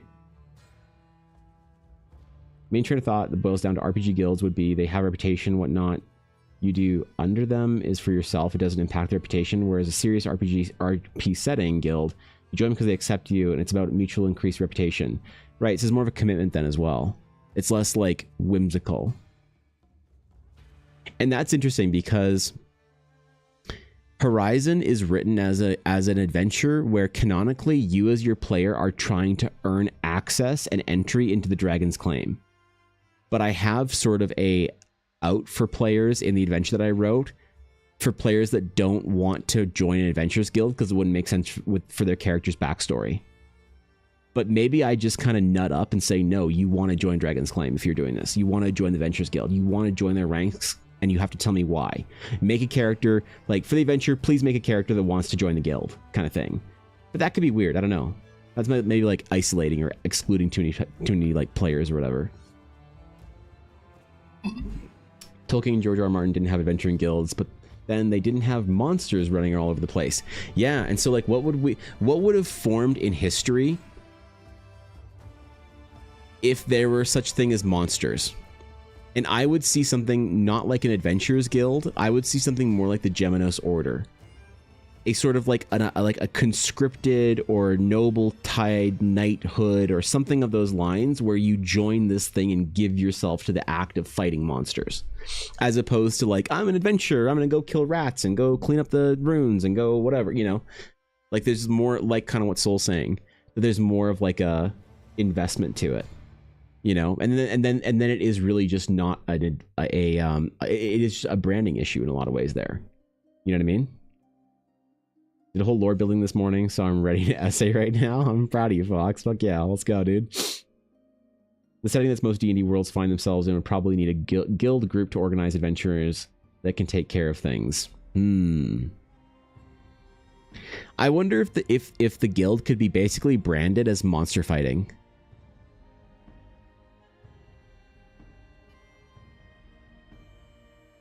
But then monsters need to be a little bit rarer, I think, or a little bit more unique or special or something.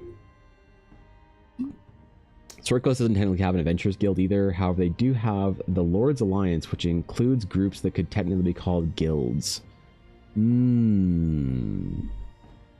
I think most of the problem here is literally just in branding. If I'm being honest. I think that there's a lot of concepts that if you say a guild versus a company, or guild versus a corporation, I'm a servant versus an employee or whatever, you know, it comes down to branding in a lot of these cases.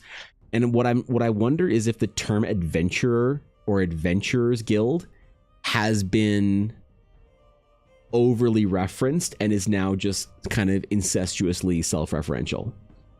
So Mary, a lot of settings would have standing defense force or militias that would address threats but not necessarily pursue anything exploratory. A church of rich nobles could sponsor initiatives. So depending on the funding sources, it would likely be named based on the backers. Lord X's defense, right? So more of the kind of the Geminos defense of the fucking northern whatever, you know, like it's the group that has been.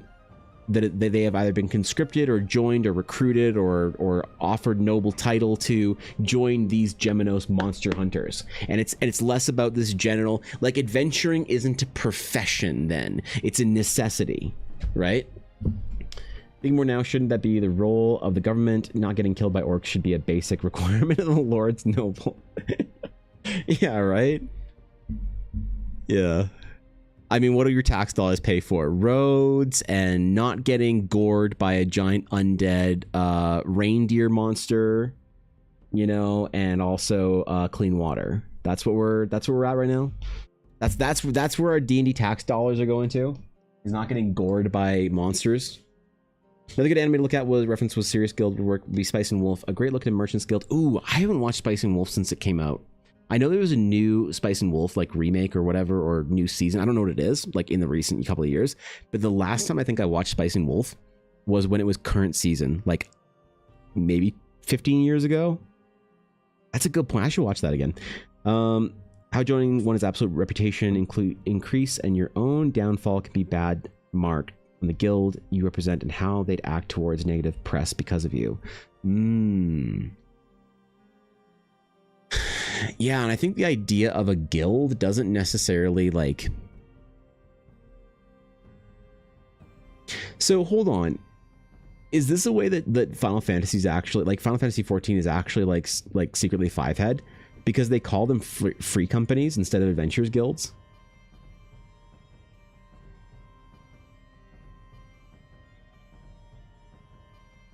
Is that actually secretly 5-head that Final Fantasy 14 does that I didn't realize?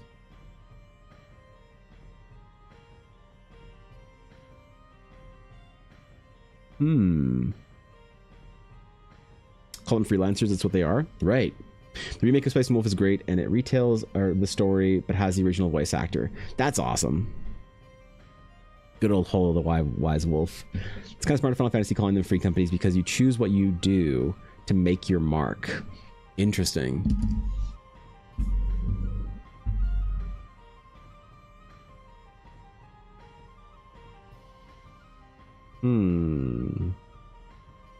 Freelancers without a doubt is also a cool term. Yeah.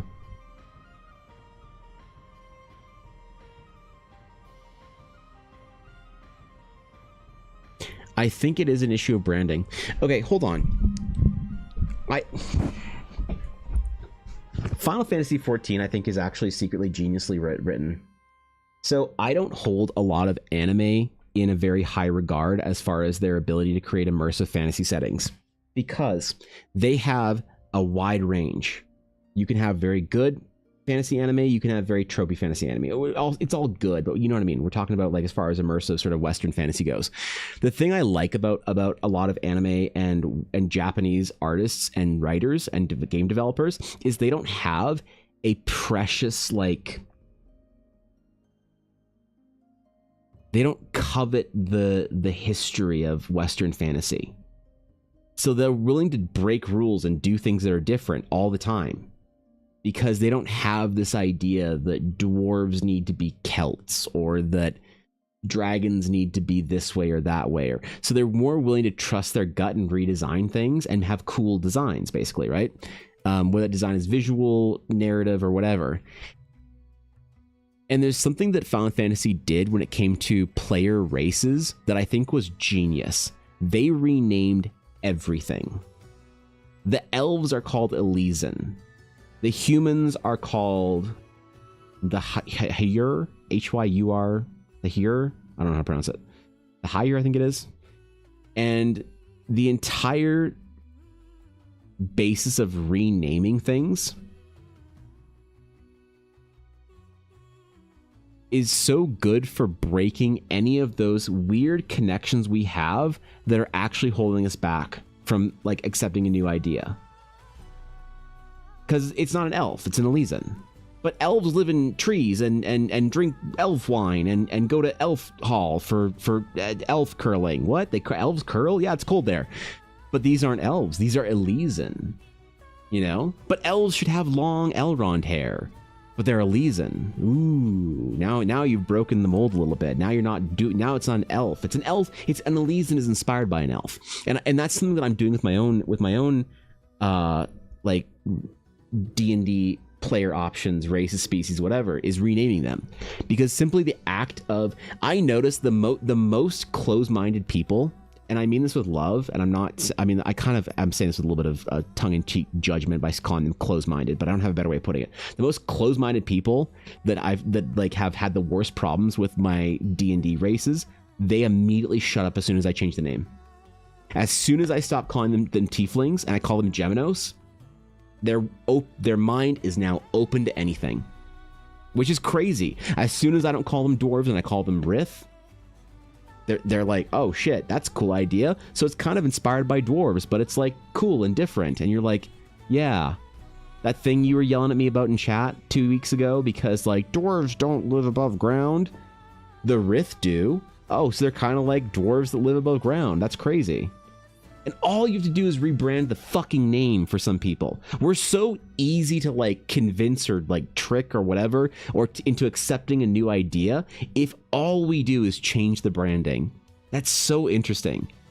And I think Final Fantasy 14 actually is doing this in ways other than just your player races.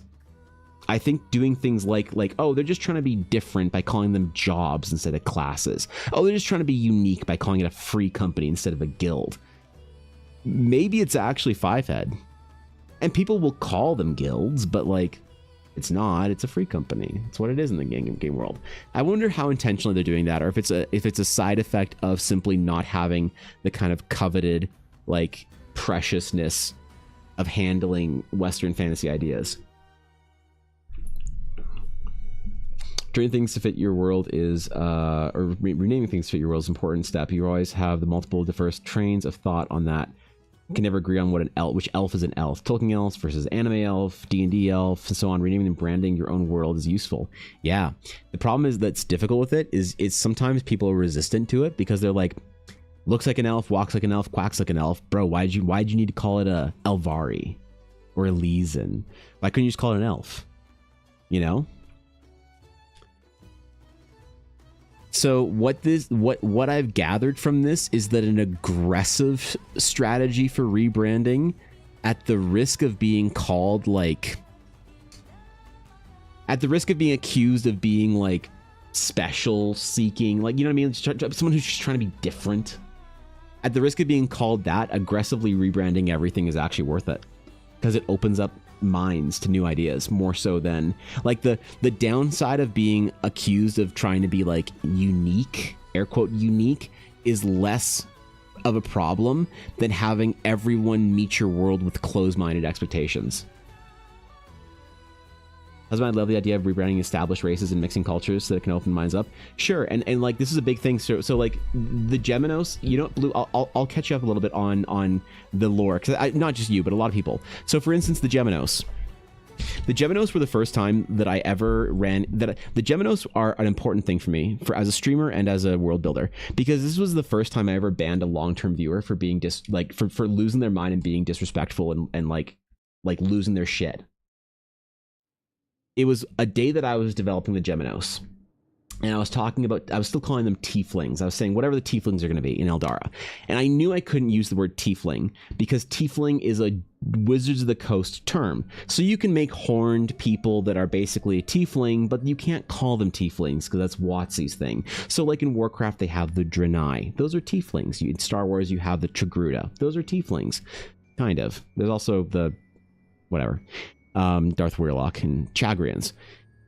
And so I was talking about how the tieflings are going to be elemental based as far as their magics and not demonic. Sweetheart, thanks for the follow. I appreciate it. Welcome in. And so what this did, what I said that I didn't want to do demonic is the reason why I said I'm not making them demonic is because I don't have hells or demons in the way that you would think about it in D&D terms. The way I'm treating realms are their physical places. There's no portal to the Feywild. The Feywild's over there. It's that planet you can see when the night reflects the moon just ever so whatever. You can see the Feywild. Whatever the Feywild equivalent in Eldara is going to be. The world of natural magic, that kind of thing. And so I was talking about this, and somebody was really, I got stun locked. It's the first time I ever got really badly stun locked by something. And this person stun locked me for probably 2 hours. Maybe not, maybe like an hour and a half, debating with me on how tieflings must have demonic ancestry, how a tiefling is an outsider, they're an outcast, they're demons. If you don't have demons, this isn't D&D. You're not making a D&D setting, Evan. You're just making a fantasy setting and trying to use D&D, and you're just using the name and you don't actually like D&D. Like, dude. And this person who was like a long-term like follower sub was the first person that I ever fucking banned from my chat. Forever, permabanned, you're gone, executed, ban request revoked for losing their mind. And I don't do that almost ever. Almost no one gets banned in my chat. People can be disrespectful and I'm like, hey, they're having a bad day. People can get a little annoying and I'm like, let's try and like rehabilitate that annoyingness to fit in better. I don't want other people. So when I talk about how the first time I ever had to ban someone who's a long-term viewer like that, that was like a big moment of like, why did this person who's normally so good, so easy to engage with, such a great chatter, lose their fucking mind over this? And they were so determined that this is the way this idea worked. You cannot redesign a tiefling, no matter what. And I studied that moment. I remember I went for a walk after that because I was like kind of agitated. I was actually really agitated. I went for a walk to kind of blow off some steam. And I was walking around a pond and I was like, why the fuck did this person get so like offended in their feelings, emotional about this? And they loved tieflings. Every character they played was a tiefling. It's as if my desire to redesign the thing was an attack on their legitimacy, whatever, to be a person or some shit. And I realized through other interactions where someone would say, well, that's not a dragon, Evan. You can't do that with like, come on. Dragons have to breathe some sort of attack in D&D. What? That's not a you know. And eventually, occasionally, I get someone who like is kind of stuck on an idea, and I sometimes think to myself like, why are you stuck on this idea? Why is this bothering this person so much? And when I was designing the Rith and we were talking about dwarves, usually people, by the way, bad example, because people who love dwarves in fantasy are usually the best fucking people you can have in your D&D game. If you got a dude who wants to join your World of Warcraft guild and he plays a dwarf, you're gonna have the best time. If you have a guy in your D&D group that's playing a dwarf that campaign, they're the most fun players to be around, hands down. I'm not sorry, bard players. You all lose to dwarves. Okay, doesn't matter what kind of dwarf player. They're a good fucking time. Rock and stone, let's go, man. You know. So the dwarf, but this one person was sort of saying like, well, dwarves, you know, they have to live underground, or whatever, and you have to have this and that. And I remember saying at some point in time, it had the idea. I said, oh, they're not dwarves, they're Rith. They said, what's a Rith? I said, well, it's loosely based on a dwarf. They live underground, they have this thing, but they also live above ground. And instead of being Celtic based, they can be Slavic based or various European kind of things. And they were like, oh, that's awesome, dude. Well, I love dwarves, so I would totally play that thing. Every bit of resistance I had with that person was immediately gone the second I renamed it. And I was like, that's the power of rebranding. That's all it took. And if I had just from the outset, from the get-go, said that I'm not designing tieflings, I'm designing Geminos, they're kind of like tieflings, but they're different here. They look like tieflings, they walk like tieflings, they quack like tieflings, they have cool colored skin and purple horns and whatever, and cool tails, but they're not tieflings. That person, that entire interaction could have been saved. And that there's people who have had that kind of reaction, that gut reaction when I say I'm doing something different in my fantasy, and it's all in branding, dude. Border, thank you for the follow, I appreciate that. It's so interesting that it's just all in branding, right? I don't get it. It's as soon as you rebrand it. So if this comes back to the Adventurers Guild. The idea of calling it Adventurers Guild. If it functions like an Adventurers Guild, quests are posted. They do everything from spelunking to dungeon delving and monster slaying to bard romancing and dragon cleaning or whatever the fuck you do, man. All you have to do is rename it. And like almost all of the bad juju goes away. And so where's my resistance to renaming things? I think it comes from the idea of we see people trying to rename things that lack originality and we attack them because it's lame. You're like, oh, I've made my my cool like sword wielding honor code, like honoring like Eastern inspired fighter, and you're like, so samurai? No, it's a Gornado, really? Yeah, it's not a samurai. And you're like, what are you doing? You're lame. But I think that's like something that you have to risk then if you want to safely rebrand ideas and communicate new things and get people who are stuck in an idea to be willing to hear it out to decide if they actually like it or not. That's so interesting, man. I'm so much more solidified in this like resolution, just rename everything and be annoying while doing it. You know what I mean? The Planescape Tieflings were the originals and they were the edge case. Yeah, right? Lovely Dwarf, I can't pay you wood, Soul. You'd have a good time, man. Right? Love growing mixed media with no consistency. Yeah. Had an all-dwarf adventure party and campaign that we called the Dwarf Venture. See, that's a good time. Nobody in that campaign was having a bad time. Right? Dwarves is Kentucky hillbilly miners, right? Yeah.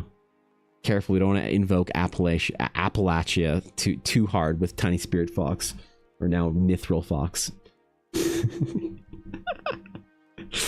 God damn it. We got you to D&D.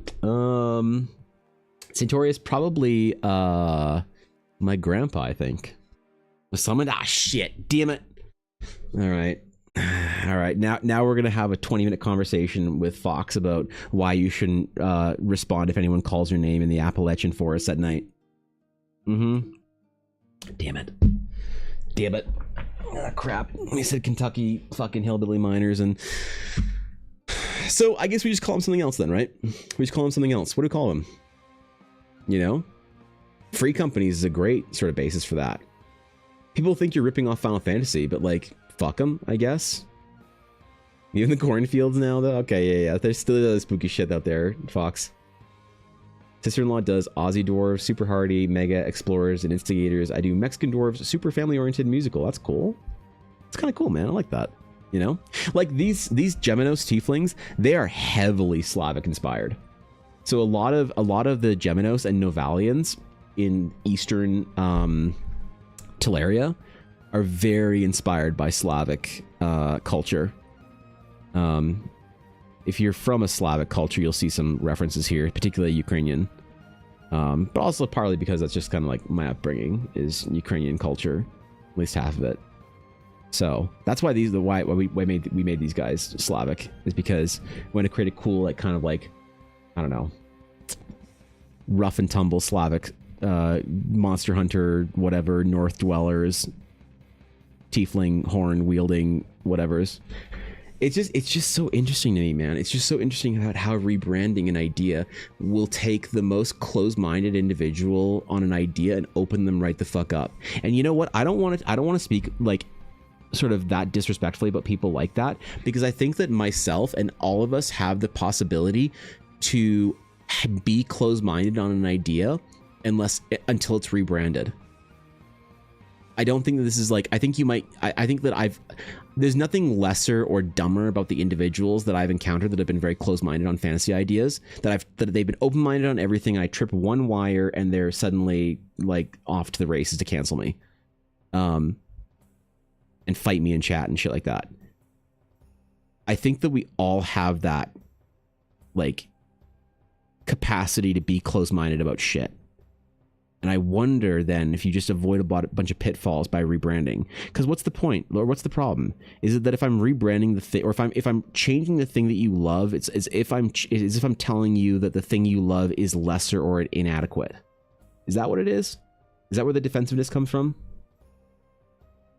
What if the Adventures Guild couldn't decide on what to call themselves? Some are guilds, some are companies, some are societies, etc. That's a cool idea too. That's a cool idea. Yeah, they all like sort of function like that, but can it canonically have an NPC complain about how there's no consistency among them? What a great way to address criticism in your game or your movie or your story, is have an NPC in game address the criticism. That's a fantastic idea, actually. You know, like I could have an NPC being like, man, there's so many paladins around here. Why are there so many paladin orders in Teleria? Right? Rebrands do work. Say paladins and people think D&D, not the 12 peers of Charlemagne. New thing can very much work. Right. Yeah, good point. You know? There's like lots of things like that you reference. I don't know, like a Templar, a Crusader, a Hussar, whatever. A Knight. Words I found from a quick renaming of a guild, which still work even though it's a guild, organization, association, club, league. I love league, actually. Institute, college. Ooh, a college. That's an interesting idea. A board, a clan, a crew, an order, a camp, a coalition, a clatch, an outfit. I like those three the most too, actually. Clatch, outfit, and college. I like those. And league. I like league too. There is something kind of like charming with the idea of calling it like a monster hunting club. If it's a dwarven adventure guild, it's a monster hunting club, okay? Everyone in that club is divorced and at least 50, and they all go out and they hunt monsters for fun on the weekends. Whilst wearing the D&D equivalent of Hawaiian shirts.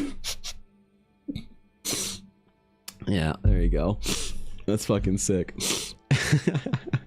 All right, I gotta get ready for D&D. I gotta level up. I got my Avenger that I gotta play, and I gotta level up my Avenger because we're level 3 now. And level 3 is a big level for Avengers, and I can't be late to our game. So I'm gonna bounce right the fuck now. You guys have an amazing Thursday. Those of you guys are playing D&D, and everyone else who's not playing D, I don't know, man. You're throwing. What are you doing? What are you doing? Figure it out. Play some more D&D. Is there another guild other than the Dragon's Claim? You said Endrick's little club wasn't the most popular or the biggest. There are large Grand Crest based guilds, yes, organizations that have lots of resources and stuff put to them. So, all right, Where we at? There we go. Cool. So next Friday, not tomorrow, but Friday, May 9th is going to be the 5-year anniversary stream. It should also be the release of, you know what? It will be. Whatever I have finished for beta for the adventure for Horizon is coming out next Friday. As well as the Astral Knight. It may be something else. It's kind of cool. So look forward to next Friday. It's going to be rad. This Friday, tomorrow will be cool too. Hopefully, I don't know, man. I don't know what the fuck we're doing tomorrow. We're just chilling, drawing paladins or some shit. You think I planned this shit out? Yeah, so tomorrow's gonna be awesome. It's gonna be rad. I'll see you guys tomorrow, first thing, 9 a.m. Thank you for chilling with me. I appreciate it. Seriously. Like realizations and chats like this where we figure out how to do something in fantasy is like, dude, this is the fucking reason that I like streaming the most. So, I'll see you guys tomorrow, next stream, and yeah, look forward to the anniversary stream. We're gonna do some giveaways, some Blackwood dice giveaways too, next Friday as well, which were very rare. Ella has cool geode chunks that she's giving me 1 or 2 to give away, so that's gonna be rad. A couple of mini sets too. So next Friday is gonna be an absolute blast and a celebration of you guys and how awesome you are. So. I will see you tomorrow, though, where we will begin planning for the celebration and festivities. But until next time, my friends, have a wonderful rest of your day. Take care of yourselves. And until next time, my friends. Until next time, farewell.